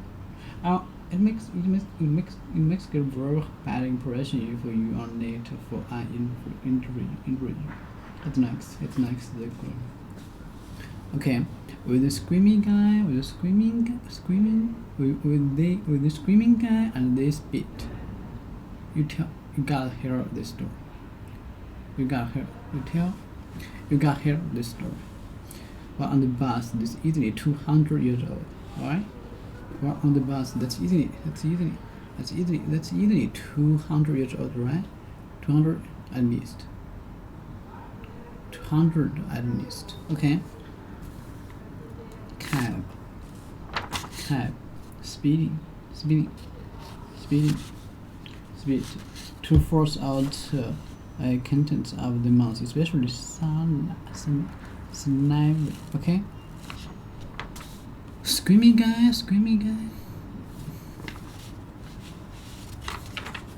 Okay, with the screaming guy.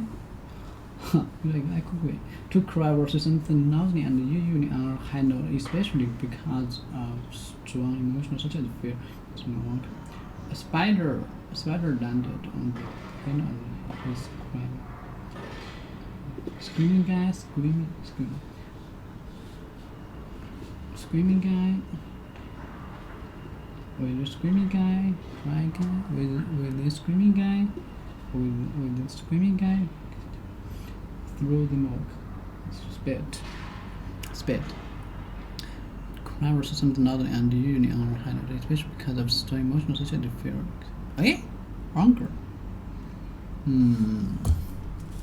Let me see.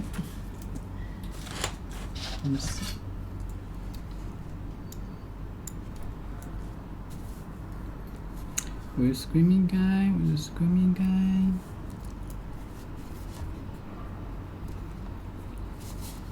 Verb. Noise. More examples. Phrase. I heard a woman. Honest.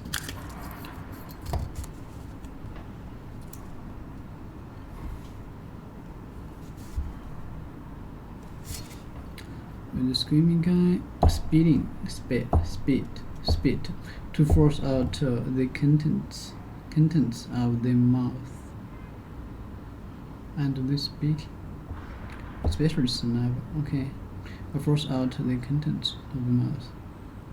With the screaming guy and the speeding,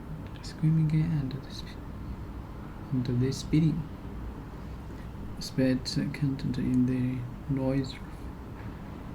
Spite contemptuous. She spat the meat. And the speeding. And with the screaming guy and the speeding. Discuss. She spat the meat out in discuss. And not spat. He spat the meat out in discuss. The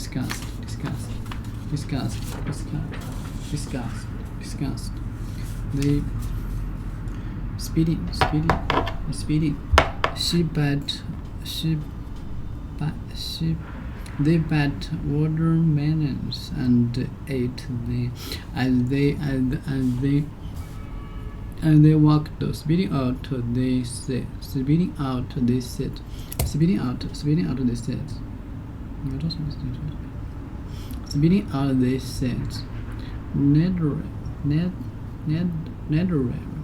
Netherary. To say were short words. Quickly and angrily. Get out. She spat. She spat when eyes appeared in the doorway. She spat. Get out. And the speeding. If something hot, she spat. If something hot, such as fire, spits, it produced the short, sharp noise and throws out a little voice. For example, she spat out the gristle. She spat out the gristle. I told her off for speeding at her brother. I told her off for speeding at her brother. I tried to offer friendship, and he spat in my face. I tried to offer,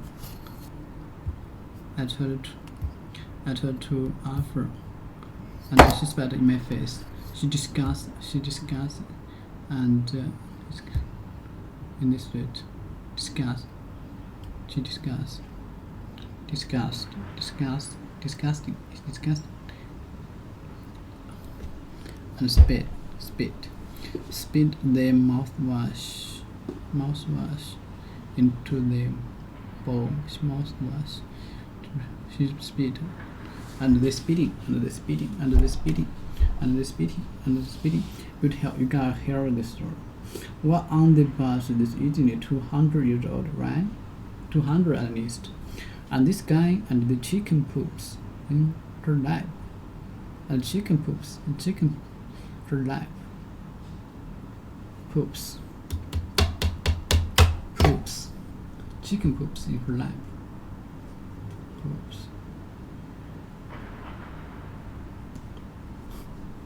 Poops. Chicken poops.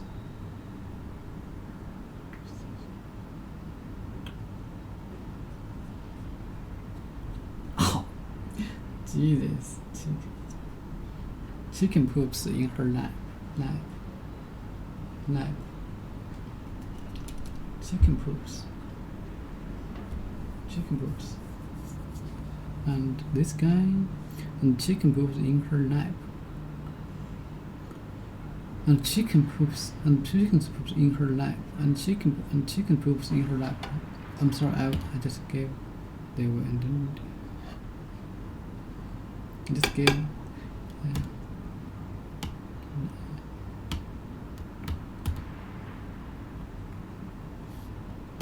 Okay, and this guy, chicken poops in her lap, and chicken poops in her lap, and chicken poops in her lap,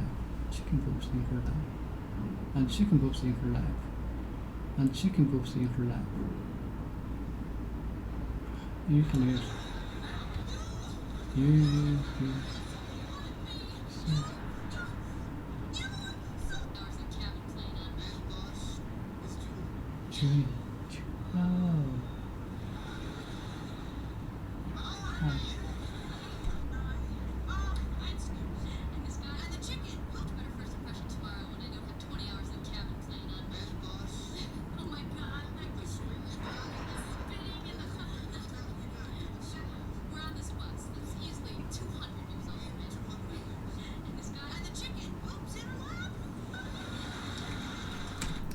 And the chicken see her.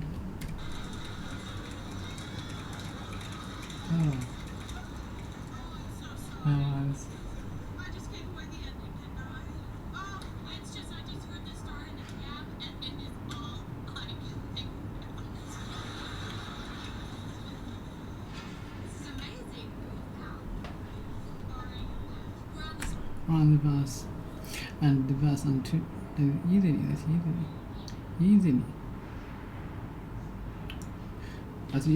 That's easily 200 years, right? That's 200 at least. And this chicken, and the chicken poops, and the chicken poops in her lap. Chicken poops.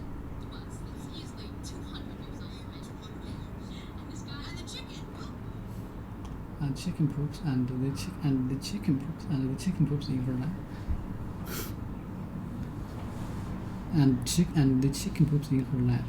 Oh, I'm sorry. I just.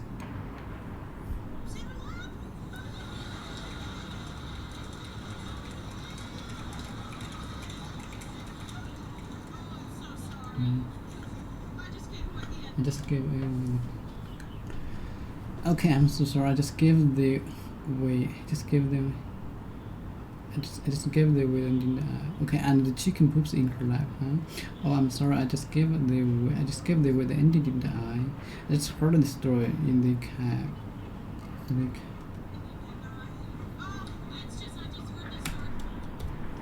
Okay. I'm so sorry. I just gave the way the ending in the eye. I just heard the story in the cab. I just heard the story in the cab, and it is all I can think about.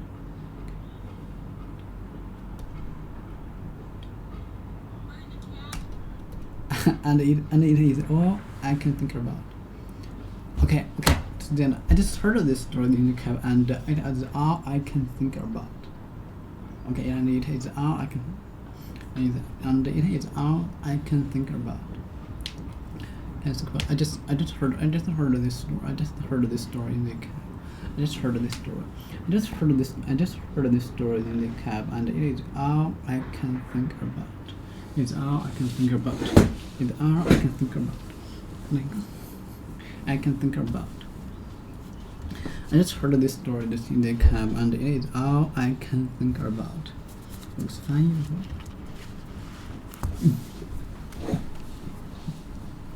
And it is all I can think about. Again, and I just heard this story in the cab, and it is all I can think about. I just heard this story in the cab, and it is all I can think about. I just heard this story in the cab, and it is all I can think, and it is all I can think about. And it is all. This is amazing. I mean, how did this happen? Ross and I were in grad school together. Ross and I were in, and I were in grad school together. Grad school. Grad. Nap. In her life. Her life.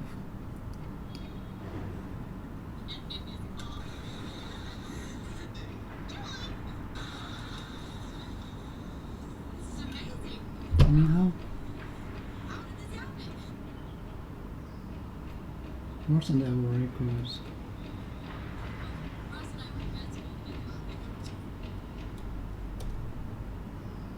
Grad.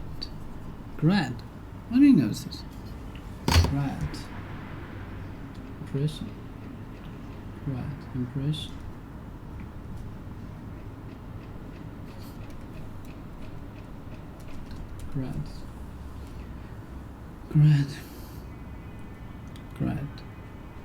Grad school, graduate, graduate,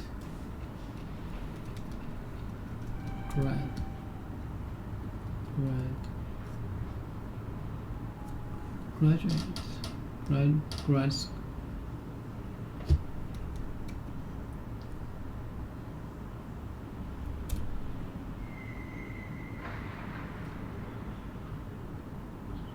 Full and graduate. Person who is finishing their school, college, and university education. Grad school.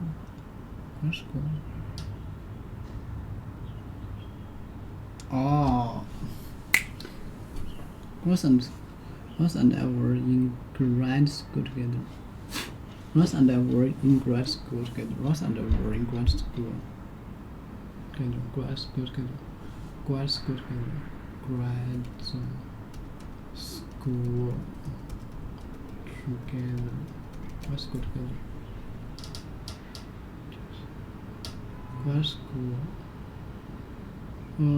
School.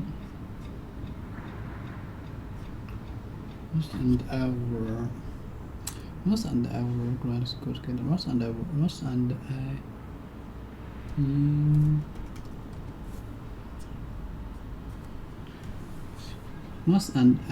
in grad school. Ross and I were grad school together. We don't have. Ross and I were grad school. We haven't seen each other since then. Ross and I were grad school together. Grad school together. Grad school. I can think of it. Oh, I think. What do you mean? How did this happen?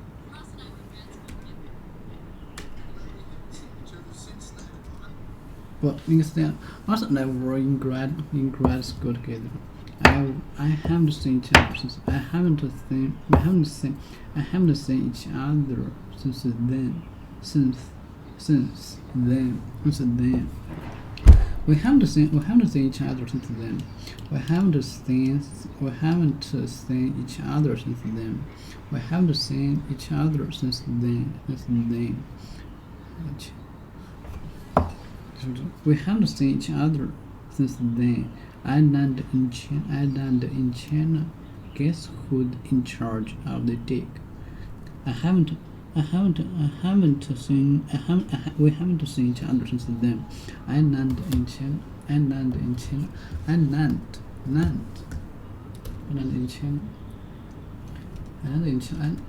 Graduate.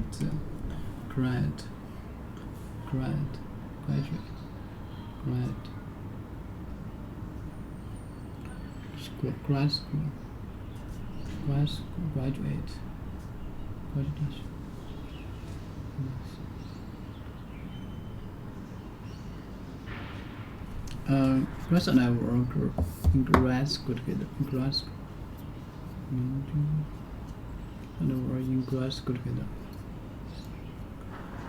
and I were in grad school.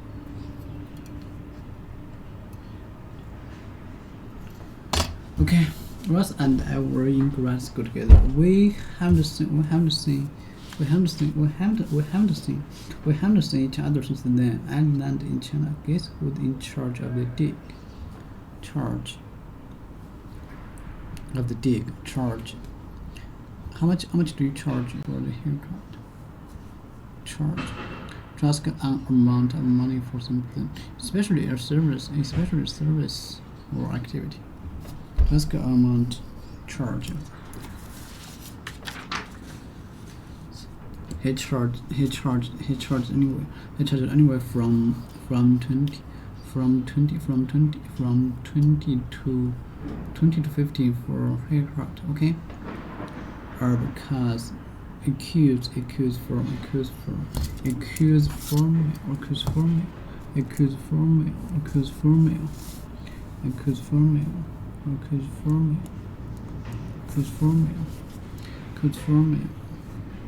verb from to try to hurry. Okay.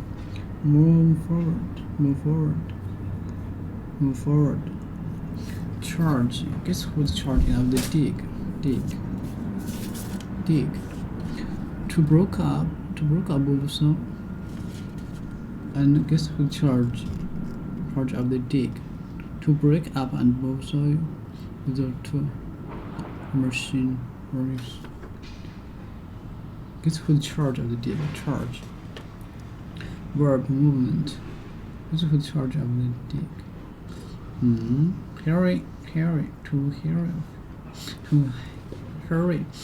hurry from one place to another. Move forward. To hurry from one place to another. Accuse the form. To make a formal statement saying that someone is accused of a crime. She's been charged with murder.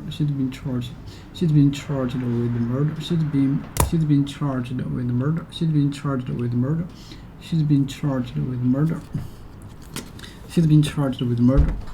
been charged with murder. Guess who's charge of the dig? Charge.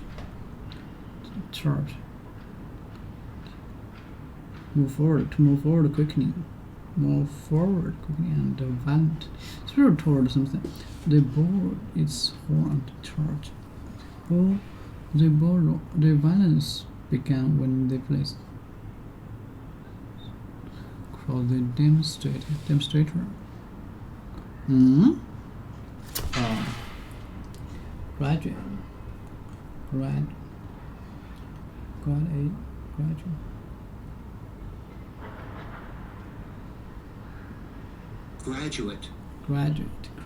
Murder. Crime. Propose. Shit. Okay, I don't understand this. Troops. Guess what the other speed? Charge.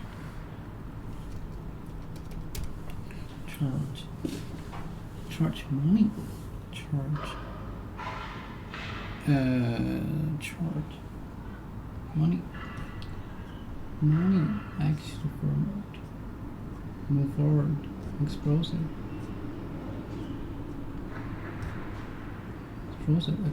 energy.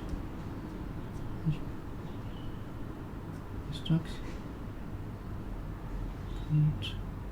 Church.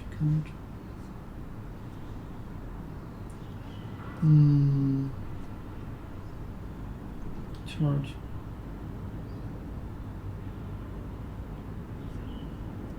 Guess who's in charge of the dig?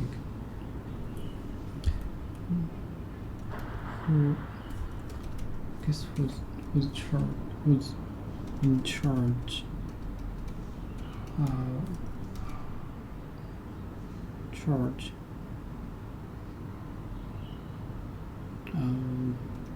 They dig. Guess who?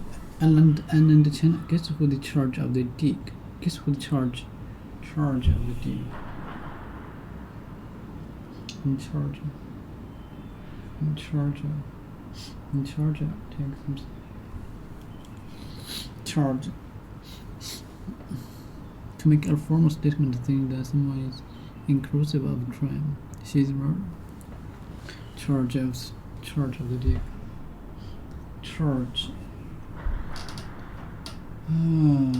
Charge. What's the charge?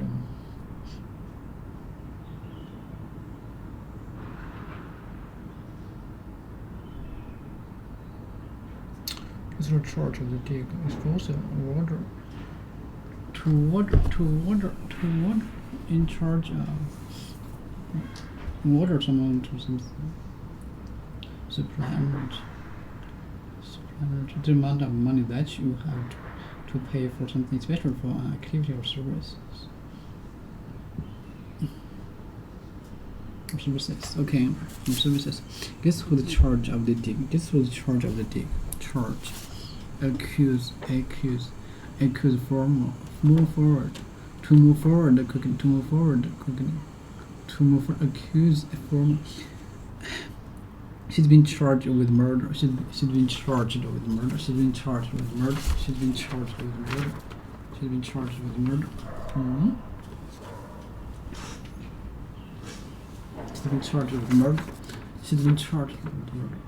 To take formal statements in that something is accused of.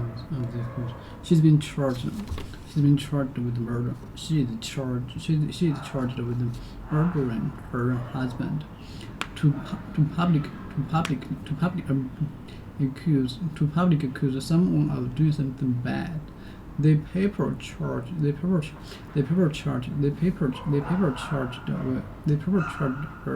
with using the company's money for her own purposes.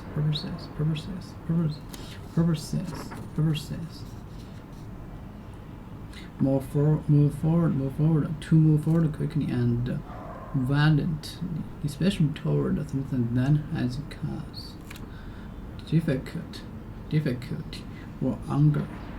The ball lowered its horn and charged.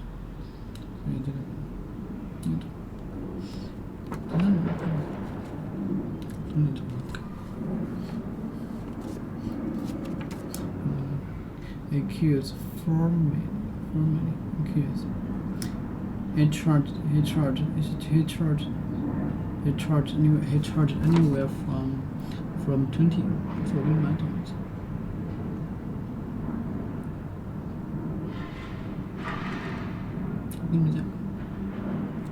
The restaurant charges shockingly high prices for its.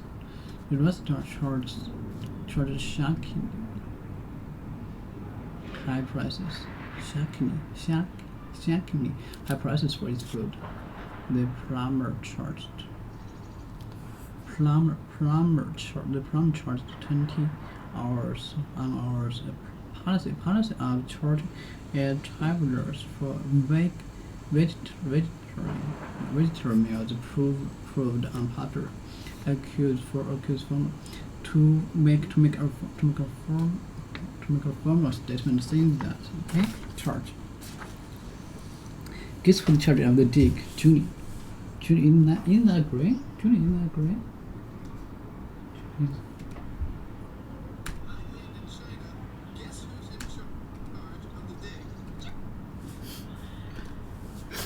Guess who the charge? Charge of the dick. Guess who the charge of the dick? Move forward. Charging. What's meaning? Oh my goodness. Mine. Counter in charge.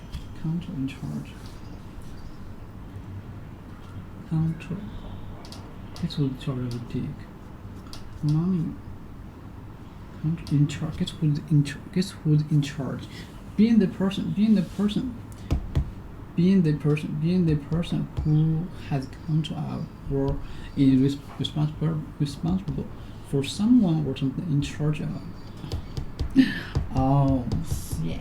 In charge of. in charge of, who will be in charge of the department when Sophie leaves. Being the person who has control or is responsible for someone or something. In charge of. Who will be in charge of the department when Sophie leaves? Control. Being the person who has control of or is responsible for someone or something. For something. Being the person in charge of. I was in charge of the dig. I was in charge of the book. I was in charge of the book. I was in charge of the book. Is that right? Is that correct? Yeah, I think that's right. Julie, in the great, they just kick you in the crotch, spit on your neck, fantastic. Spit on your neck, fantastic. In that just kick you in the crotch. Let me know this. What's in the crotch? Dig. Verb proof. Kick. To hit something. To hit someone or something with their foot. Just in the kick you in the crotch. Just in the crotch. To hit someone or something with their foot, or to move their feet and neck suddenly and violently. I kicked the ball as hard as I could.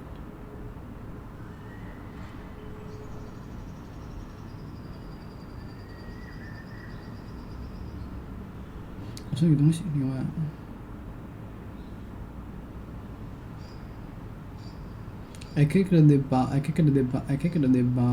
hard as could.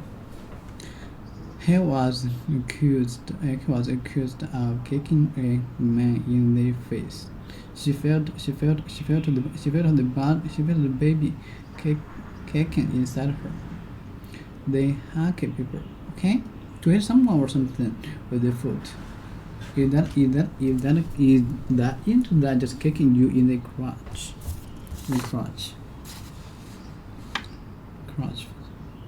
No. Let me see. Kick. Crotch. I mean this. Crotch. In front of. In charge of. Just stand there. This. Oh. That. Just that. Just neck fantastic. I don't have much money. I'll make much better. Crotch.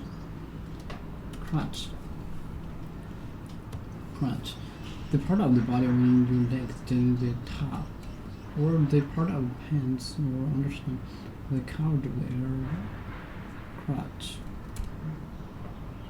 Crotch. Isn't that just kicking you in the crotch? Isn't that just kicking you in the crotch? Spit on your neck. Isn't that just kick you in the crotch? Isn't that just kicking you in the crotch? Spit on your leg. Spit on neck. Fantastic. Fantastic. Isn't that just kick you in the crotch.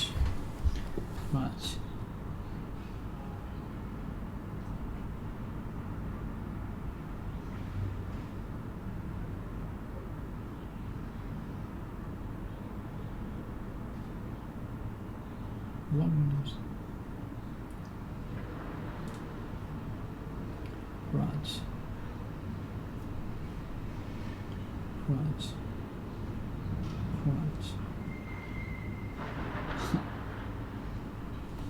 The part of you, just kick you in the crotch. Kick you. In that, kick you in the crotch, spit on your leg first. Your leg first. What's this? What's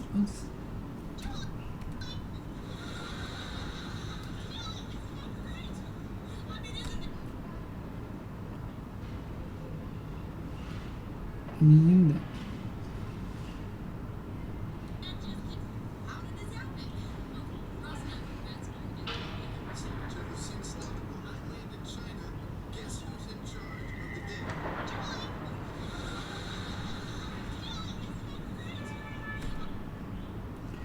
Ah, in that just spit on your leg.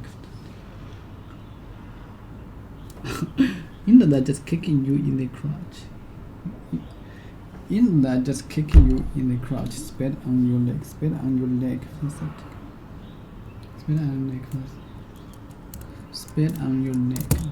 Just into that just kicking you in the crotch. In that.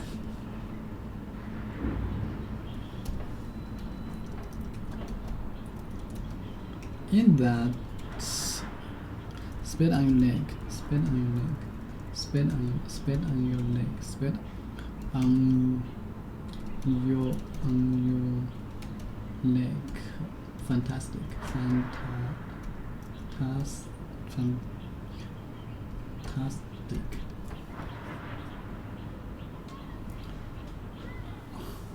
Spit on your leg, spit on your leg. Spit on your leg. Spit on your leg. Spit on your leg. Fantastic. In that is great. In that is great. In that great. In that just kick you in a crotch. Kick you in a crotch. Spit on your leg. Fantastic. It's an expression. It's an expression. It's an expression.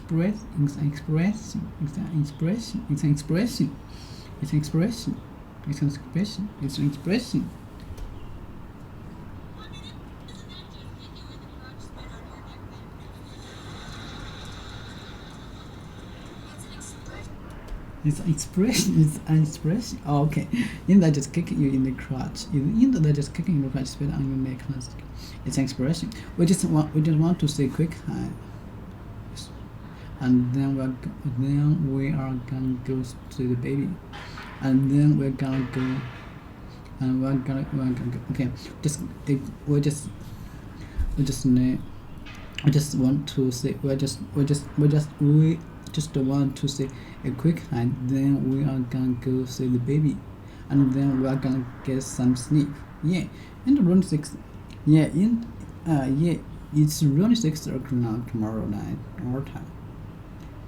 It's around 6 o'clock tomorrow night our time. It's around 6 o'clock our time. Well, listen, don't tell us what. Yeah, because it's around 6 o'clock. Wait, it's around 6 o'clock tonight. Okay, it's around 6. Yeah, it's around 6. Yeah, it's around 6 o'clock tomorrow night.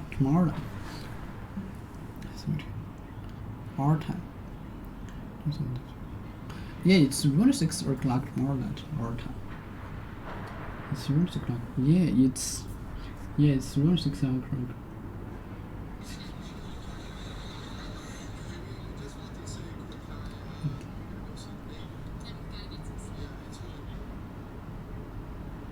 Yeah, it's around 2 o'clock.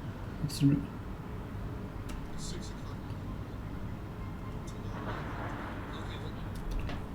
What?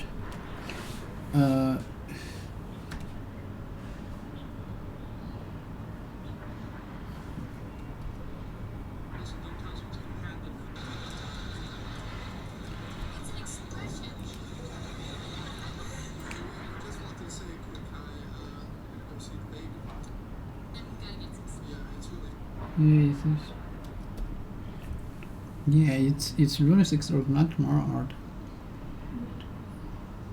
Soon okay, oh, yeah, it's wrong 6 o'clock tomorrow. So don't tell us what's gonna happen.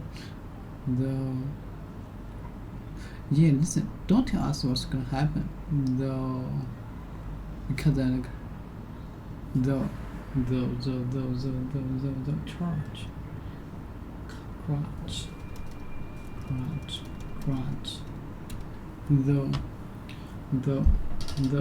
Even though she had expected the fact.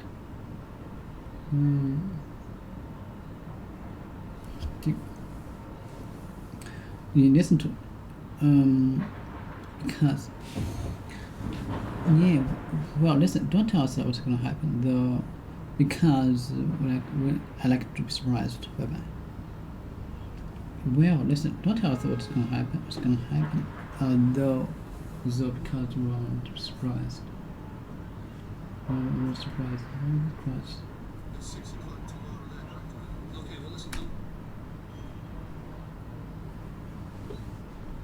Tell us what's gonna happen now, because I like this.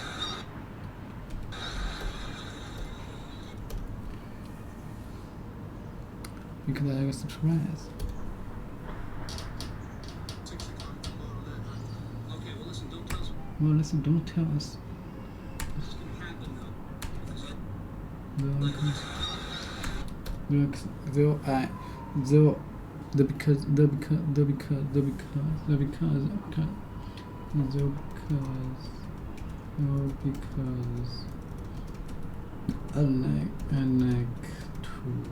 surprised.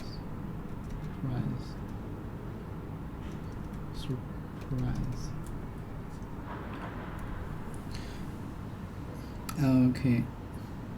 Well, listen, don't tell us what's gonna happen because I like to be surprised. Okay. Let me see.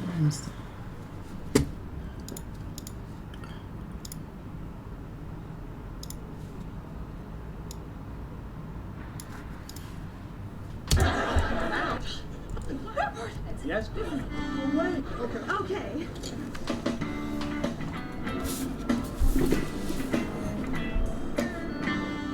I'm telling you, she went to the airport. She's gonna go for it with Ross. Oh my God. This is huge. This is bigger than huge. This is like. All right, what's bigger than huge? This? Yes. You got new haircuts. Yes, we did, thanks to Vidal Buffet. Because, you know, if you don't look good, we don't look good. Oh, I love that voice. Oh, Rachel. Airport. Ross. Stop. Not alone. Julie. Arm around her. Oh, cramp. Okay, I think she's trying to tell us something. Quick, get the verbs.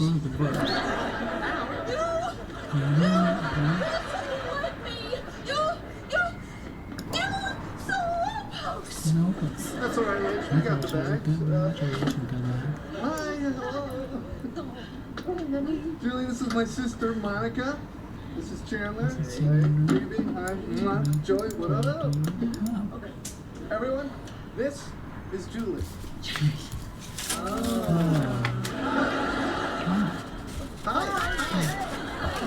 Hi, but I'm not here. You haven't met me. I'll make a much better first impression tomorrow when I don't have 20 hours of cabin playing on me. And bus. Oh my God! Oh, like the screaming guy. and the spitting and the. You gotta hear this story. We're on this bus that's easily 200 years old, right? 200 at least. And this guy And the chicken poops in her lap.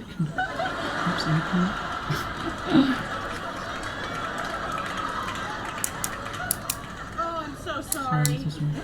I just gave away the ending, didn't I? Oh, I just heard this story in a cab, and it is all I can think about. This is amazing. This is amazing.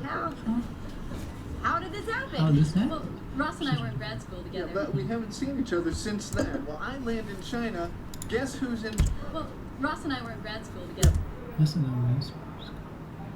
But we haven't seen... How did this happen? Well, Ross and I were in grad school Yeah, together. but we haven't seen each other since then. Well, I land in China. Guess who's in... Let me see. What's another Friends? This is Hi, screaming guy. And the Oh my. spitting Yeah, and you gotta hear this story. We're on this bus that's easily too. Oh, it's just, I just heard this story in the cab, and it is all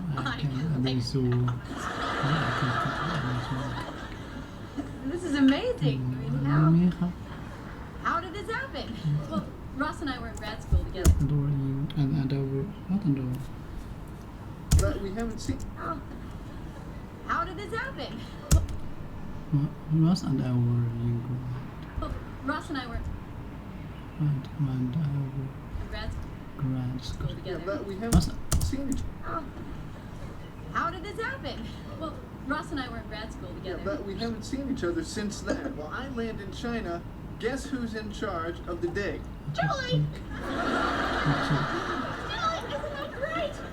I mean, isn't that just kick you in the crotch, spit on your neck, fantastic?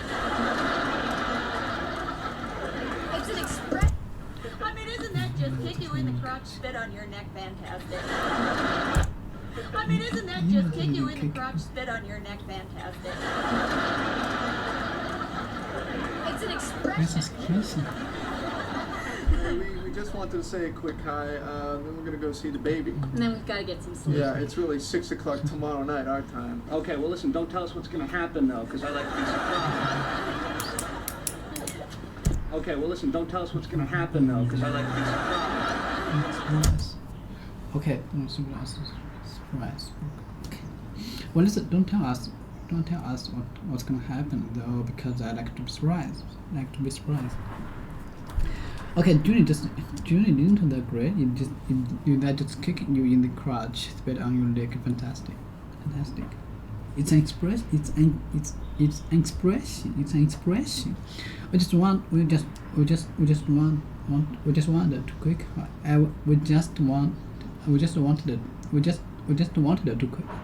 We just wanted to say a quick hi, and then we're gonna post the baby. It's an expression. We just wanted to say quick hi, and then we're gonna go see the baby, and then we're gonna get some sleep. Yeah, it's 6 o'clock tomorrow night our time. We will listen. Don't tell us what's gonna happen though, because I could be surprised. Bye bye. Rich, can I get some coffee? Thank you. Hi Rich, did you talk to him yet? Cake. To have someone or something with the foot or crutch. Church. And though, despite the fact, even though she haven't recalled, even though she said she could,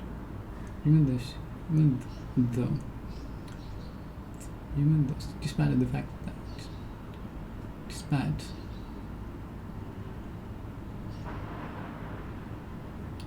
the fact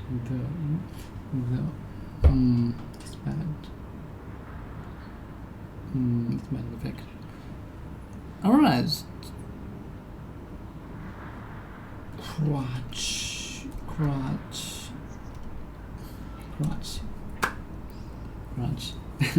In that just kick you in the crotch, sweat on your neck, fantastic. The part of your body where your legs join at the top, or the part of pants, or the part of pants or underwear that covers this area. The part of a tree where its trunk splits into two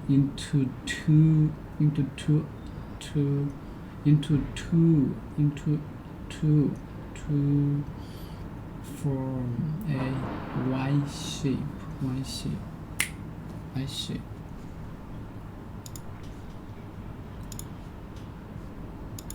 Become the best in the world at what you do. Keep redefining what you do until this is true. If you really want to get paid in this world, You want to be number one at whatever it is that you're doing. And it can be niche, that's the point. It can literally be you're getting paid for just being you. You know, at this point, some of the most successful people in the world are that way. Oprah gets paid for being Oprah. Joe Rogan gets paid for being Joe Rogan. And they're being authentic to themselves. So what this tweet is trying to say simultaneously is that you want to be number one, but you want to keep changing what you do until you're number one. You can't just pick something arbitrary. You can't say, I'm going to be the fastest runner in the world, and now you got to beat Usain Bolt. That's too hard of a problem.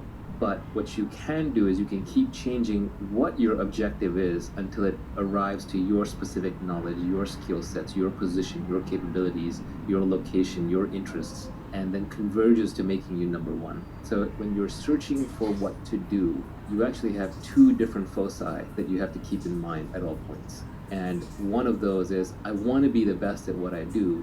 And the second is, what I do is flexible so that I am the best at it, until you arrive at a comfortable place where you're like, yes, this is something I can be amazing at while still being authentic to who I am. And this is not going to be an overnight discovery. It's going to be a long journey, but at least you know how to think about it.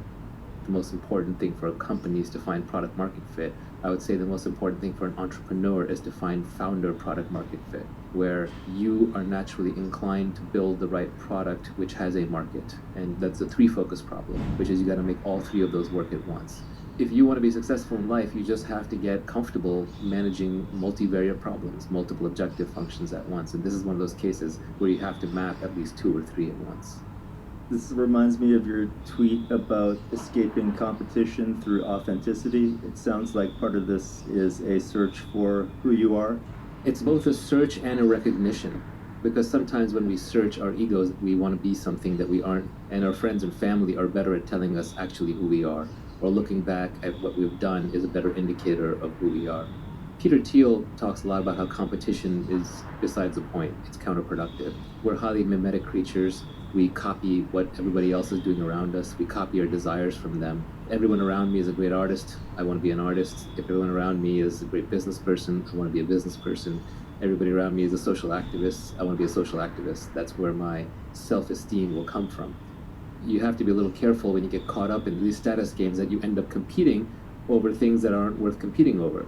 So Peter Thiel talks about how he was going to be a law clerk because he was in law school and everybody around him wanted to be a law clerk for a Supreme Court justice or some famous judge, and he got rejected, and that's what made him go into business. So it helped him break out of a lesser game into a greater game. So sometimes you just get trapped in the wrong game because you're competing. And the best way to escape competition, to get away from the specter of competition, which is not just stressful and nerve-wracking, but will often drive you to just the wrong answer. The way to escape competition is to just be authentic to yourself. If you are fundamentally building and marketing something that is just an extension of who you are, no one can compete with you on that. Who's going to compete with Joe Rogan or Scott Adams? It's impossible. Is somebody else going to come along and write a better Dilbert? No. Is someone going to compete with Bill Watterson and create a better Calvin and Hobbes? No. They're being authentic. This is easiest to see in art. Artists are, by definition, all naturally authentic. But even entrepreneurs are authentic. Who's going to be Elon Musk? Who's going to be Jack Dorsey? These people are authentic, and the businesses and products that they create are authentic to their desires and their needs. If somebody else came along and started launching rockets, I don't think it would faze Elon one bit. He's still going to get to Mars because that's his mission. You know, insane as it seems, that's the one he set for himself. He's going to accomplish it. So authenticity naturally gets you away from competition. It doesn't mean that you necessarily want to be authentic to the point where there's no product market fit. It may turn out you're the best juggler on a unicycle, but maybe there just isn't that much of a market for that, even with YouTube videos. So you got to adjust that somehow until you find product market fit, but at least lean towards authenticity, towards getting away from competition, and competition automatically leads towards copycatting and often towards just playing completely the wrong game. Especially in entrepreneurship, the masses are never right.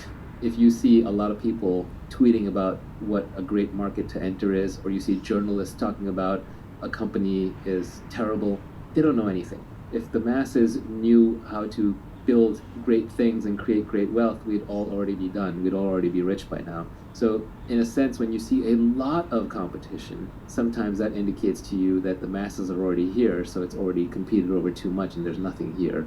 or it's in the wrong trend to begin with.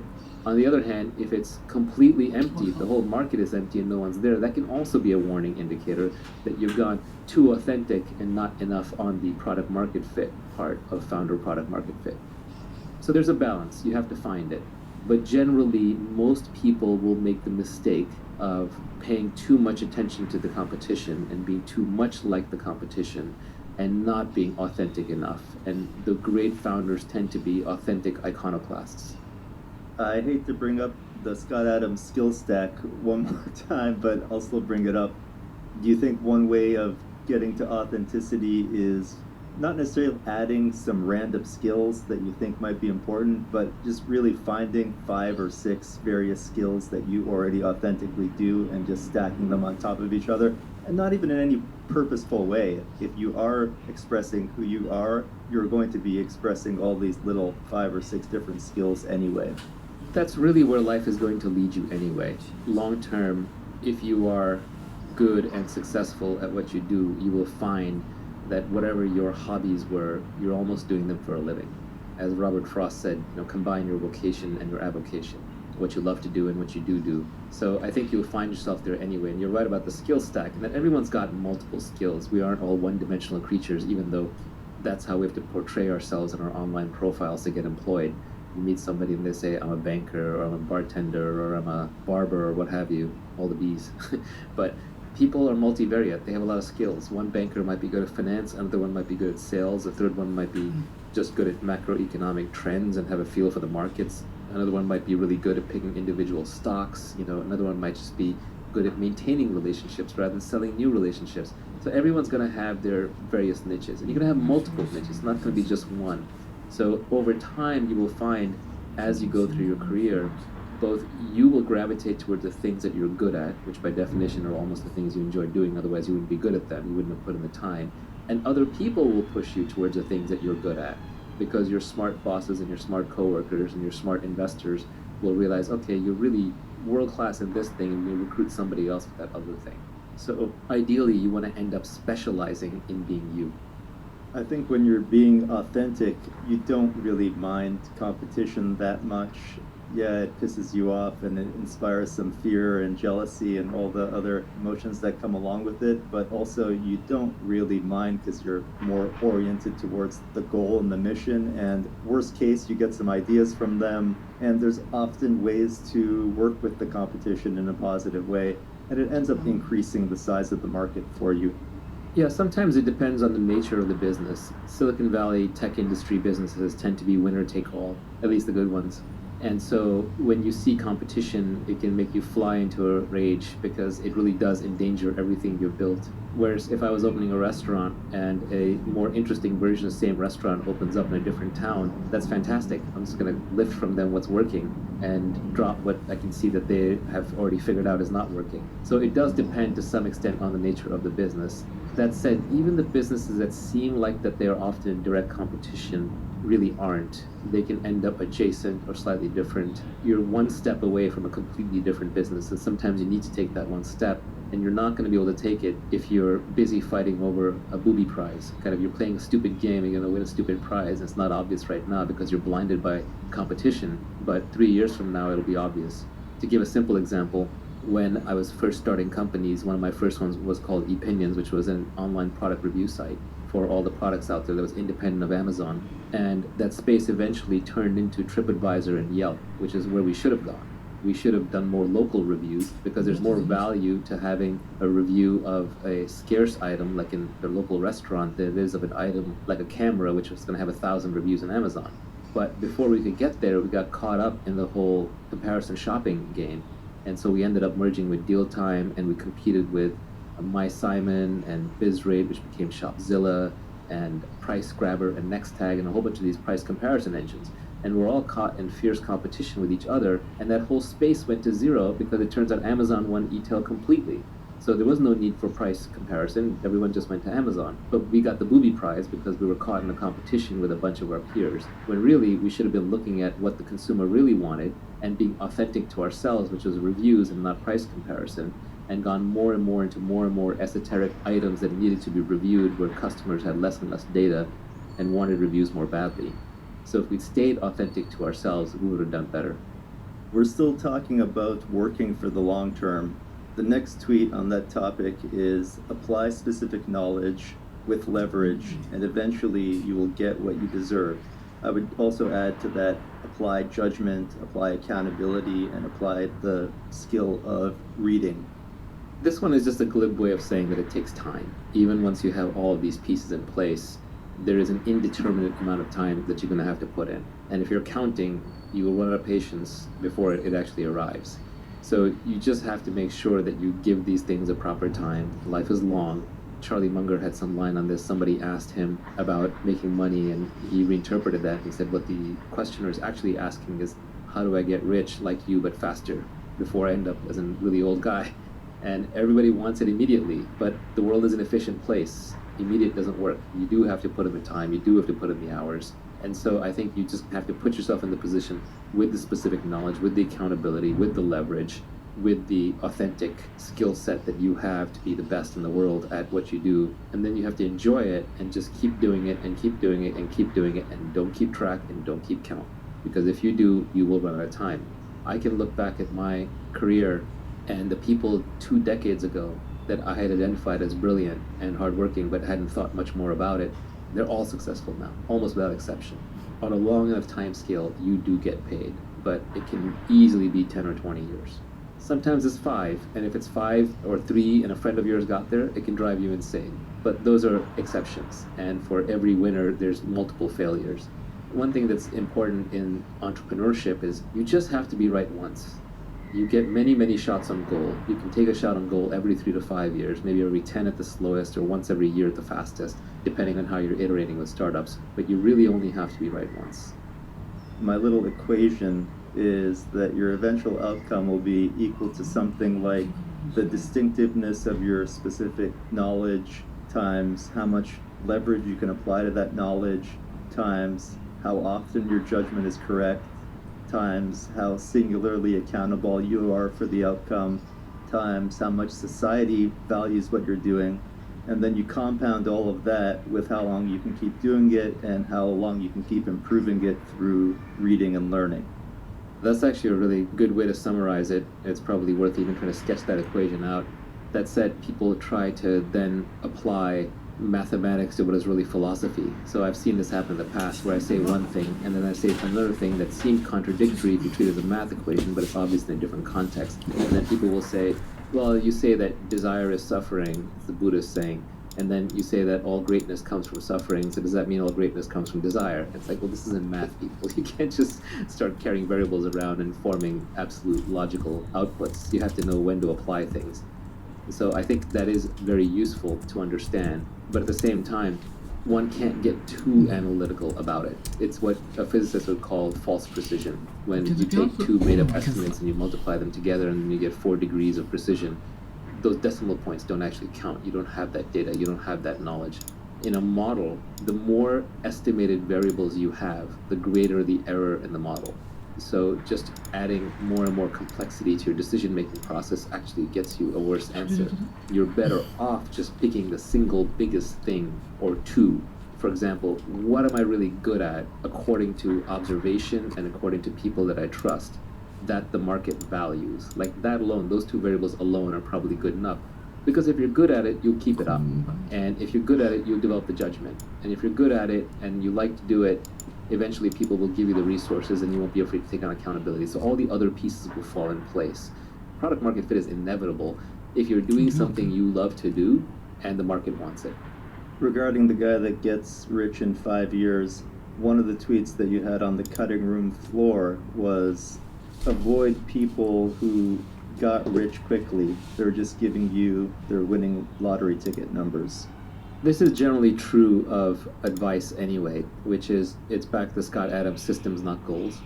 If you ask a specific person what worked for them, very often it's just like they're reading out the exact set of things that work for them, which may not be applicable for you. They're just reading their winning lottery ticket numbers. It's a little glib. There is something to be learned from them, but you can't just take their exact circumstance and map it onto yours. The best founders I know, they listen and read to everyone, but then they ignore everybody, and they make up their own mind. they have their own internal model of how to apply things to their situation, and they do not hesitate to discard information. If you survey enough people, all the advice will cancel to zero. So you do have to have your own point of view, and when something is sent your way, you have to very quickly decide, is that true? Is that true outside of the context of what that person applied it in? Is it true in my context? And then do I want to apply it? You have to reject most advice, but you have to listen to and read enough of it to know what to reject and what to accept. Even in this podcast, you should examine everything. If something does not feel true to you, put it down, set it aside. If too many things seem untrue, delete this podcast. I think the most dangerous part of taking advice is that the person that gave it to you is not going to be around to tell you when it doesn't apply any longer. Yeah, I view the purpose of advice as a little different than most people. I just view it as helping me have anecdotes and maxims that I can then later recall when I have my own direct experience and say, that's what that person meant.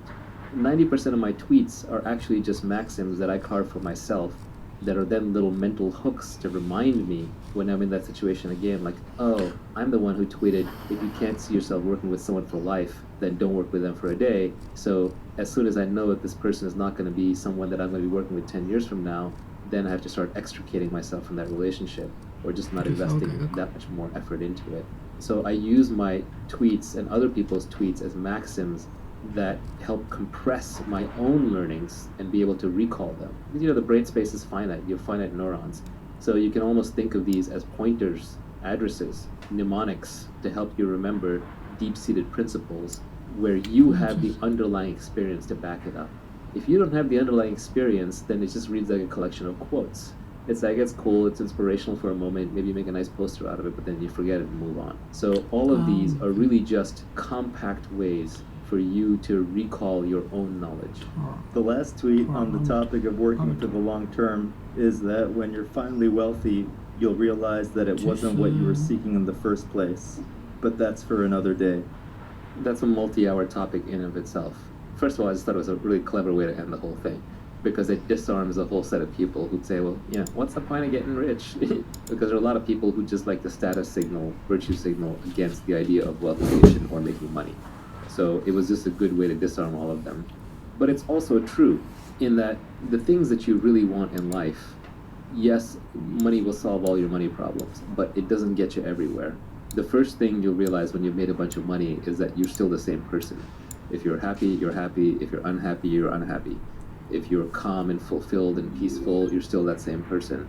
I know lots of very rich people who are extremely out of shape. I know lots of rich people who have really bad family lives. I know lots of rich people who are internally a mess. So I would lean on another tweet that I put out, which is actually, when I think back on it, I think it's my favorite tweet of mine. It's not necessarily the most insightful, it's not necessarily the most helpful, it's not even the one I think about the most, but I just, when I look at it. Mr. Rich, can I get some coffee? Thank you. Okay, Rich, can I get some coffee? Thank you. Yeah, sure. Hey, Rich, did you talk to him yet? No. Then no. Did you talk to him yet? No. Did you talk to him yet? In charge of the day. Julie! Julie, isn't that great? To say, Okay, well, listen. hey, Rach, can I get some coffee? Yeah, sure. Thank you. Hey, Rich, Did you talk to him yet? No. Hey, Rach, can I get some coffee? Yeah, sure. Thank you. Hey, Rich. Did you talk to him yet? Did you No. talk? Then no. Hey, Rach, can I get some coffee? Yeah, sure. Thank you. Hey, Rich. Did you talk to him yet? Did you talk to him yet? Did you talk to him yet? Did you talk to him yet?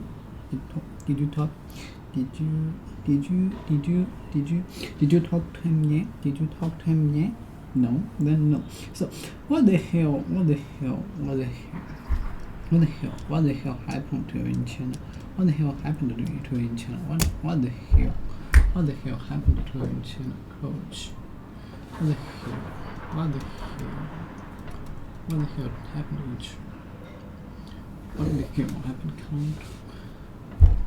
Extremely unpleasant or difficult situation. What the hell experience? What the hell?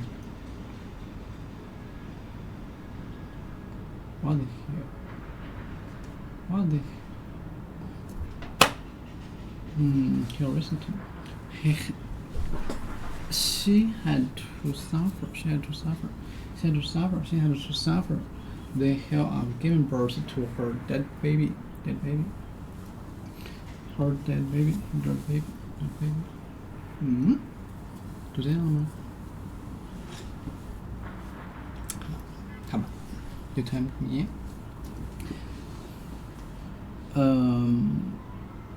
So what the hell happened to you in China? So what the hell happened to you in China? I mean, when last we left, when last we left you, you were told enough with, you know? You were told enough. You were dick.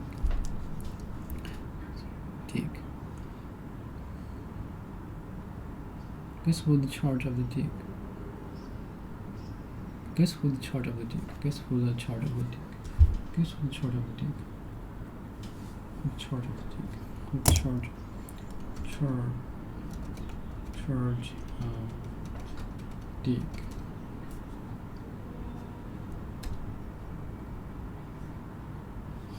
Dick. I guess who's the charge of the dick? Do you eat that great?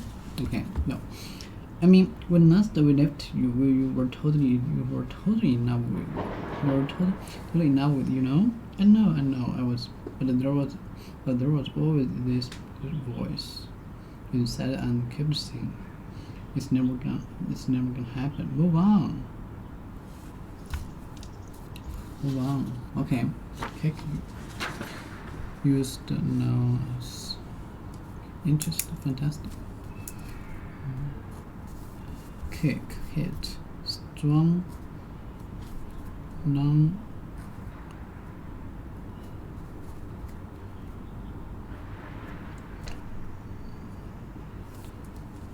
Fantastic, extremely good. You look fantastic. You spit on your neck. Fantastic. You're fantastic in the dress. Expression. It's an expression. The act of saying what you think or show how you feel. Use the words or action.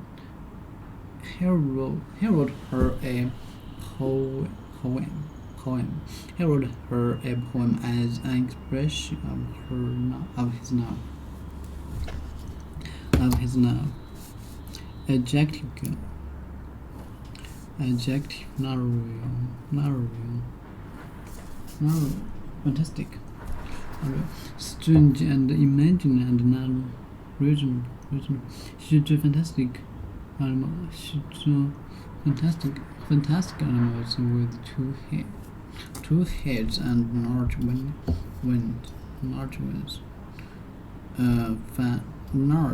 A fantastic amount of large. She must be earning a fantastic amount. She must be earning a fantastic amount of money. Expression. The act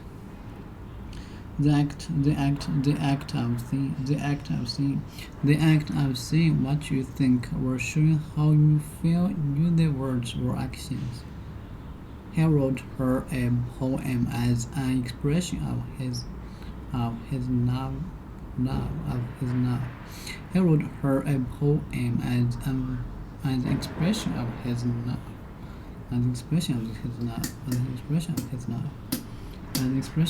love. Where he wrote her a poem as an expression of his love.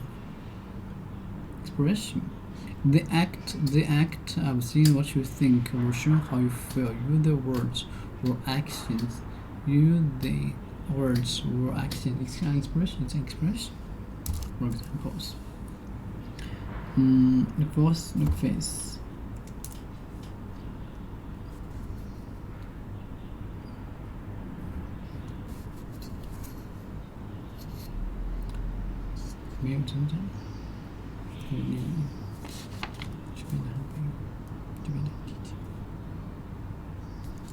没有真的，我觉得很理解。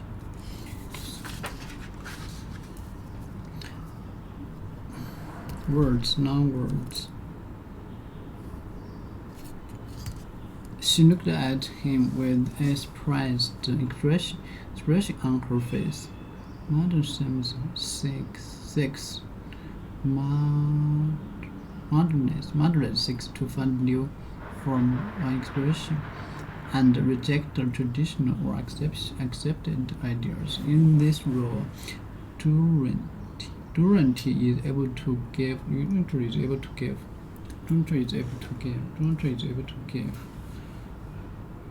Words. Told me.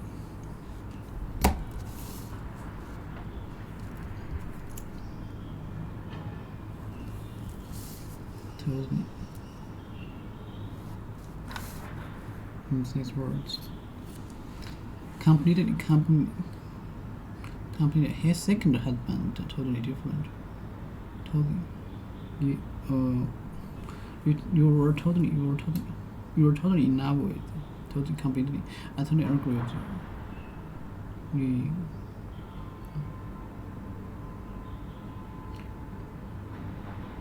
Totally, completely. His second husband is totally different. Mark. His was depressed. He was depressed, and felt totally felt about the future. Hopeless about the future.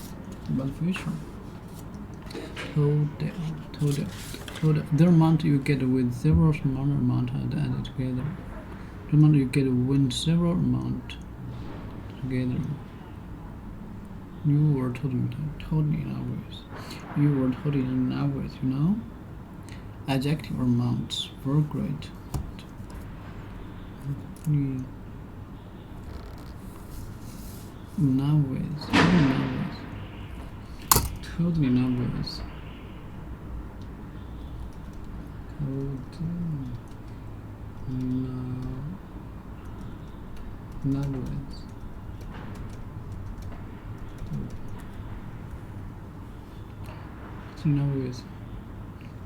with.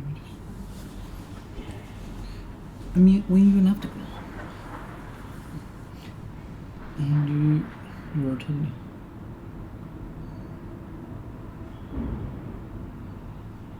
You know, I know, but there was always a little voice. But there was always this little voice inside that kept saying. That kept saying, it's never gonna happen. Move on. You know whose voice that was. You know whose voice that was. God. It was you, Paul. It was you, Paul. Well, maybe it was God doing me. Look, you were right. You were right. She looks at me. She looks at me. She looks at me. Friends. She looks at me. Friends. She looks at me. Well, you were right. You were right. She looks at me. She looks at me. She looks at me and says, "A friend." That's all. And then I met Junie, and I don't know. We're having a great time. God, it was you, Paul. Well, maybe it was God doing me. Look, you were right. You were right. She looks at me and says, "A friend." She looks at me and says, "A friend." That's that.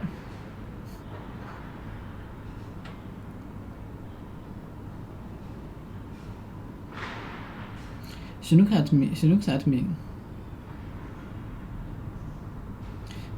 me and says, "A friend." That's all. And then I met Junie. And then I met Junie. And then I met Junie. And then I met Junie. And then I met Junie. And then I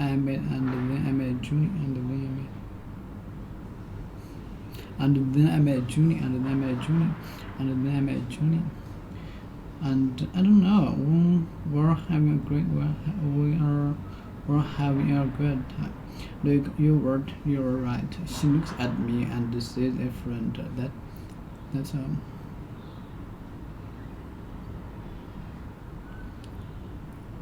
and then imagine.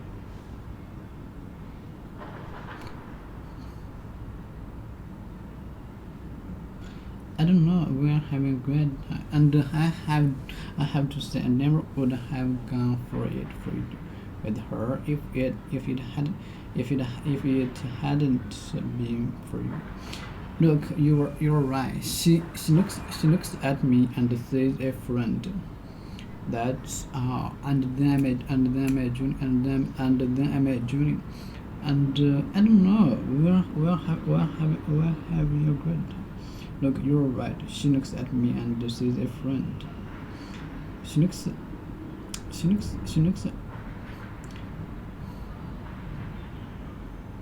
says friend. She looks at me. You're right. She looks at me. She looks at me. She looks at me. She looks at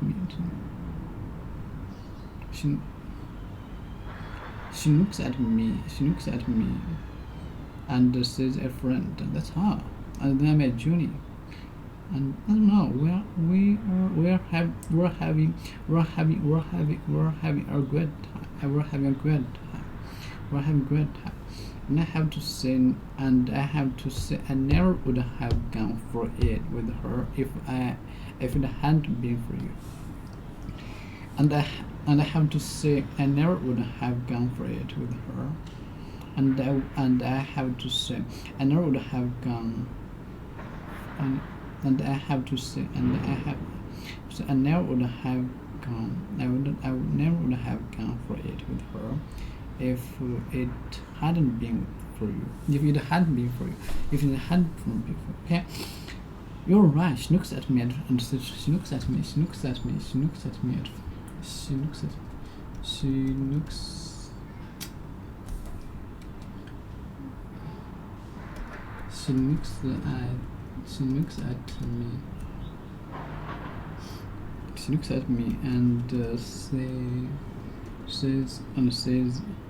a friend. She looks at me and says a friend.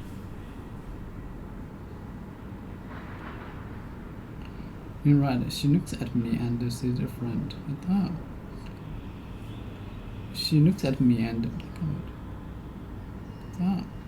and then my Junie, and I don't know. We're having good. Okay.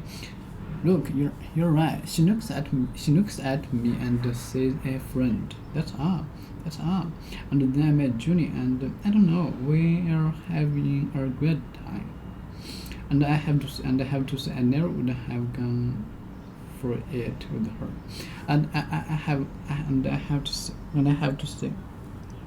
And I have to say, I never would have gone for it with her if it hadn't been for you. If it hadn't, and I never have to say if it had gone for with her. If it gone for us, yeah, and I have to never would have gone for it with her. And I have to say, and I have to say, and I have to say, I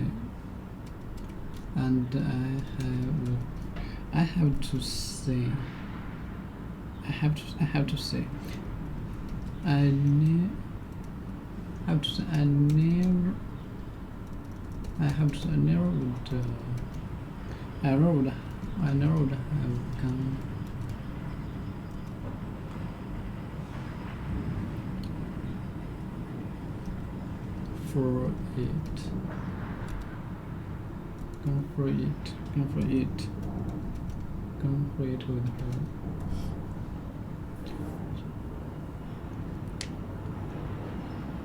If it had to fit. Okay, and I have to say, I never would have gone for it with her. I never have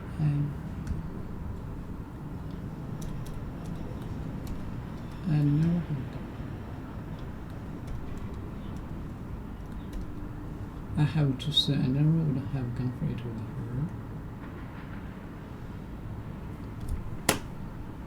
I don't know how to go. Look, you're right. She looks at me and says different. She looks at me. She looks at me and says different. That's all.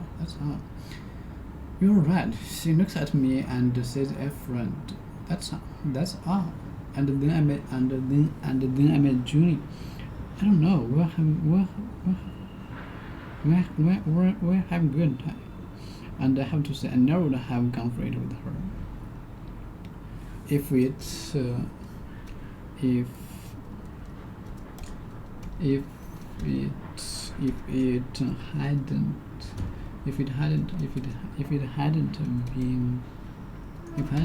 for you, if it hadn't been for you.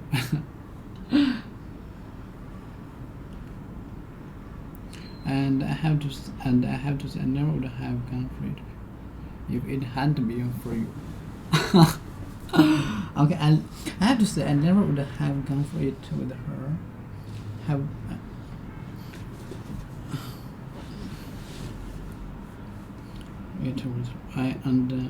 And I have to say, I never would have gone for it with her if it hadn't been for you. If it hadn't been for you, I would never have to say. If it hadn't been for you, if it hadn't been for you, I don't have to say. And I have to say, you're smart. I have to say, you're smart. I have to say, you're smart. You're smart. I have to say, you're smart. You're smart. That is it. Oh, you owe me one big guy. Well, you owe me one big guy. You owe me one big guy. Owe me one big guy. You have to say total secrecy. Total secrecy. Regret of the largest degree possible. A total disregard for their feelings. Total silence. The organization of the event was a total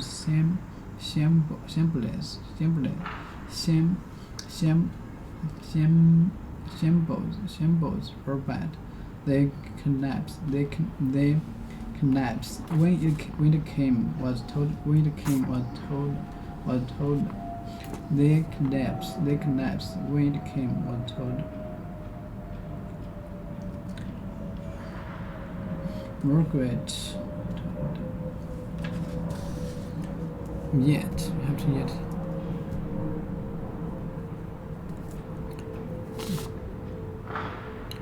You owe me one big guy. Yet. Still. Until you have. You owe me one big guy. You owe me one big guy.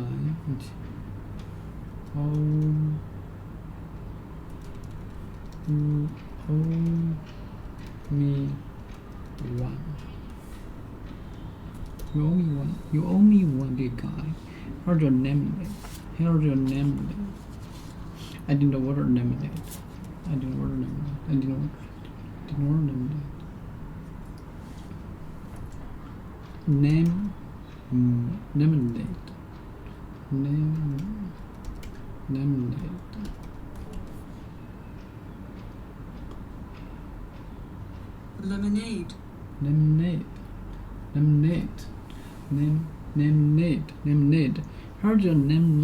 Here's your lemonade. I didn't order lemonade. I didn't order lemonade.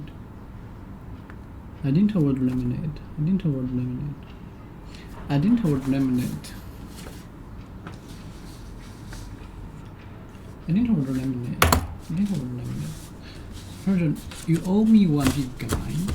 Here's your lemonade. I didn't order lemonade.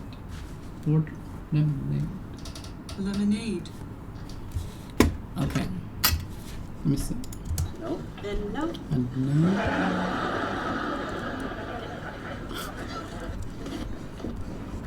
And I don't know, we're having a great time. And I have to say, I never would have gone for it with her if it hadn't been for you. Yeah, yep. And I don't know, we're having a great time. And I have to say, I never I never would have would gone for it with her if it hadn't been for you.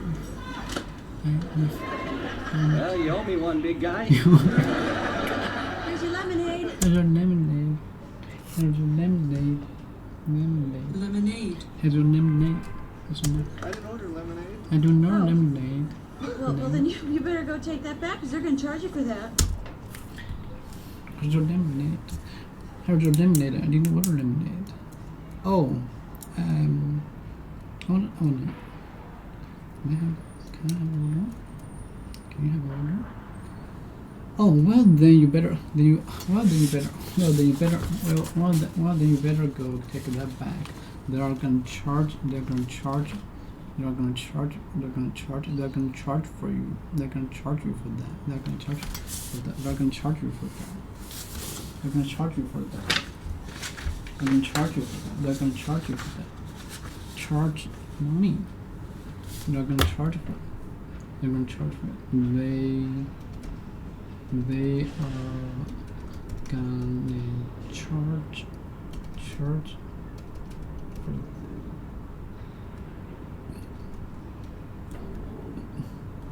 They're gonna charge. Well, then you better go take that back.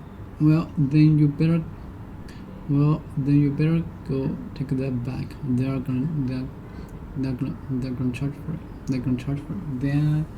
They are gonna charge you. They're gonna charge you for that. They're gonna charge. They're gonna. Okay.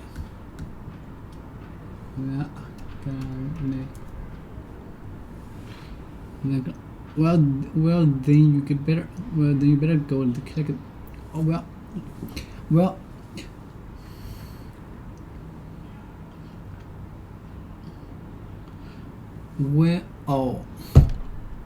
Charge money. They're gonna charge you for that. They're gonna charge you like okay. Well then you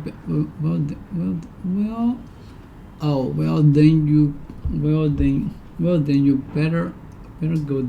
Well then you better go take that back. Then you better go take that back. They're gonna charge you for that. They're gonna charge you for that. Go. Oh. Well, then you better go take that back because they're going to charge you for that. Go. Oh. Well, then you better go take that back because they're going to charge you for that. Oh. Well, then you better go take that back because they're going to charge you for that. Go. Oh. Well, then you better go take that back because they're going to charge.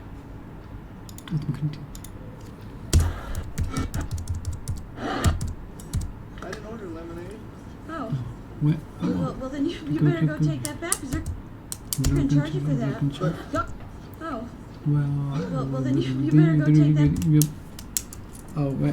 Then you get. Then you better go take that back. They're gonna charge you for that. They're gonna charge you for that. They're gonna charge you for that. They're gonna charge you for that. They're gonna charge you for that. They're gonna charge you for that. But go. Come on. Okay. So what did you find out? His sisters they are having a great time. I'm sorry, what? But the silver lining. If you are gonna say, but you deserve 90. But they say silver 90. Silver lining.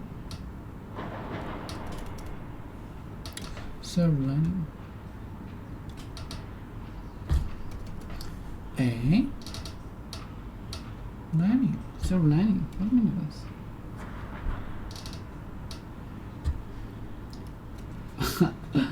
self-learning. Self, God, self, and self-learning. Self-learning. Is that it? The self-learning. But the self-learning, if you can say it, is that they made the decision all by himself without outside help. Whatsoever organized by the self-learning. The self-learning. Then it occurred by the self-learning. But the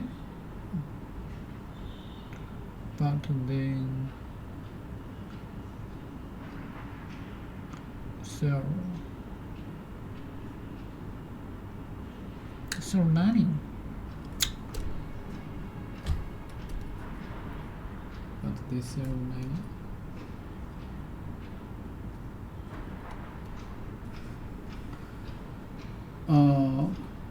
Self-learning, but the self-learning. In that, let's say, I'm sorry, what? But the self-learning, if you can say it, that he made this decision all by himself without any outside him whatsoever. Self.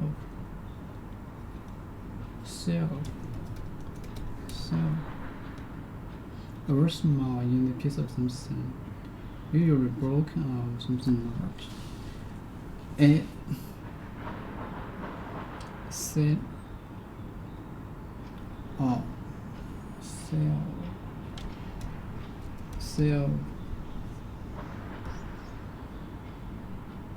or self-learning.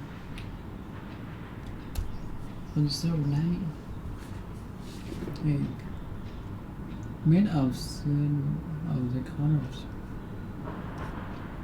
Made for self-learning. But the self-learning. If you can say the lad made this decision all by himself without any outside help whatsoever.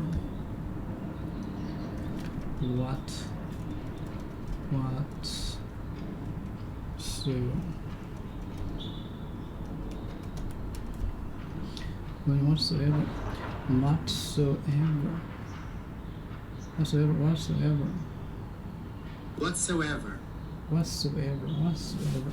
Build after lective phrase to add emphasis to the idea that is expressed whatsoever.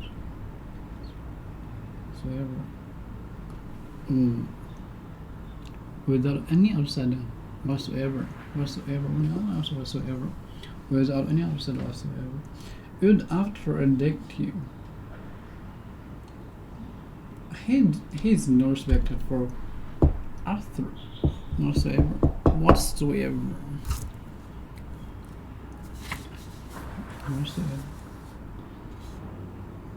Yet none. You owe me one big guy. Two needed to pay. You owe me one big guy. You two needed to pay or give something to someone because they have lent money to you, or in exchange for something they have done for you. I owe Janet. I owe you a drink for helping me move. Whatsoever. What's the meaning of this? Whatsoever. Use after a negative phrase to add emphasis. Importance or attention. To the idea that is being expressed. Whatsoever.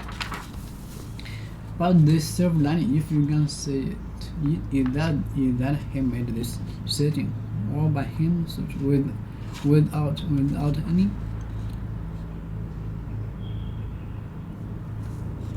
but this self-learning, if you can say it, is that is that he made this decision all by himself without any outside without any outside help whatsoever.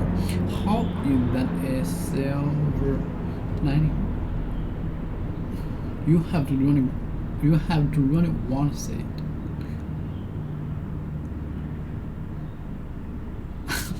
What?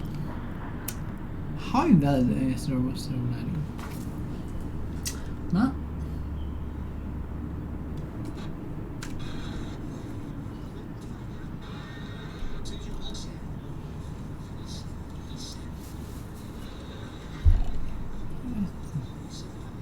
They're having a good. But the silver lining, if you want to see it, is that he made this decision all by himself, without any outside help whatsoever. You have to really want to see it. The silver lining, if you want to see it, he said.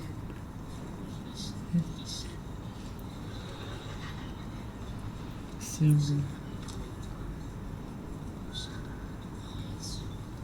But the silver Silver lining, lining. if you want to see it, is that he said. But the silver the silver lining, if you want to say it. If you want to say it. lining, if you want to see it, is that he made. Is that he made this decision all by himself without any outside Made this decision all by himself, help. without any outside help whatsoever. With You have to really want to see it. but the silver lining, if you want to say it, is that. But how is that a silver lining? Silver lining. How is that? How is that a silver lining? You have to really want to say it. You have to really want to say it. But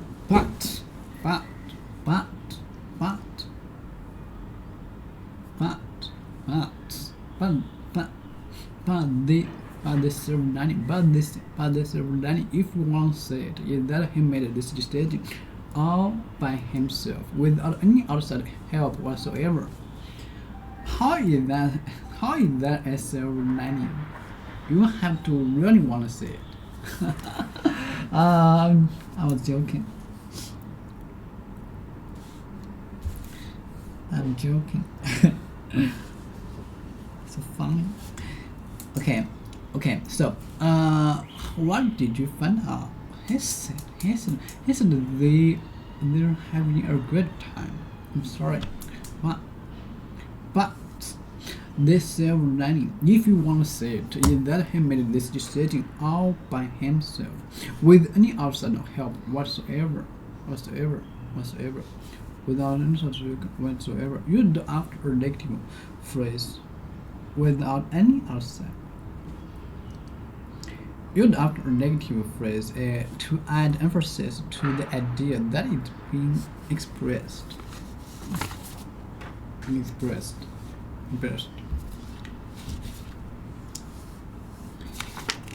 has no respect for authority whatsoever. He has no respect. He has no respect for authority whatsoever. Has no whatsoever. But after a negative phrase to add emphasis to the idea that it's being expressed. That it's being expressed.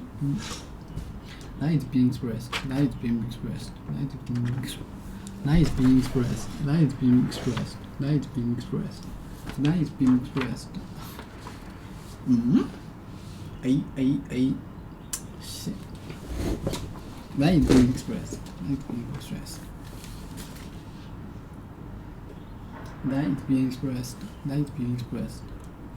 That is being expressed. Pick. Ironically, these guys were picked last in June. ironic, ironic, ironic, ironic, ironically, ironically, ironic, ironically.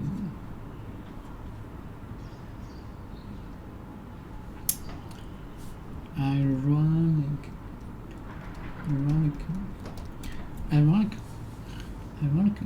In a word that is interesting, strange, or funny because of being very difficult from what you would expect. Ironically, this technology. In a word that is interesting, strange, or funny because of being very different from what you would expect. Ironically, in a way that is interesting, strange, or these guys were picked last in June. Were picked last in June.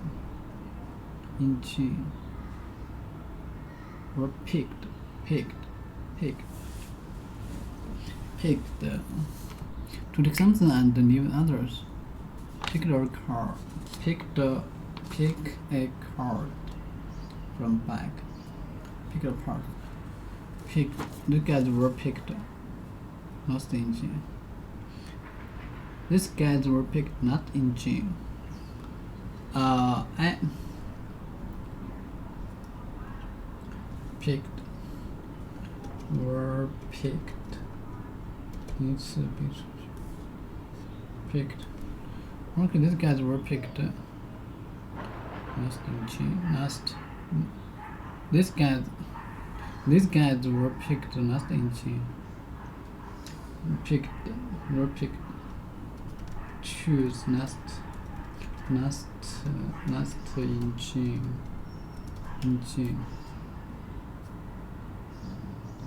These guys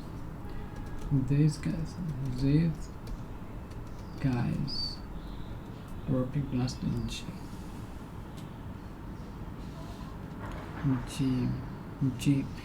Ironically, these guys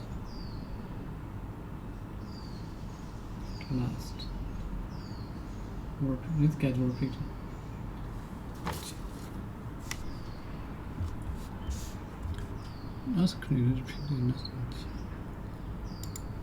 Ironically, these were picked last in June. Ironically,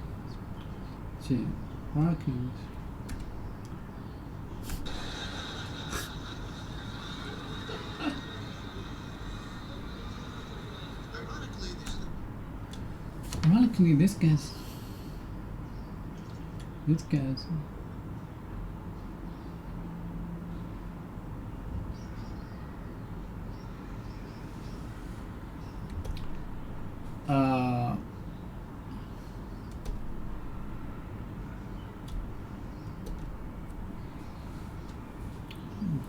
Ironically, these guys were picked last in June.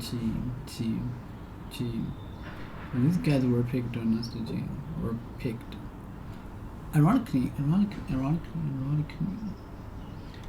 In a way that is interesting, strange, or funny because of it very difficult from what you would expect. In a way that is interesting, strange, or funny because of being very different from what you.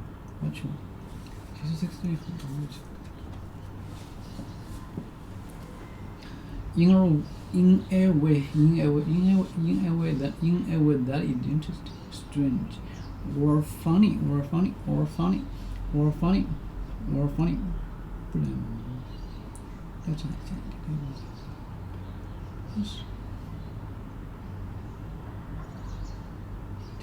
in a way that is interesting, strange.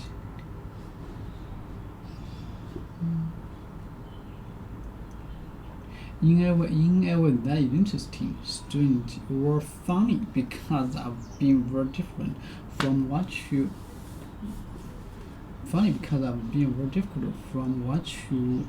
Ironically, these technologic tools that were supposed to libraries left us working longer hours than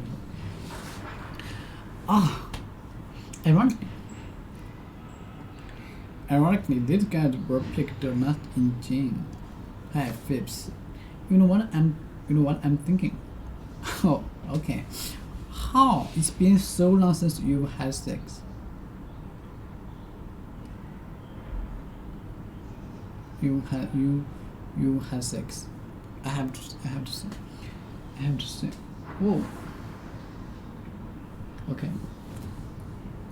Hi, Phipps. You know what I'm thinking. You know what I'm thinking. Hi, Phipps. You know what I'm thinking. Oh, okay. Oh. It's been so long since you've had sex. You're wondering if they've changed it. Okay.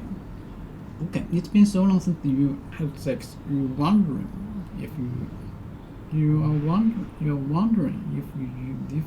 if they've changed it.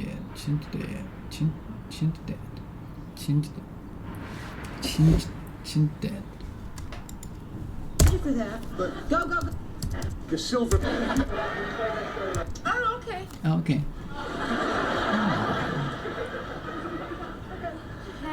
How? It's been so long since you've had sex. You're wondering if they've changed it? You wonder if changed it? It's been so long since you've had sex. You're wondering if they've changed it? Changed it? It's been so long since you've had sex. You're wondering if they've changed it? Changed it? It's been so long since you've had sex. You're wondering if they've changed it? Changed it? Changed it?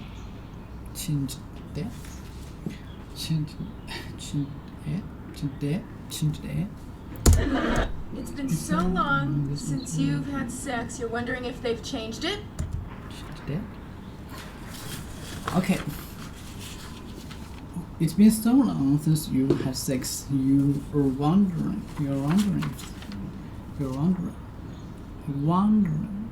Okay.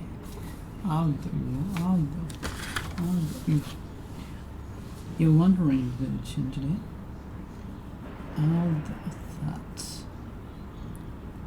So ironically, pick.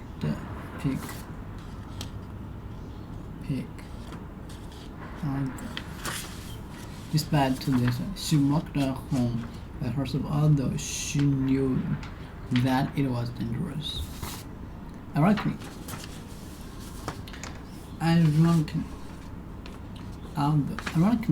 this way, incredible.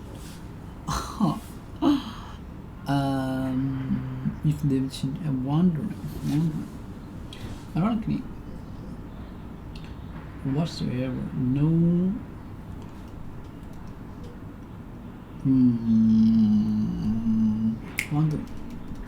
Wondering. Change that.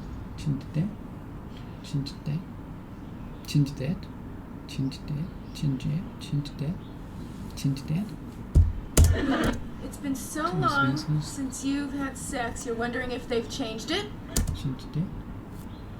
Okay, it's been so long since you had sex.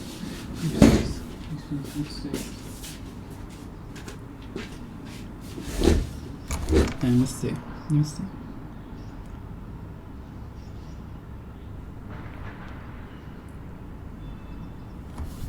It's been so long since you had sex.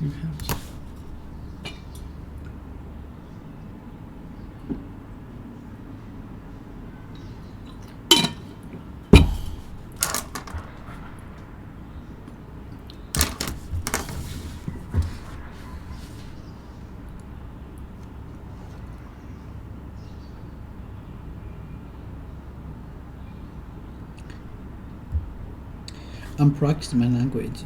Just listen and say that again. Begin. It's been so long since you've had sex. You're wondering if they would change that? Say that again.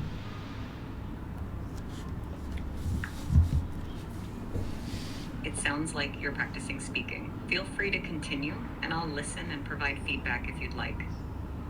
Go ahead and begin when you're ready. It's been so long since you've had sex. You're wondering if they've changed that? Say that again, please.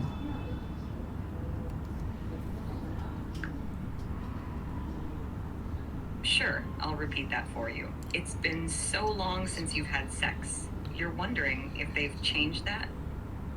Is there anything else you'd like to practice or discuss? If they've changed that. Say that again. If they've changed that, would you like to go over anything else? Change yet. If they've changed yet. Say that again. Say that again. If they've changed yet. Do you want to practice anything else? It's been so long since you've had sex. You're wondering if they've changed yet.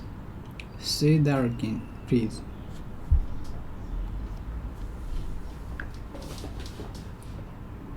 It's been so long since you've had sex.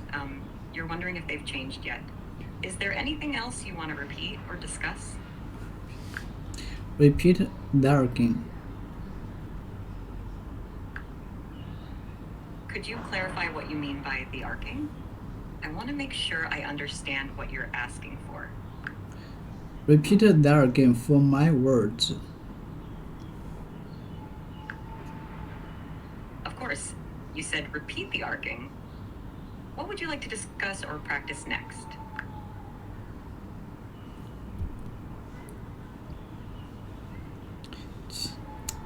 Change it, change it, change the, change the, change the it, change the it, change the it. Okay, if you change the it, change the it, change the it. 不对 not yet.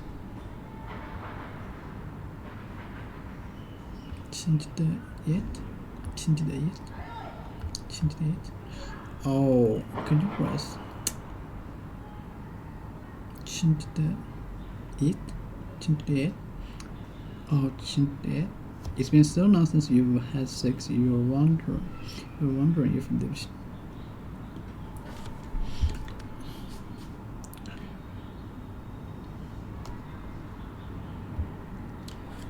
It's been so long since you've had sex. You're wondering if they've changed it yet. If they've changed it yet. Say that again. You've said it's been so long since you've had sex. You're wondering if they've changed it yet. If they've changed it yet. Feel free to continue or let me know if there's anything specific you'd like to discuss or practice. Change it. Change it. It's been so long since you have sex. You're wondering if they've changed it.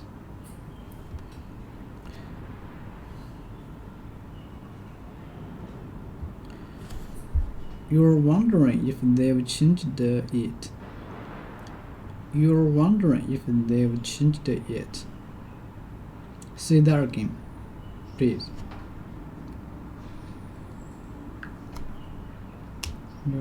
If they've changed it, you're wondering if they've changed it yet. Take care and peace to you as well. Feel free to return anytime you want to practice or chat. If they've changed it, changed it. If you're wondering if they've changed it. Okay, another. It's been so long since you've had sex. You're wondering if they changed it. Changed it. Okay.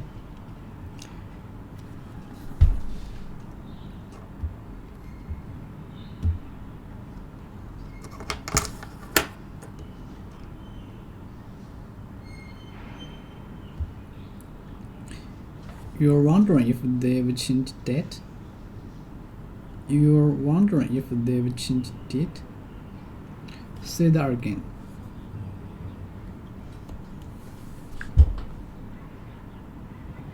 wondering if they've changed that? You're wondering if they've changed that? Is there anything else you'd like to go over? You're wondering if they've changed it. You're wondering if they've changed it. Say that again.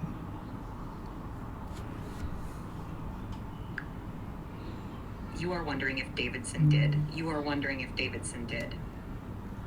Is there more you'd like to practice? Oh, shit. It's not that. Change that. Change that. Did. Change that. Change it. Change it. Change it. Okay, let me see. Change it. Change it. Change it. Change it.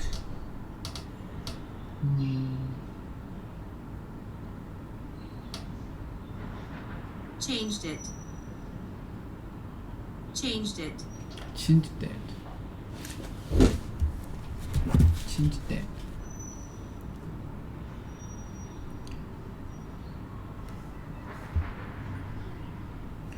You're wondering if they've changed that. If they've changed that. Say that again, please.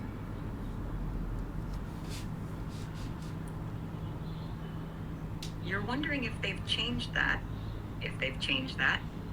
Since, go ahead and continue, or let me know how I can assist further.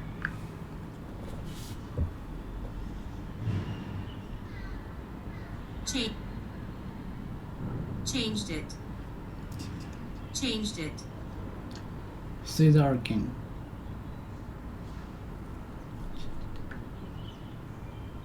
You're welcome. If you ever need to practice again or have any questions, feel free to reach out. Have a great day. Yeah. If you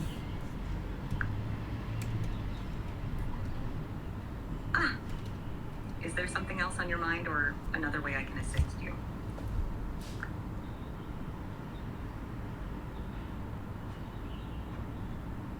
If you've changed it.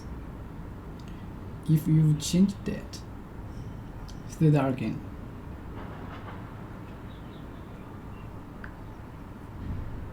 If you've changed it, say that again. Is there more you'd like to practice or talk about? If you've changed that.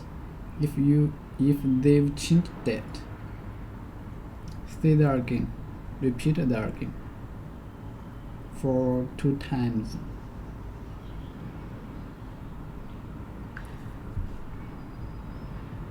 If you've changed that, if they've changed that, say that again. Repeat that again. I'll repeat it once more. If you've changed that, if they've changed that, say that again. Repeat that again. Would you like to continue? If they've changed it. Say that again.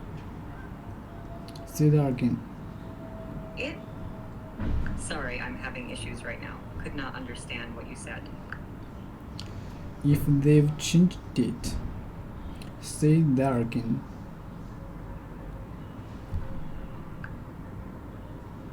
If they've changed it, say it there again. What would you like to do next? It's been so long since you've had sex. You're wondering if they've changed it.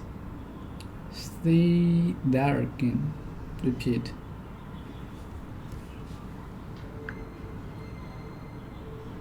It's been so long since you've had sex. You're wondering if they've changed it.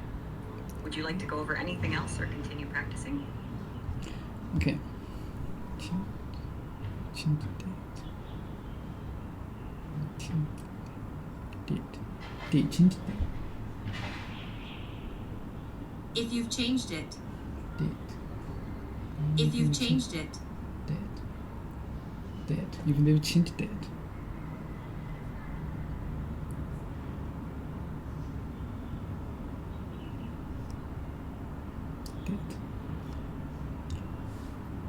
You're wondering if they've changed that.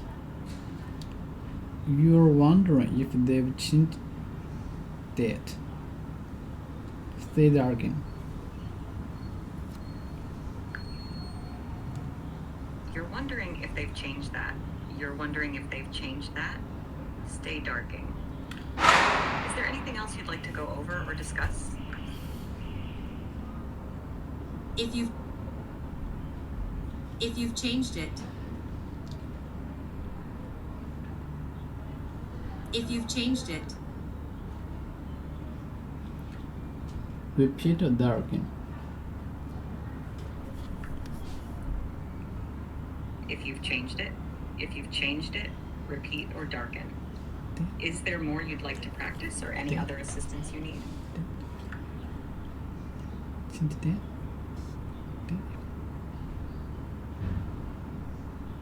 If you've changed that.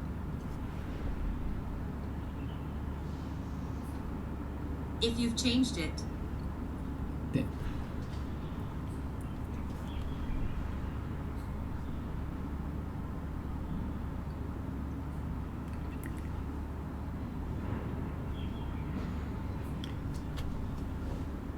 If you've changed that. If you've changed that. Repeat that again.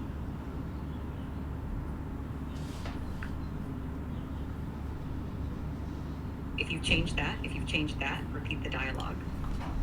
Go ahead if there's My more to God. practice or discuss.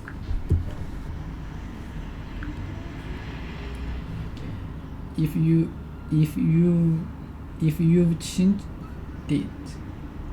changed it, repeat again.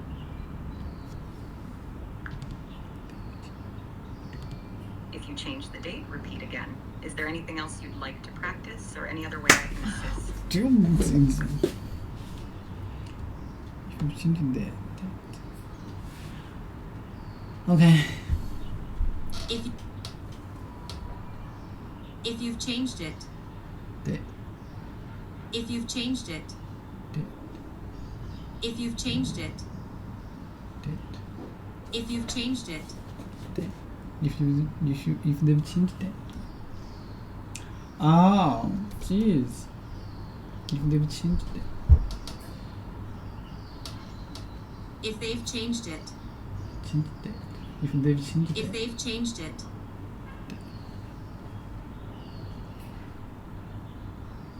If they've changed it. If they've changed it. If they've changed it. If they've changed that. If they've changed it. If they've changed that. If they've changed that. Oh my God, Jesus. Yes, Jesus Christ.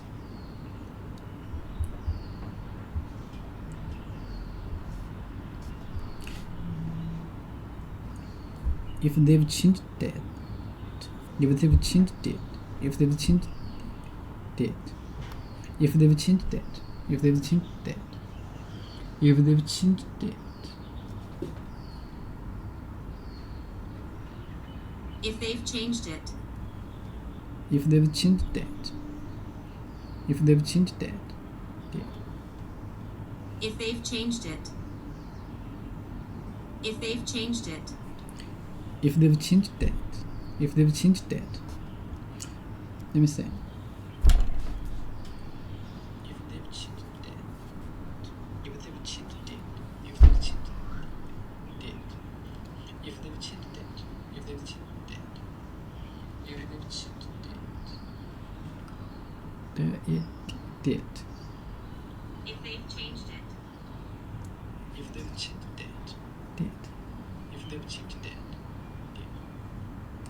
If they've changed it. If they've changed it. If they've changed it. Date. If they've changed it. Date. Date.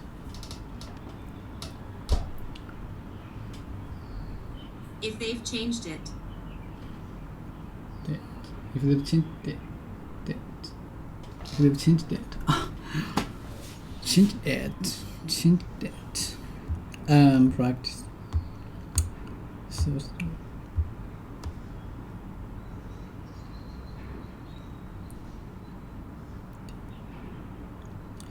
If they've changed it. If they've changed it. Say that again.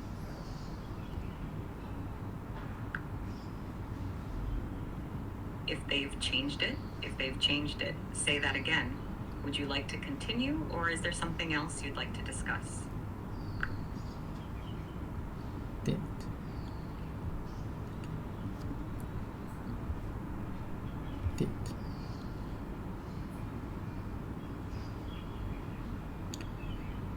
You're wondering if they've changed it. You're wondering if they've changed it.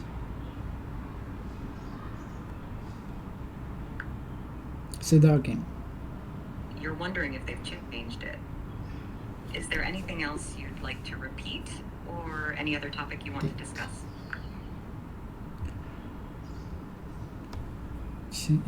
They've changed it. If they've changed it. If they've changed it.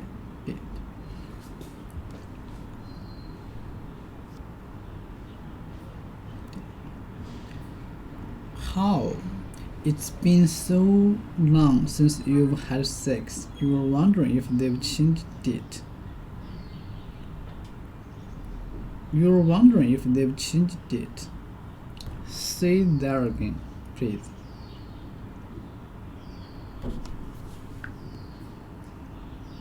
How? It's been so long since you've had sex. You're wondering if they've changed it. Would you like to continue, or is there something else on your mind? Okay, changed it.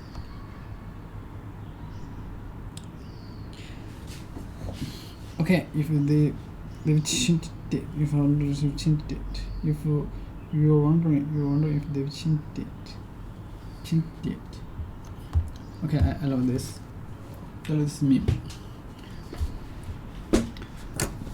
Okay, you're wondering if they've changed it. Wondering question. You're wondering to ask yourself question. Changed it. If you're wondering if they've changed it. Wondering. Okay, wondering. To ask yourself question or express what you. Okay, you're wondering if they've changed it. How? It's been so long since you've had sex. You've had sex. It's so long since sex. Alright.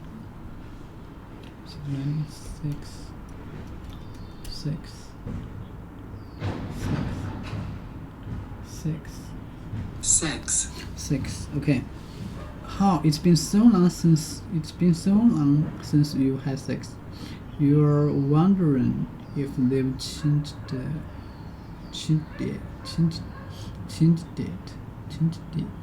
If they, you're wondering if they've changed it.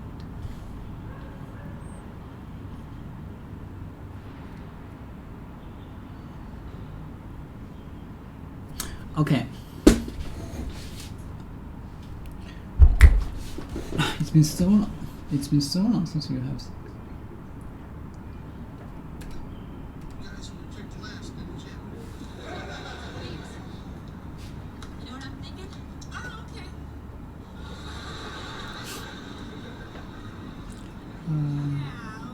How? It's been so long since. It's been so long since you.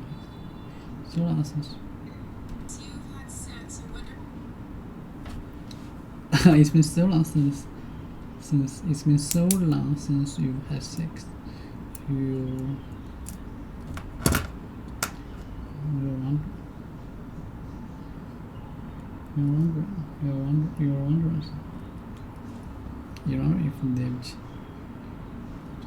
wondering if they've changed it.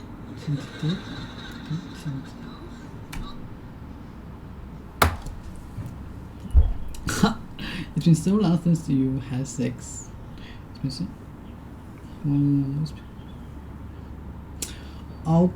Okay. How? It's been so long since you had sex. 6. Since it's been so long since I was 6. So you're wondering if they've changed. If they've changed it.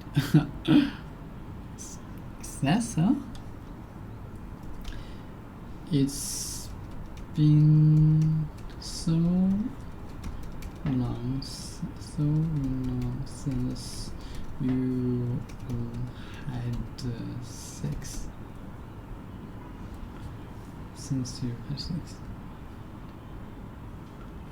It's been so long since you had sex.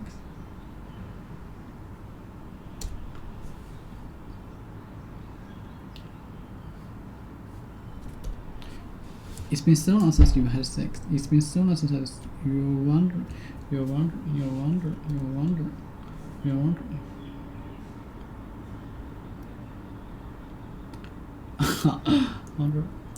Because to ask yourself a question or experience or wish to know about something, shouldn't you phone home? How? It's been so long since you had sex. You're wondering if they've changed. You're wondering how. If it's, you know what I'm thinking.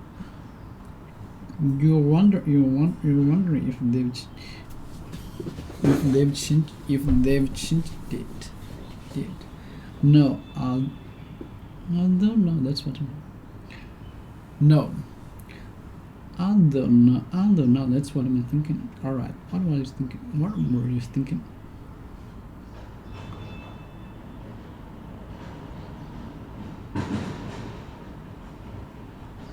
No, I don't know, that was my thinking. That's what.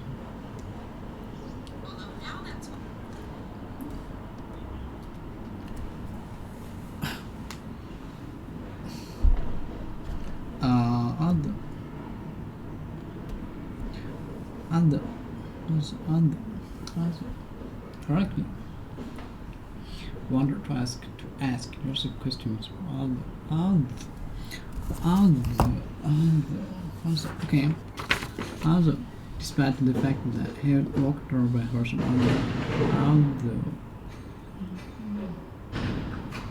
he was over by a surfer.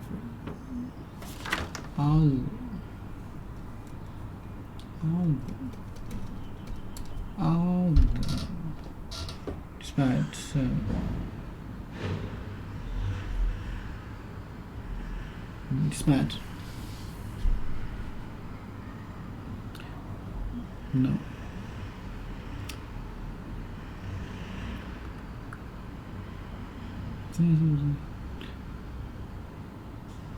Okay. Although, despite the fact that she walked home by herself, although she knew that it was dangerous. No, that's what I'm thinking. Alright, what were you thinking?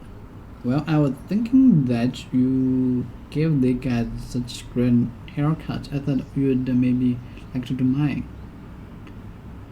I thought maybe I might like to do mine. I thought you'd maybe like.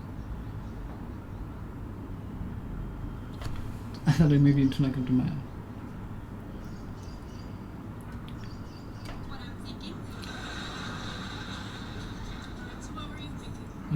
I was thinking that you gave the guy such great haircuts, I thought maybe you'd like to do mine. Oh. No.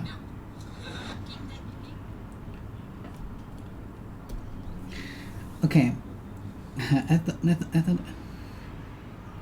thought. Well, I was thinking. I thought.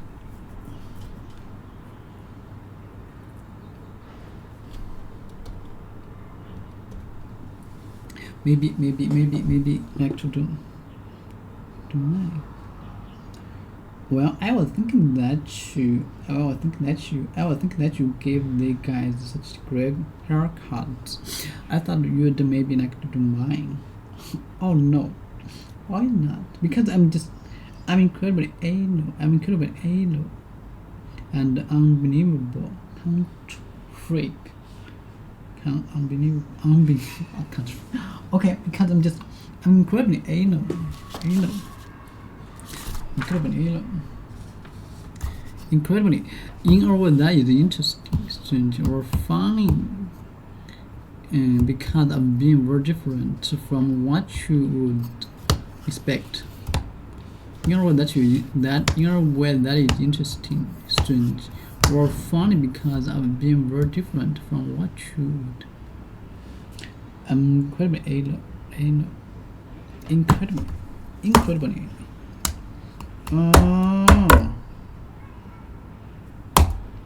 Ironically, incredible. Different to believe. I'm incredibly. Anal. Jeez. Anal. I'm incredibly anal. And unbelievable and because I'm just incredibly anal. I'm incredibly anal. Oh, jeez.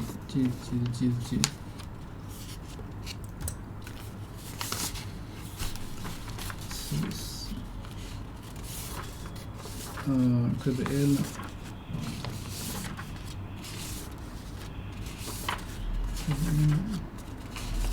Country freak.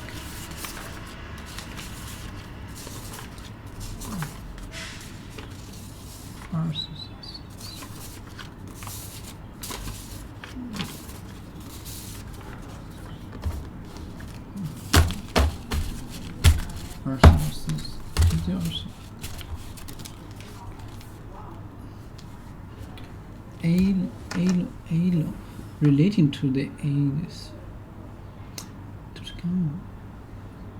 We're going to Alo. What is incredibly Alo? Difficult.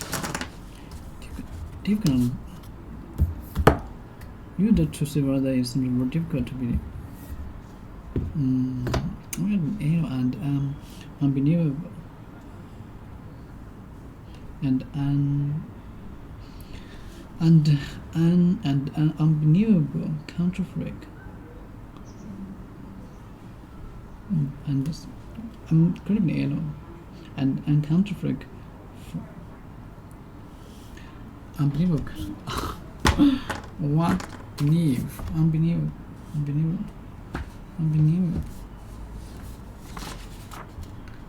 Unbelievable. Extremely surprised. Nice. 然后这个是extremely incredible and unbelievable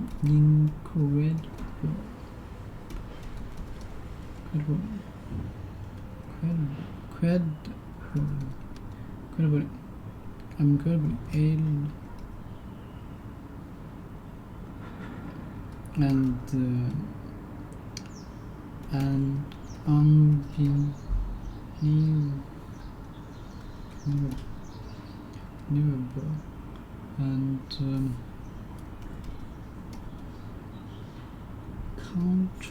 counterfeit.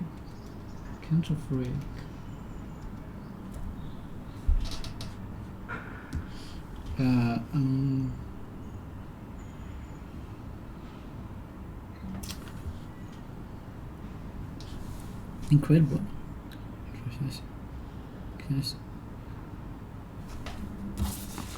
Extremely unbelievable.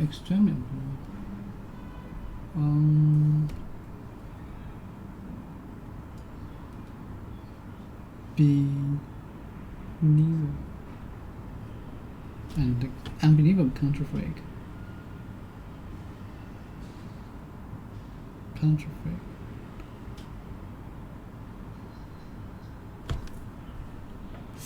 Unbelievable.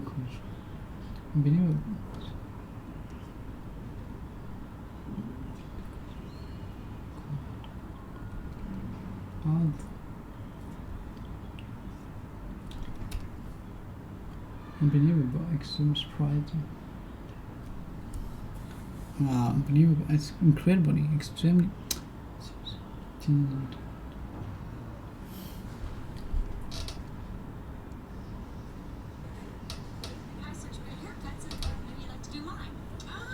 Ah, no.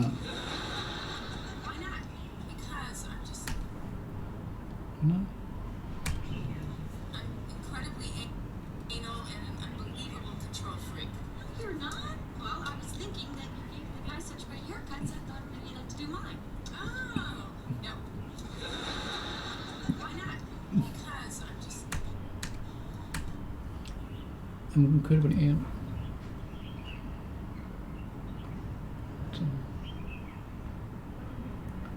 Unbelievable control freak. Okay. I'm incredibly anal. I'm incredibly anal. Incredibly unbelievable. One is unbelievable, incredibly anal. Incredible. You also says that it's more difficult to believe. And unbelievable, and it's unbelievable. She's a country freak. It's unbelievable country freak. Unbelievable country freak. It's very surprising. She is unbelievable.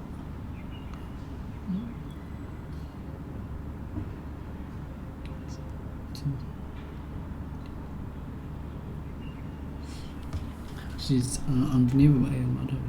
You had such bad luck. It's unbelievable. You had such bad luck.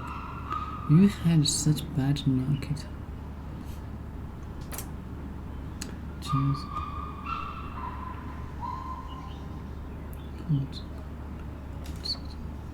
I'm incredibly anal.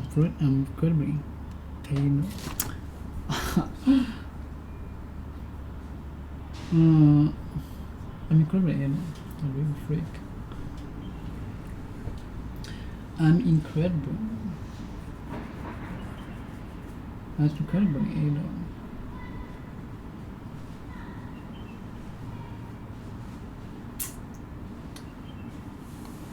I'm incredibly anal.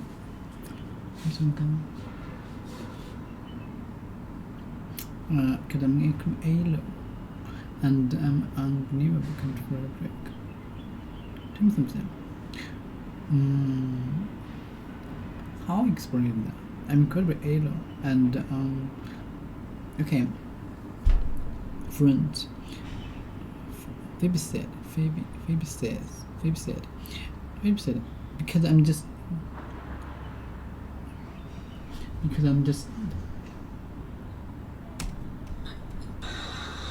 Right now. So what were you thinking? Well, I was thinking that you gave the guy such great haircuts, I thought maybe you'd like to do mine.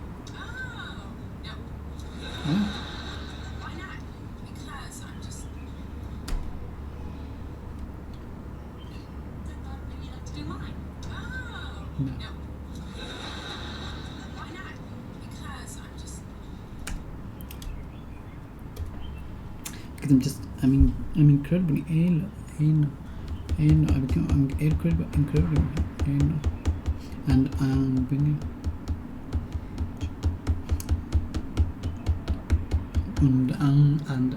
And unbelievable country freak.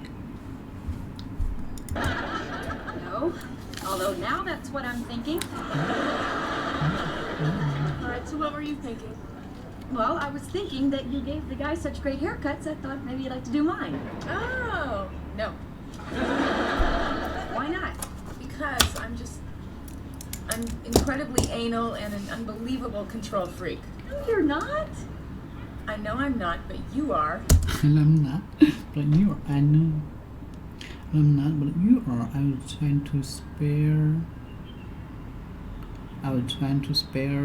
your feelings. I was trying to spare your feelings.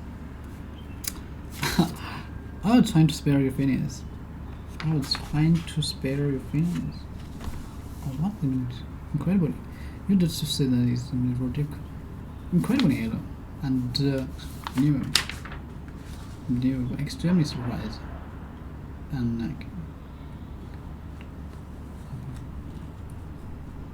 unbelievable.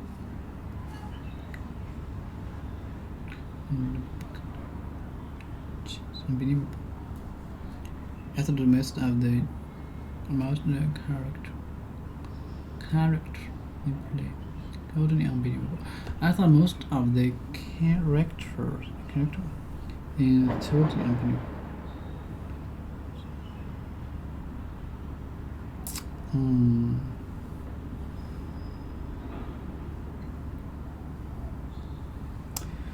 Freak.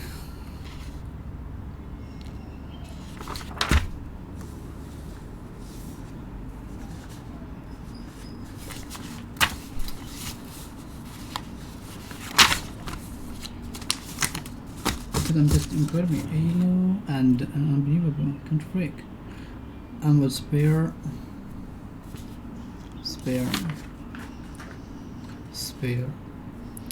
There's something in spare. It is available to use. I'm trying to spare your feelings. Oh, but you are. I was trying to spare your feelings also. Spare kids. Spare. Time when you are not working. Come on, you're not working. Come on, you're not working. Okay. Mistake.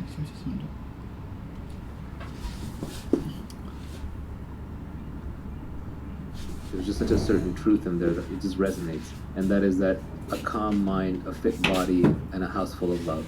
These things cannot be bought. They must be earned. Even if you have all the money in the world, you can't have those three things. Jeff Bezos still has to work out.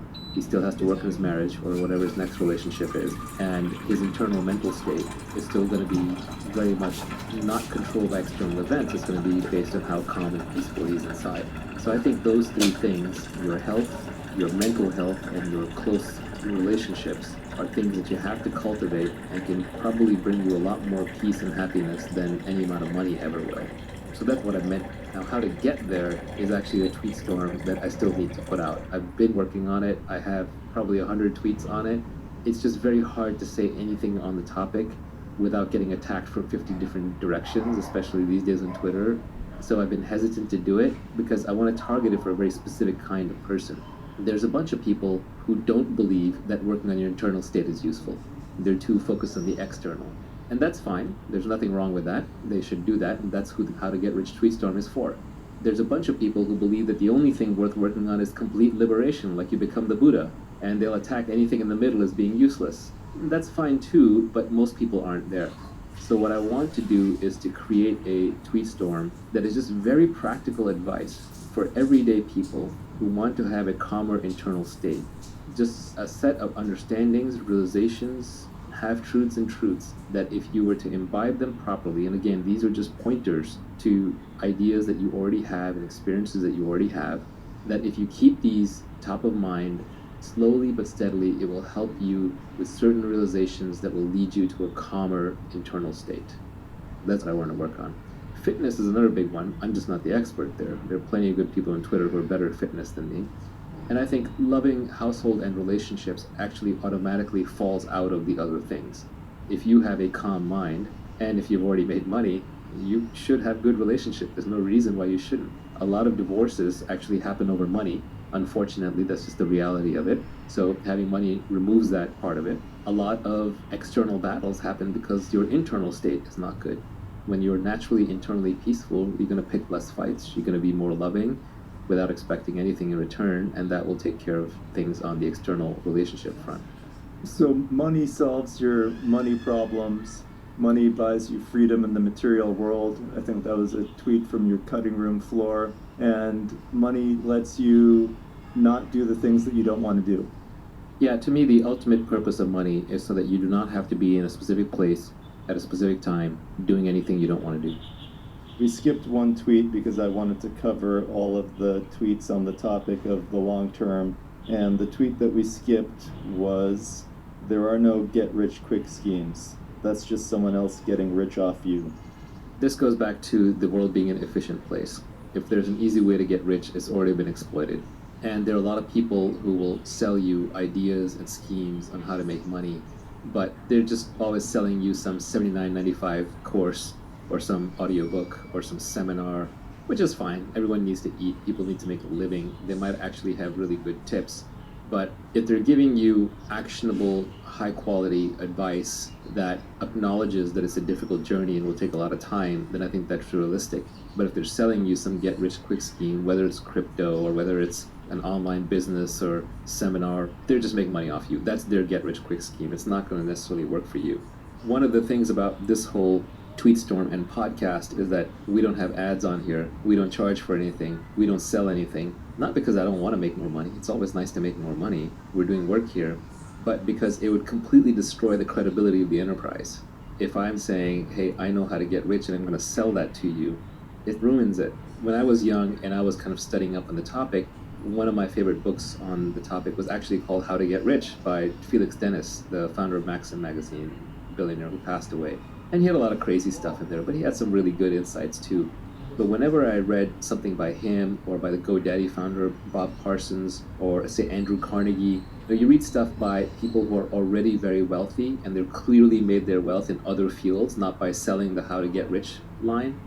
They have credibility. You just trust them. And they're not trying to make money off of you. They are obviously trying to win some status and some ego, right? You always have to have a motivation for doing something. But at least that is a cleaner reason why they're probably not lying. They're probably not fooling you. They're not snowing you. At some level, every founder has to lie to every employee of the company that they have, where they have to convince them that it's better for you to work for me than it is to do what I did and go work for yourself. So I've always had a hard time with that, which is why the only honest way in my companies, I've recruited entrepreneurs. And I tell them, you're going to get to be entrepreneurial in this company. And the day you're ready to go start your own next thing, I'm going to support you. I'm never going to get in the way of you starting a company, but this can be a good place for you to learn how to build a good team and build a good culture, how to find product market fit, to perfect your skills and meet some amazing people while you figure out exactly what it is you're going to do, because positioning, timing, deliberation are very important when starting a company. But what I've never been able to do is look them in the face and say, you must be at your desk by 8 a.m. because I'm not going to be at my desk by 8 a.m. I want my freedom. Or say to them that you're great at being a director today and you'll be a VP tomorrow, putting them into that career path track, because I don't believe in it myself. If anyone is giving advice on how to get rich and they're also making money off of it, they should have made their money elsewhere. Like, you don't want to learn how to be fit from a fat person. You don't want to learn how to be happy from a depressed person. So you don't want to learn how to be rich from a poor person, but you also don't want to learn how to be rich from somebody who makes their money by telling people how to be rich. It's suspect. Anytime you see somebody who's actually gotten rich following some guru's advice on getting rich, just remember that in any random process, if you run it long enough and if enough people participate in it, you will always get every single possible outcome with probability 1. There's a lot of random error in there, and then also this is why you have to absolutely and completely ignore business journalists and economist academics when they talk about private companies. I won't even name names, but like when a famous economist rails on Bitcoin, or when a business journalist attacks the latest company that's IPOing, it's complete nonsense. Those people have never built anything. They're professional critics. They don't know anything about making money. All they know is how to criticize and get page views, and you are literally becoming dumber by reading them. You are burning neurons. I'll leave you with a quote from Nassim Taleb that I liked, where he said, if you want to be a philosopher king, first become a king and then become a philosopher, not first become a philosopher and then become a king. I'm glad you brought up Taleb, because I was going to finish this by saying just remember the title of his first book, which is Fooled by Randomness. One of the reasons why we're a little vague in this podcast is because we're trying to lay down principles that are timeless, as opposed to just giving you the winning lottery ticket numbers from yesterday. You summarized this entire tweet storm with 2 words: productize yourself. Productize and yourself. Yourself has uniqueness. Productize has leverage. Yourself has accountability. Productize has specific knowledge. Yourself also has specific knowledge in there. So all of these pieces, you can combine them into these 2 words. Whenever you're doing anything in business, if you're looking towards the long term of getting wealthy, you should ask yourself, is this authentic to me? Is it myself that I am projecting? And then, am I productizing it? Am I scaling it? Am I scaling with labor, or with capital, or with code, or with media? So it's a very handy, simple mnemonic. I mean, what is this podcast? This is a podcast called Naval. I'm literally productizing myself with a podcast. You want to figure out what you're uniquely good at, or what you uniquely are, and apply as much leverage as possible. So making money isn't even something you do. It's not a skill. It's who you are stamped out a million times. Making money should be a function of your identity and what you like to do. Another tweet that I really liked was, this was not mine, somebody else put this up. It said, find 3 hobbies, one that makes you money, one that keeps you fit, and one that makes you creative. I would change that slightly. So I would say one that makes you money, one that makes you fit, and one that makes you smarter. So in my case, my hobbies would be reading. Making money is I love working with startups, either investing in them, brainstorming them, starting them. I just love that ideation and initial creation phase around startups. And then on the hobby that keeps you fit, I don't really have one. Closest thing I have is yoga, but that's where I fell apart. And I think people who early in life discover something like surfing or swimming or tennis or some sport that they continue doing throughout most of their life are very lucky because they found a hobby that'll make them fit. We finished discussing the tweet storm, and we're going to spend some time on Q&A and discussing some of the tweets on the cutting room floor that didn't make it into the tweet storm. My first question is, do you think there are some common failure modes or typical things that people do wrong when they're trying to apply this advice? A lot of people don't understand what specific knowledge really is or how to quote-unquote obtain it. People don't understand what accountability really entails. They think that accountability means being successfully accountable. No, it means that you have to stick your neck out and fail with your name out there publicly and be willing to let people hate on you. One of the reasons I'm less active on Twitter lately is because every tweet summons an army of nitpickers and haters, and it gets exhausting. But on the other hand, you have to learn how to ignore them, otherwise you can't survive on Twitter. A lot of people try to reconcile it with, like, should I quit my 9-to-5 job or not? That can be a very hard decision. I don't think you need to go that extreme. You can start applying accountability and leverage and specific knowledge even within your existing career. It doesn't have to necessarily be fork off and do something else completely. A lot of people will use it as a way to agree and disagree with their existing biases. They'll say, oh yeah, I agree with that part, or that part you're completely wrong. The most interesting parts should be the ones that you disagree with, because clearly I've proven that I know a few things. So if you disagree with it, then maybe that is an area where you can improve your thinking. I definitely improve my thinking all the time, but I will tell you that in this tweet storm, I put down the minimum viable principles. I did not put down the whole universe of what I know about how to make money, because 90% of it is suspect. I put down the bedrock, the stuff that I'm pretty solidly sure about. And I have not yet seen a tweet that has successfully contradicted anything in this tweet storm that would cause me to say, oh yeah, I got that one wrong. I think another place where people get a little bit off is they look at this and they say, well, this only applies to tech entrepreneurs. I disagree. The example that I gave about real estate was a good one in that regard. It's just the nature of leverage. That technology drives leverage. So I'm going to push you in a tech direction to get the free leverage that is available in tech. And obviously this message is being delivered through the internet, so it's going to have a pro-internet bias. There are also people who believe that it is unfair to the people who don't have these opportunities to do anything with the opportunities that they do have. With that defeatist attitude, why even get out of bed in the morning? 90% of people are dead. There's a lot of people who are living on $1 a day. Do you live on $1 a day? No, it's up to you to play the hand that you're dealt to the best of your ability, and then you can take the winnings, the pot from that hand, and do whatever you want with it to fix the world. But saying that you should not do things just because others can't do things is living in denial. It's an excuse to not do anything. There are also people who believe that wealth creation is fundamentally at odds with an environmentally safe and healthy planet. And they view the whole thing as a giant zero-sum game. That's a false narrative as well. Elon Musk is not playing a zero-sum game with the environment, and there are plenty of entrepreneurs who are not. If anything, there is a word that environmentalists love, which is sustainability, and for-profit businesses are at least financially sustainable, if nothing else. You can do a B Corp, which has a dual mission. A lot of non-profit efforts would actually be better served by for-profit companies, because then they wouldn't have to go begging for grants all the time. They would be financially sustainable. Some great founders realize their philanthropic visions by running a business. Who is this advice targeted to? Is it for my Lyft driver? Okay. Okay.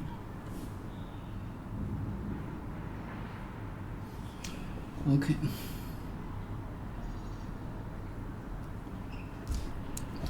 Ironically, these guys were picked not in G. Okay, no, this.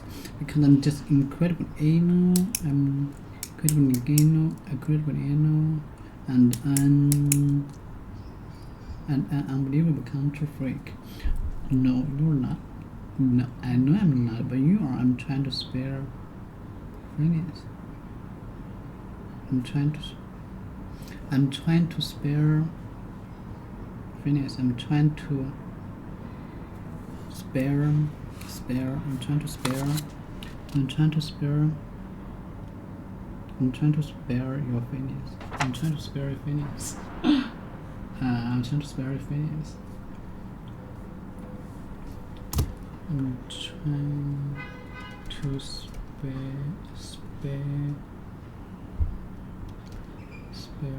to spare your Phineas. Shit. Oh no, I'm not, but you are. I'm trying to spare your Phineas.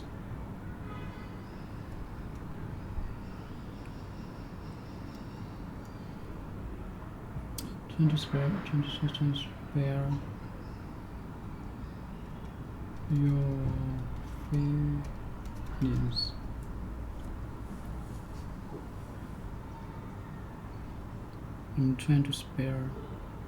your Phineas. I'm trying to spare your Phineas.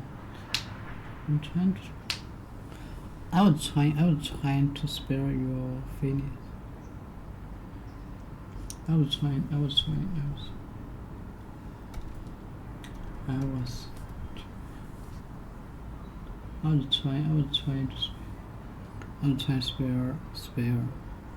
was trying to spare extra.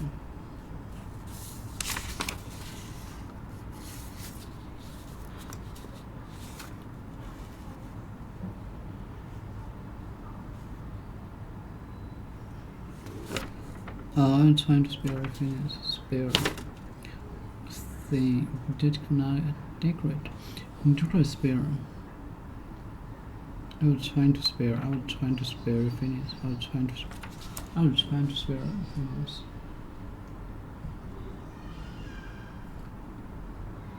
I was trying to spare Phineas. I was trying to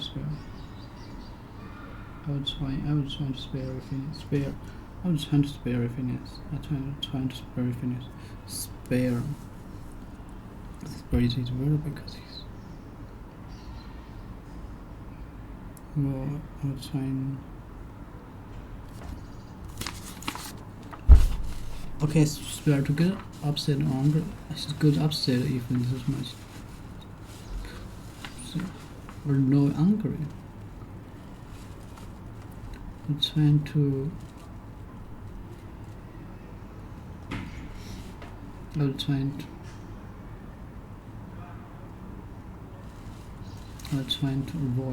avoid. Okay, prevent someone. I was to prevent someone from having experienced something unpleasant.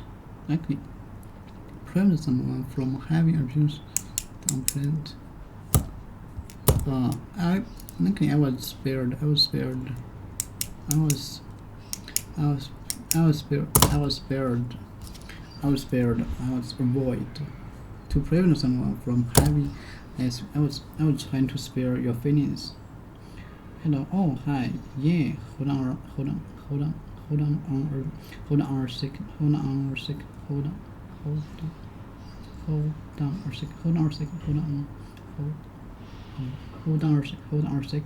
a second. Ross, Judy, for you.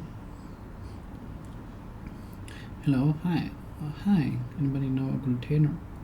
Hey. Anybody know a good tailor? When some clothes outed,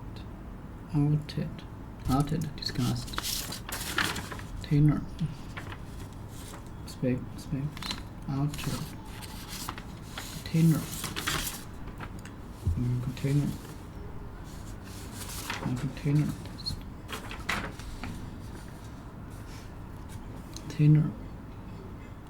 Outed, changed different. She said the hand knife was discussed.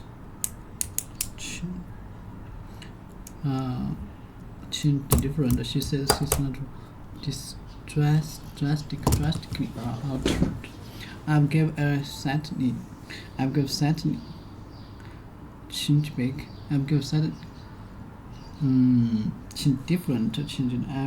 You need some clothes. You need some clothes altered. No, oh no, I'm just looking for a man to draw on me with chalk. Chalk.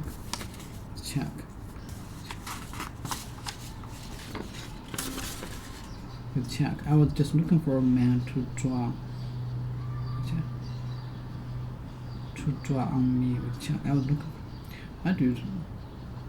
Oh no, I was just looking for a man. I was just looking for a man with chalk. Okay, I was just looking for a man to draw on me with chalk. Oh,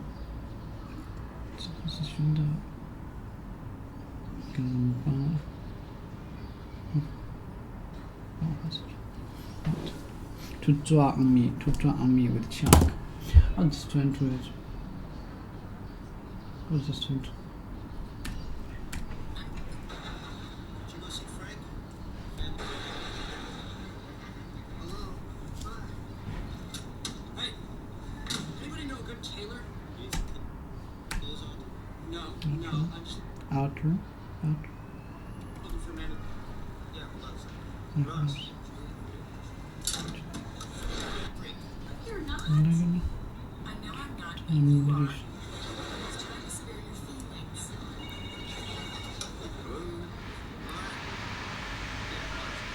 Lost it.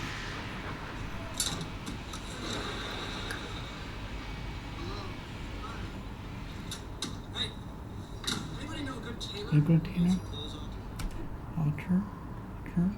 Outer. No, I'm just looking for a man. Withdraw me with chalk.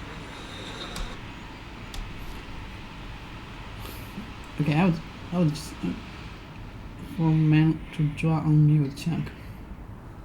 Why don't you go see Frankie? Did you go see Frank? Frankie?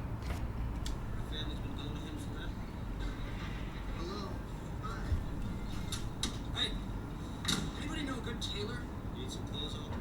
No, I'm just looking for a man to draw on me with chalk. Did you go see Frank? No, I'm just looking for a man to draw on me with chalk. Did you go see Frank? Go see Frankie?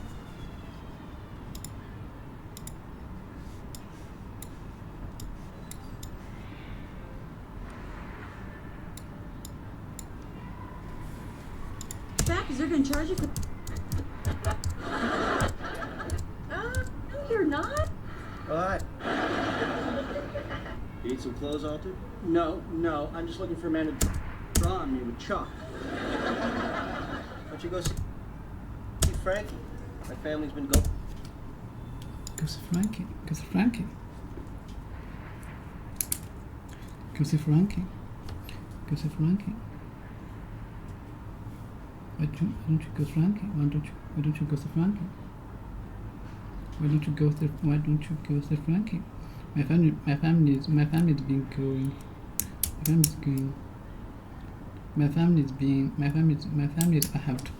I have to.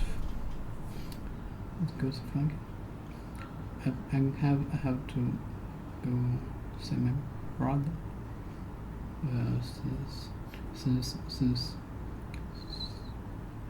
Since he got a illness. Okay, my family is being going to him forever. My family is being going. He did my first suit when I was 15. No, wait, 17, 16. Excuse me. Hey, 15. Alright. It was 1990. Okay, you have to stop the coat tape when there's resistance. When there's resistance. Well, you have to stop the coat tape when there's test. When there's resistance. Resistance, chalk.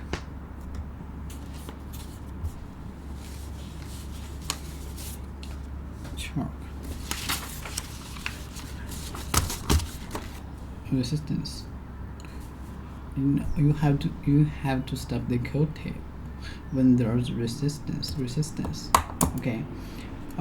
Sweetheart. I'll see you later. Resistance.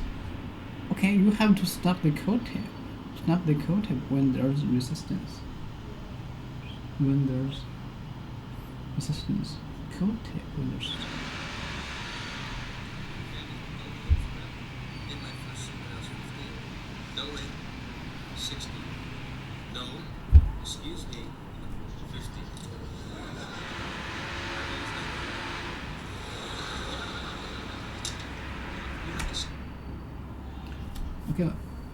Okay.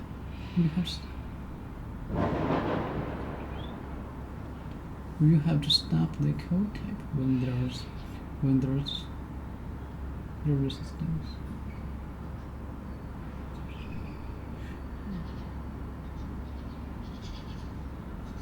Okay. So when you have to stop the coat tape when there's resistance. No, that's wrong. There's resistance. No. You have to stop. Okay, you have to stop the coat tape. You have to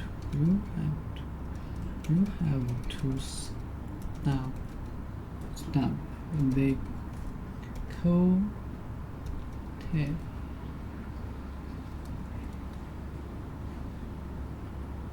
coat tape.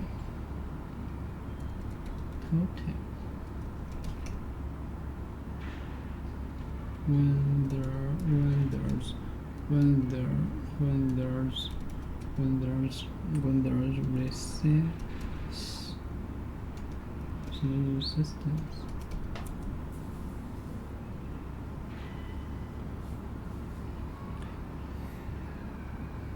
Coat tape. What meaning of this? Coat tape. Coat tape. Coat tape.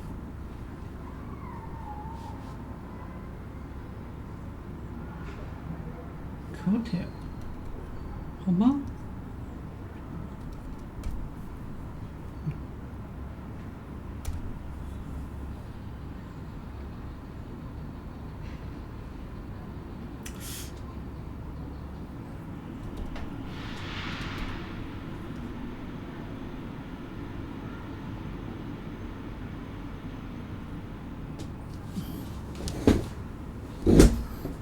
Coat tape.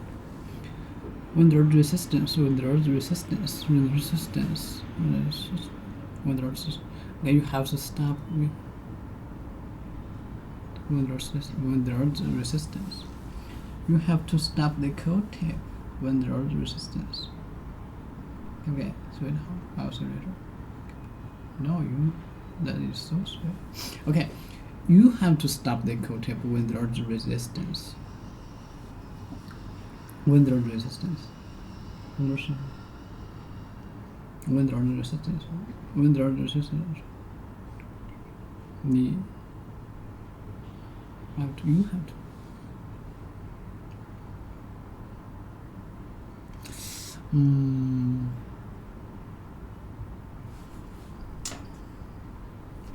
Okay, what more? That is so sweet. You hang up. You hang up. Stop the Q-tip when there's resistance.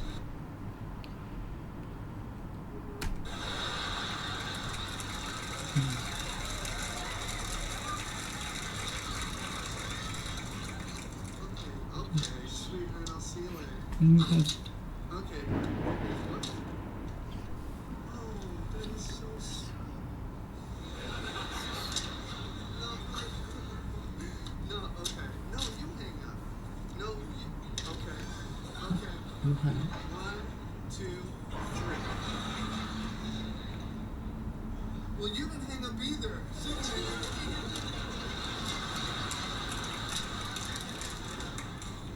Okay, no, you hang up. Well, you He didn't hang up either. You didn't hang up either. She didn't hang up. Oh no, you hang up. Hang up. Hang up. Hang up. Hang up. Hang up. They chop. Resistance. The resistance. The act of fighting against something that is attacking you. There is being strong resistance to the proposed text. Fight or involve resistance. Situation in which people or relation fight against refused. Degree which a substance prevents the flow of an electric current through it. Okay, you hang up to fasten or to port something that is the top of a leaf. You have gold necklace hung around the neck. Hung up. Part of the hold this. To fasten or support something at the top, leaving the other part free to move. Or to be held this way, Hang up. You hang up.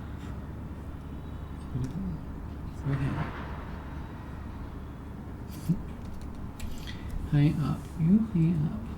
Hanger. Toward the heart relation. Toward.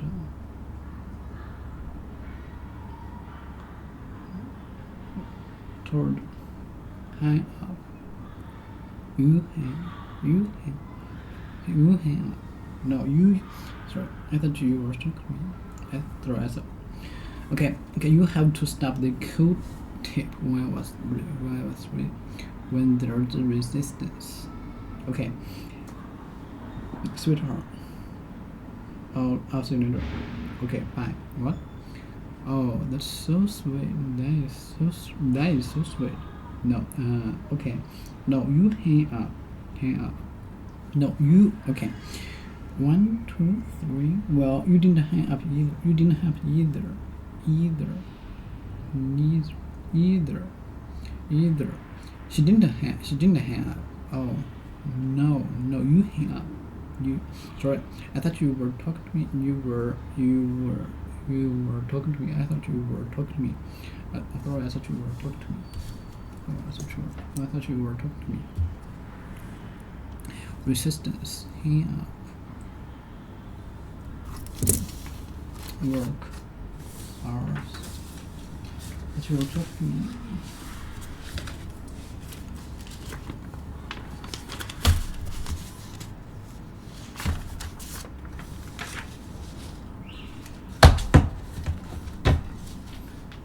You were talking to me. I thought you were talking to me. Okay.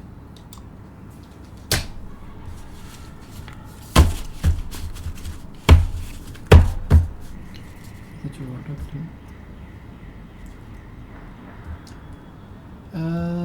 Jesus.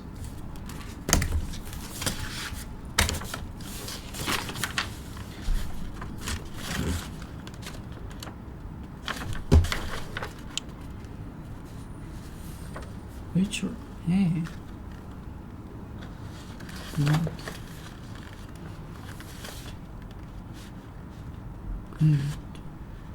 Richard. What does this mean? I'll just call it back. Okay.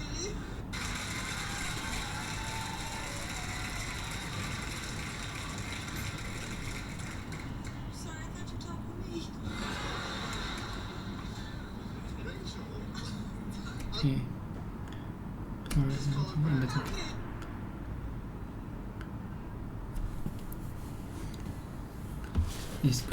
I'll just call her back. Hi, sweet. Sweetie, I'm sorry, we got disconnected. No, you have. Okay. Hey, how did this happen to me? A week ago, 2 weeks ago, I was fine. Ross was just Ross, just this guy, and I was sort of Ross. I'm really great guy that I can have. Sweetie, I want you to have him. I did. I'm just gonna deal with it. I gotta get out of here. Okay. I don't care what you guys say. Something's bother her. I don't care what you guys say. Something's bother her.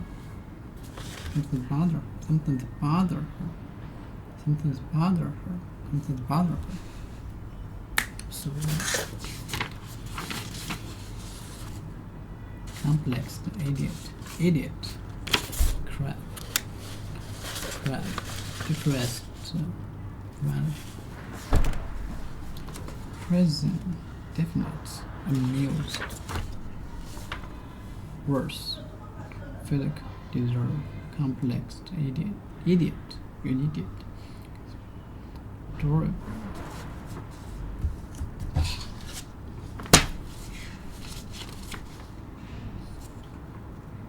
Disclosure, worse, disclosure, physic disclosure, oh jeez, disclosure, tension, yummy big pen, go for that. Let's go for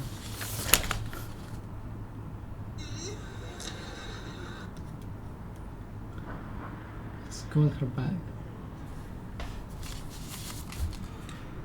Present, hasn't, want definite, present, amused, crap, want expressed. Yeah, merging, worse, yummy big kind, definite. Crap, valuable, look, news, projects. Disclosure instead proposal, pants. Valuable, crap, crap. Oh, jeez.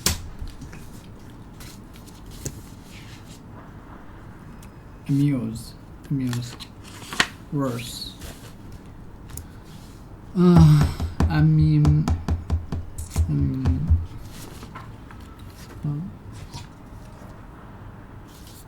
worse joke. This is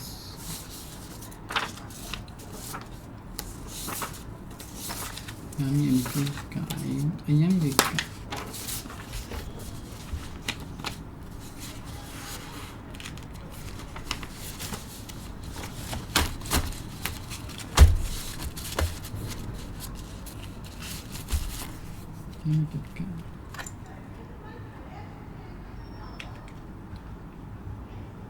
It's so hard.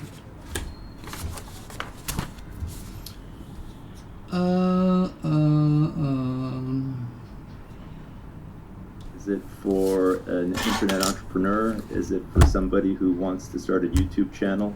Because it comes from someone who's steeped in Silicon Valley and tech companies, it's always going to have a bias towards that. But I think it's good for anybody who wants to be entrepreneurial, anybody who wants to control their own life, anybody who wants to deterministically and reliably improve their ability to create wealth over time, is patient and looking in for the long haul. Certainly if you're 80 years old, retired, running out of energy, you should probably just stay retired. But there are 80-year-olds who have a lot of energy and want to do new things and live for the future. It can obviously apply very easily to a young person, I would say 9-10 years old and up. The most difficult one is probably middle-aged, because when we're in our 30s, 40s, 50s, we already have a lot invested. We have a lot of obligations because those are the years where we're earning and people are relying upon us. We don't want to change because we don't want to admit defeat in what we've been doing to date. But that's where it can actually be the most fruitful. It may be the most difficult pivot. You have a 9-to-5 job, you have a family relying upon you.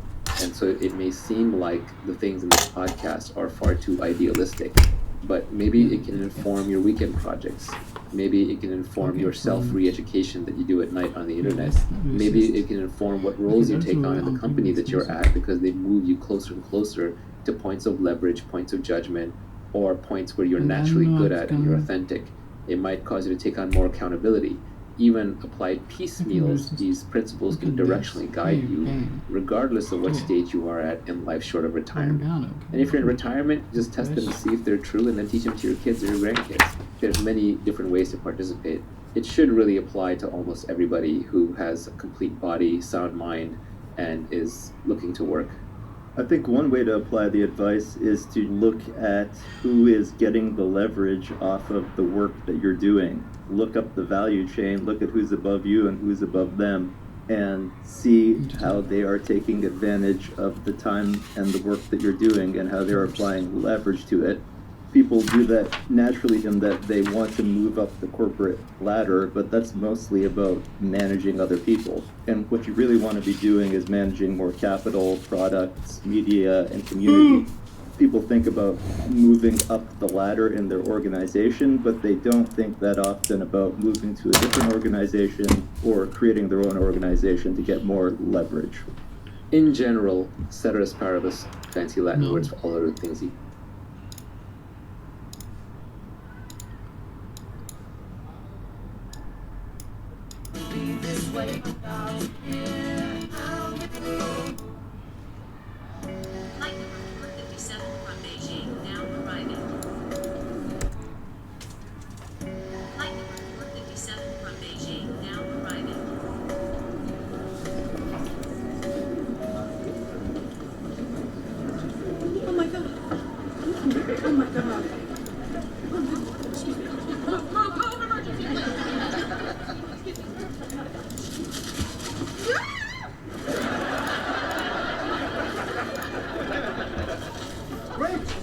Which? There you are. Hey. How is China? You were great. So, what happened? You looked in. Oh, look at that. Yes, I am. Anyway, enough about me, Mr. Back from the Orient. Come on, I want to hear everything. Everything. I'll just go. Well, this is Julie. This is Rachel. Hi. These are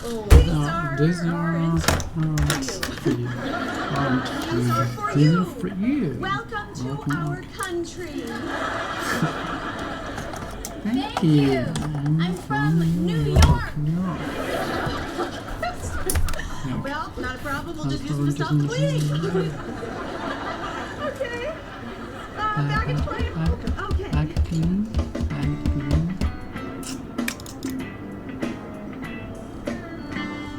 I'm telling you, she went to the airport. She's gonna go for it with Ross. Oh my god, this is huge. This is bigger than huge. This is like. Alright, what's bigger than huge? This? Yes. You got your haircut. Yes, we did. Thanks to Vidal Buffet. Because, you know, if you don't look good, we don't look good. I love that voice. Which one? Airport. Ross. Not alone. Julie. Arm around her. Oh, cramp. Okay, I think she's trying to tell us something. Wait, get the verbs.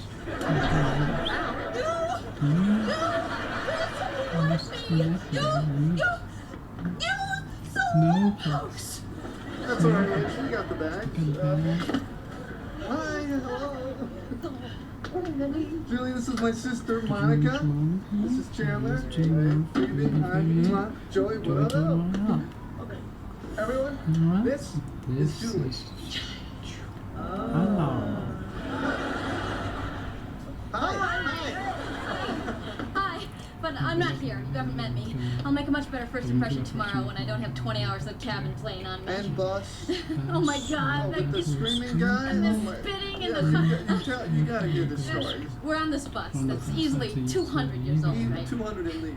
And this guy and the chicken poops in her lap.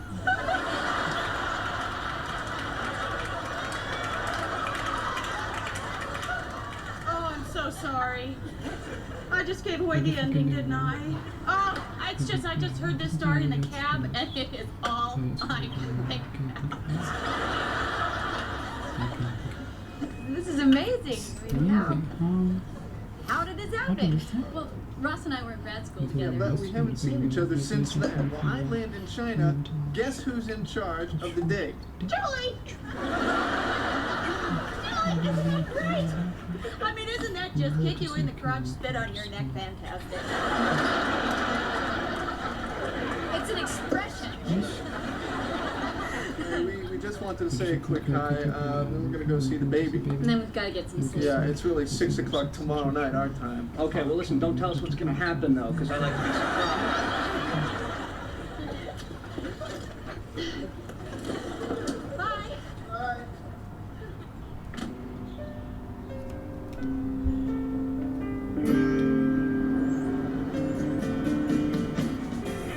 Hey, Rach, can I get some coffee? Yeah, sure. Thank you. Hey, Rach, Did you talk to him yet? No. Then no.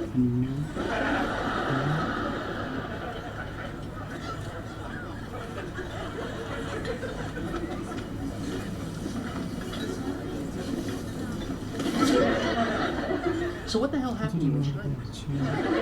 I mean, when last we left you, you were totally in love with, you know. I know I was, but there was always this little voice inside that kept saying it's never gonna happen. Move on. You know whose voice that was? God? It was you, pal. It's me, pal. Well, maybe it was God doing me. Look, you were right, okay? She looks at me and sees a friend. That's all. And then I met Julie, and I don't know, we're having a great time. And I have to say, I never would have gone for it with her if it hadn't been for you. Good for you. Well, you owe me one, big guy. Here's your lemonade. I didn't order lemonade. Oh. Well, then you better go take that back because they're going to charge you for that. But Go, go, go, go, go. Come on, come on. Okay. So, what did you find out? Did you find out? He said, He said. he said they're having a He great said how time. great. I'm sorry. It's fine. But the silver lining, if you want to see it, is that he made this decision all by himself, without any outside help whatsoever. How is that silver lining? You have to really want to see it.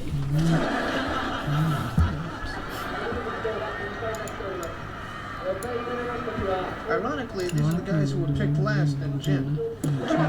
Pete, you know what I'm thinking? Oh, okay. How? It's been so How? long It's been so since long you've since had you've sex, had you're wondering sex. if they've changed it? No. No. Although now that's what I'm thinking.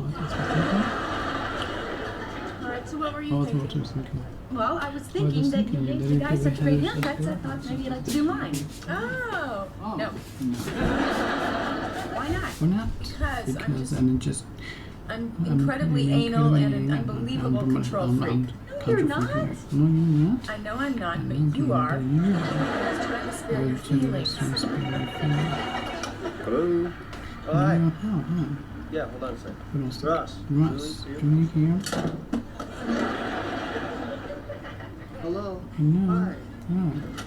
Hi. Hey, anybody know a good Anybody tailor? good tailor? Need some clothes altered? No, I'm just looking for a man to draw on me with a chalk. Don't you go see Frank? You see My Frank? family's been going to him forever. He did my first suit when I was 15. No, wait. 16.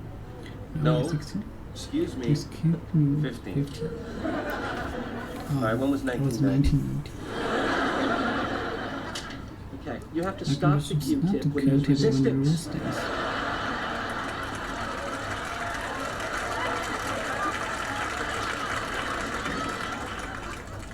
Okay, sweetheart, I'll see you later. Okay, bye. What? Oh, that Oh, is that is so sweet. No. No? No, okay. No, you hang up. You hang up. No, you... Okay. Okay. Okay. Okay. 1, 2, 3. Well, you didn't hang up either. You didn't hang up.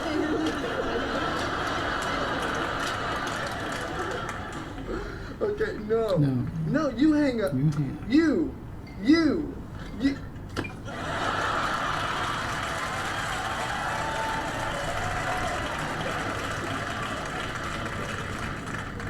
Sorry, I thought you were talking to So me. it's stuck Rachel. I'll just call her back. Okay. Sorry, we got There disconnected. is a good connect. Okay. How did this happen to me? A week ago, 2 weeks ago, I was fine. Was playing was Ross to the sky. Now Now all of all a of a sudden sudden it was. Oh, Oh, this this is really really great good guy guy that I can't that I have. can have. Sweetie, I want you to have it too. Okay, I know you did. Just gonna deal with it. Just gonna deal with it. Just gonna do it. Just gonna do it. I gotta get out I of gotta get out of here. Okay, I don't care what you guys say. Something's bothering her. Something's bothering. You You know? I think I was 60. I think so. 60. Please. Yes. Just a little Just bit off the bit back. off the back. I'm still on I'm no. still on Morning. Morning. Okay. Hey, do you guys think you could close your eyes for just a sec? No. I'm not falling for that. What's going on? Well, I sort of did a stupid thing last night. What stupid thing did you do? What did you do? Buongiorno tutti. Yeah.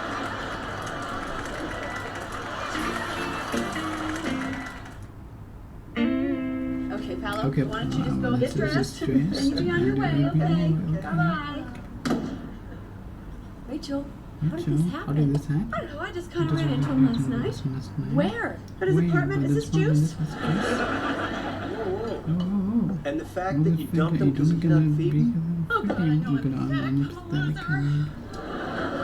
Honey, you're not pathetic. I'm just not pathetic. It's just Sad. they're sad. I mean, people do stupid things when they're upset. Oh my God, if I had a nickel for every guy I wish I had. Okay. But this is about your horrible mistake. Hi. Hey. Sorry we're late. We were, well, there was touching.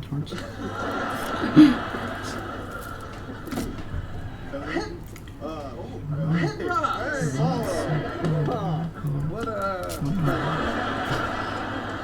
What are you doing here? I do racket.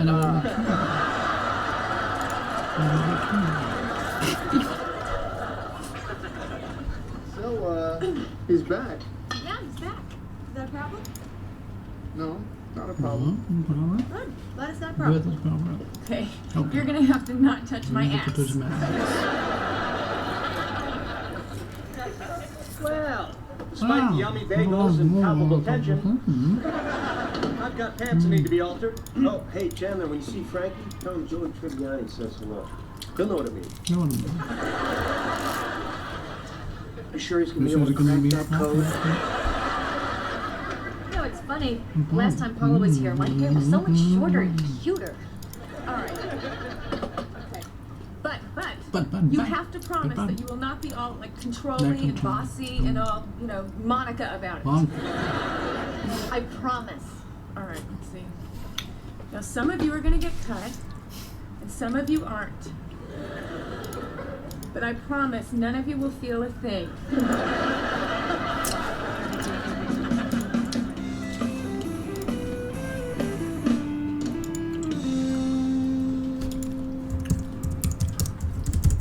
All right, that's it. I quit. What? I didn't say anything. Yeah, but this isn't the face of a person who trusts a person, okay? This is the face of a person who, you know, doesn't trust a person. I'm sorry. Sorry, Vida, I just spoke just a little shorter than what we had discussed. Would you relax? I know what I am doing. This is how he wears it. How he wears it? Demi Moore. Demi Moore is not a he. Well, he was a he in Arthur and in Dan. That's Dudley Moore. I said I wanted it like Demi Moore. Oh my God! I'm sorry. Which one is Demi Moore? She's the actress. There was a Disclosure, Indecent Proposal, Ghost. Oh, she's got gorgeous hair.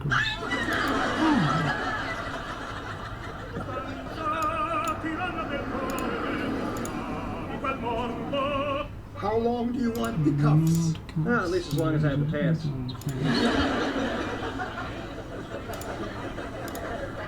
I just got that. Okay. Now we'll do your inseams.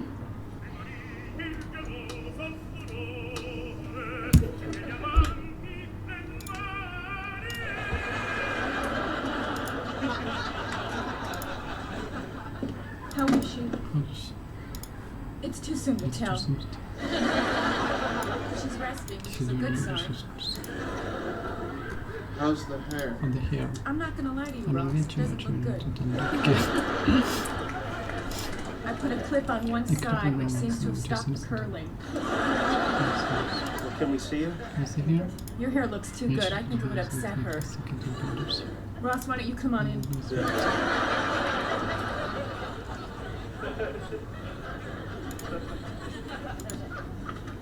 Well, how you doing? I'm okay. Oh, that bad, huh? Oh. Look, Rach, I can sense when women are depressed and vulnerable. It's one of my gifts.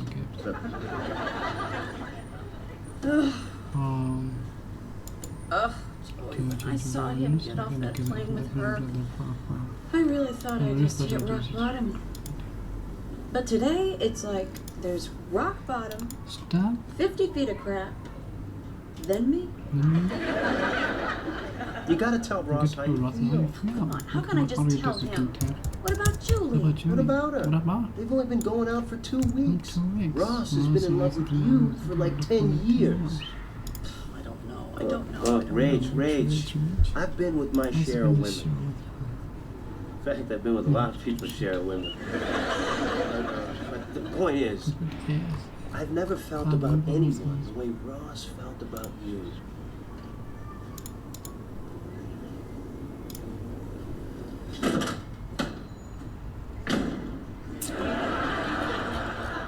Yo, Paisan.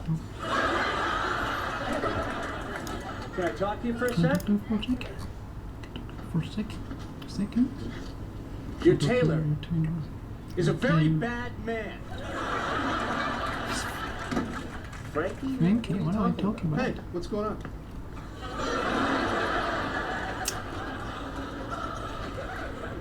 Joey's tailor took advantage of me. What? No way. I've been going to the guy for 12 years. Oh, come on. He said he was going to do my inseam, then he ran his hand up my leg, and then there was definite... What? Cupping. That's how they do pants. First they go up one side, they move it over, then they go up the other side, they move it back, and then they do the rear. What? Ross, will you tell him? Isn't that how a tailor measures pants? Yes, it is. In prison?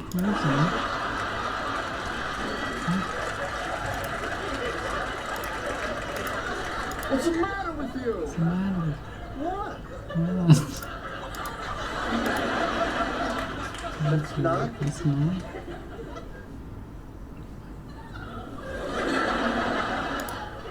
Oh my God. Okay. You've been married 5 you know, a title bit more better. Well, I like it. Do I like it? Yeah, I do. I think I it's a 10. think it's a 10.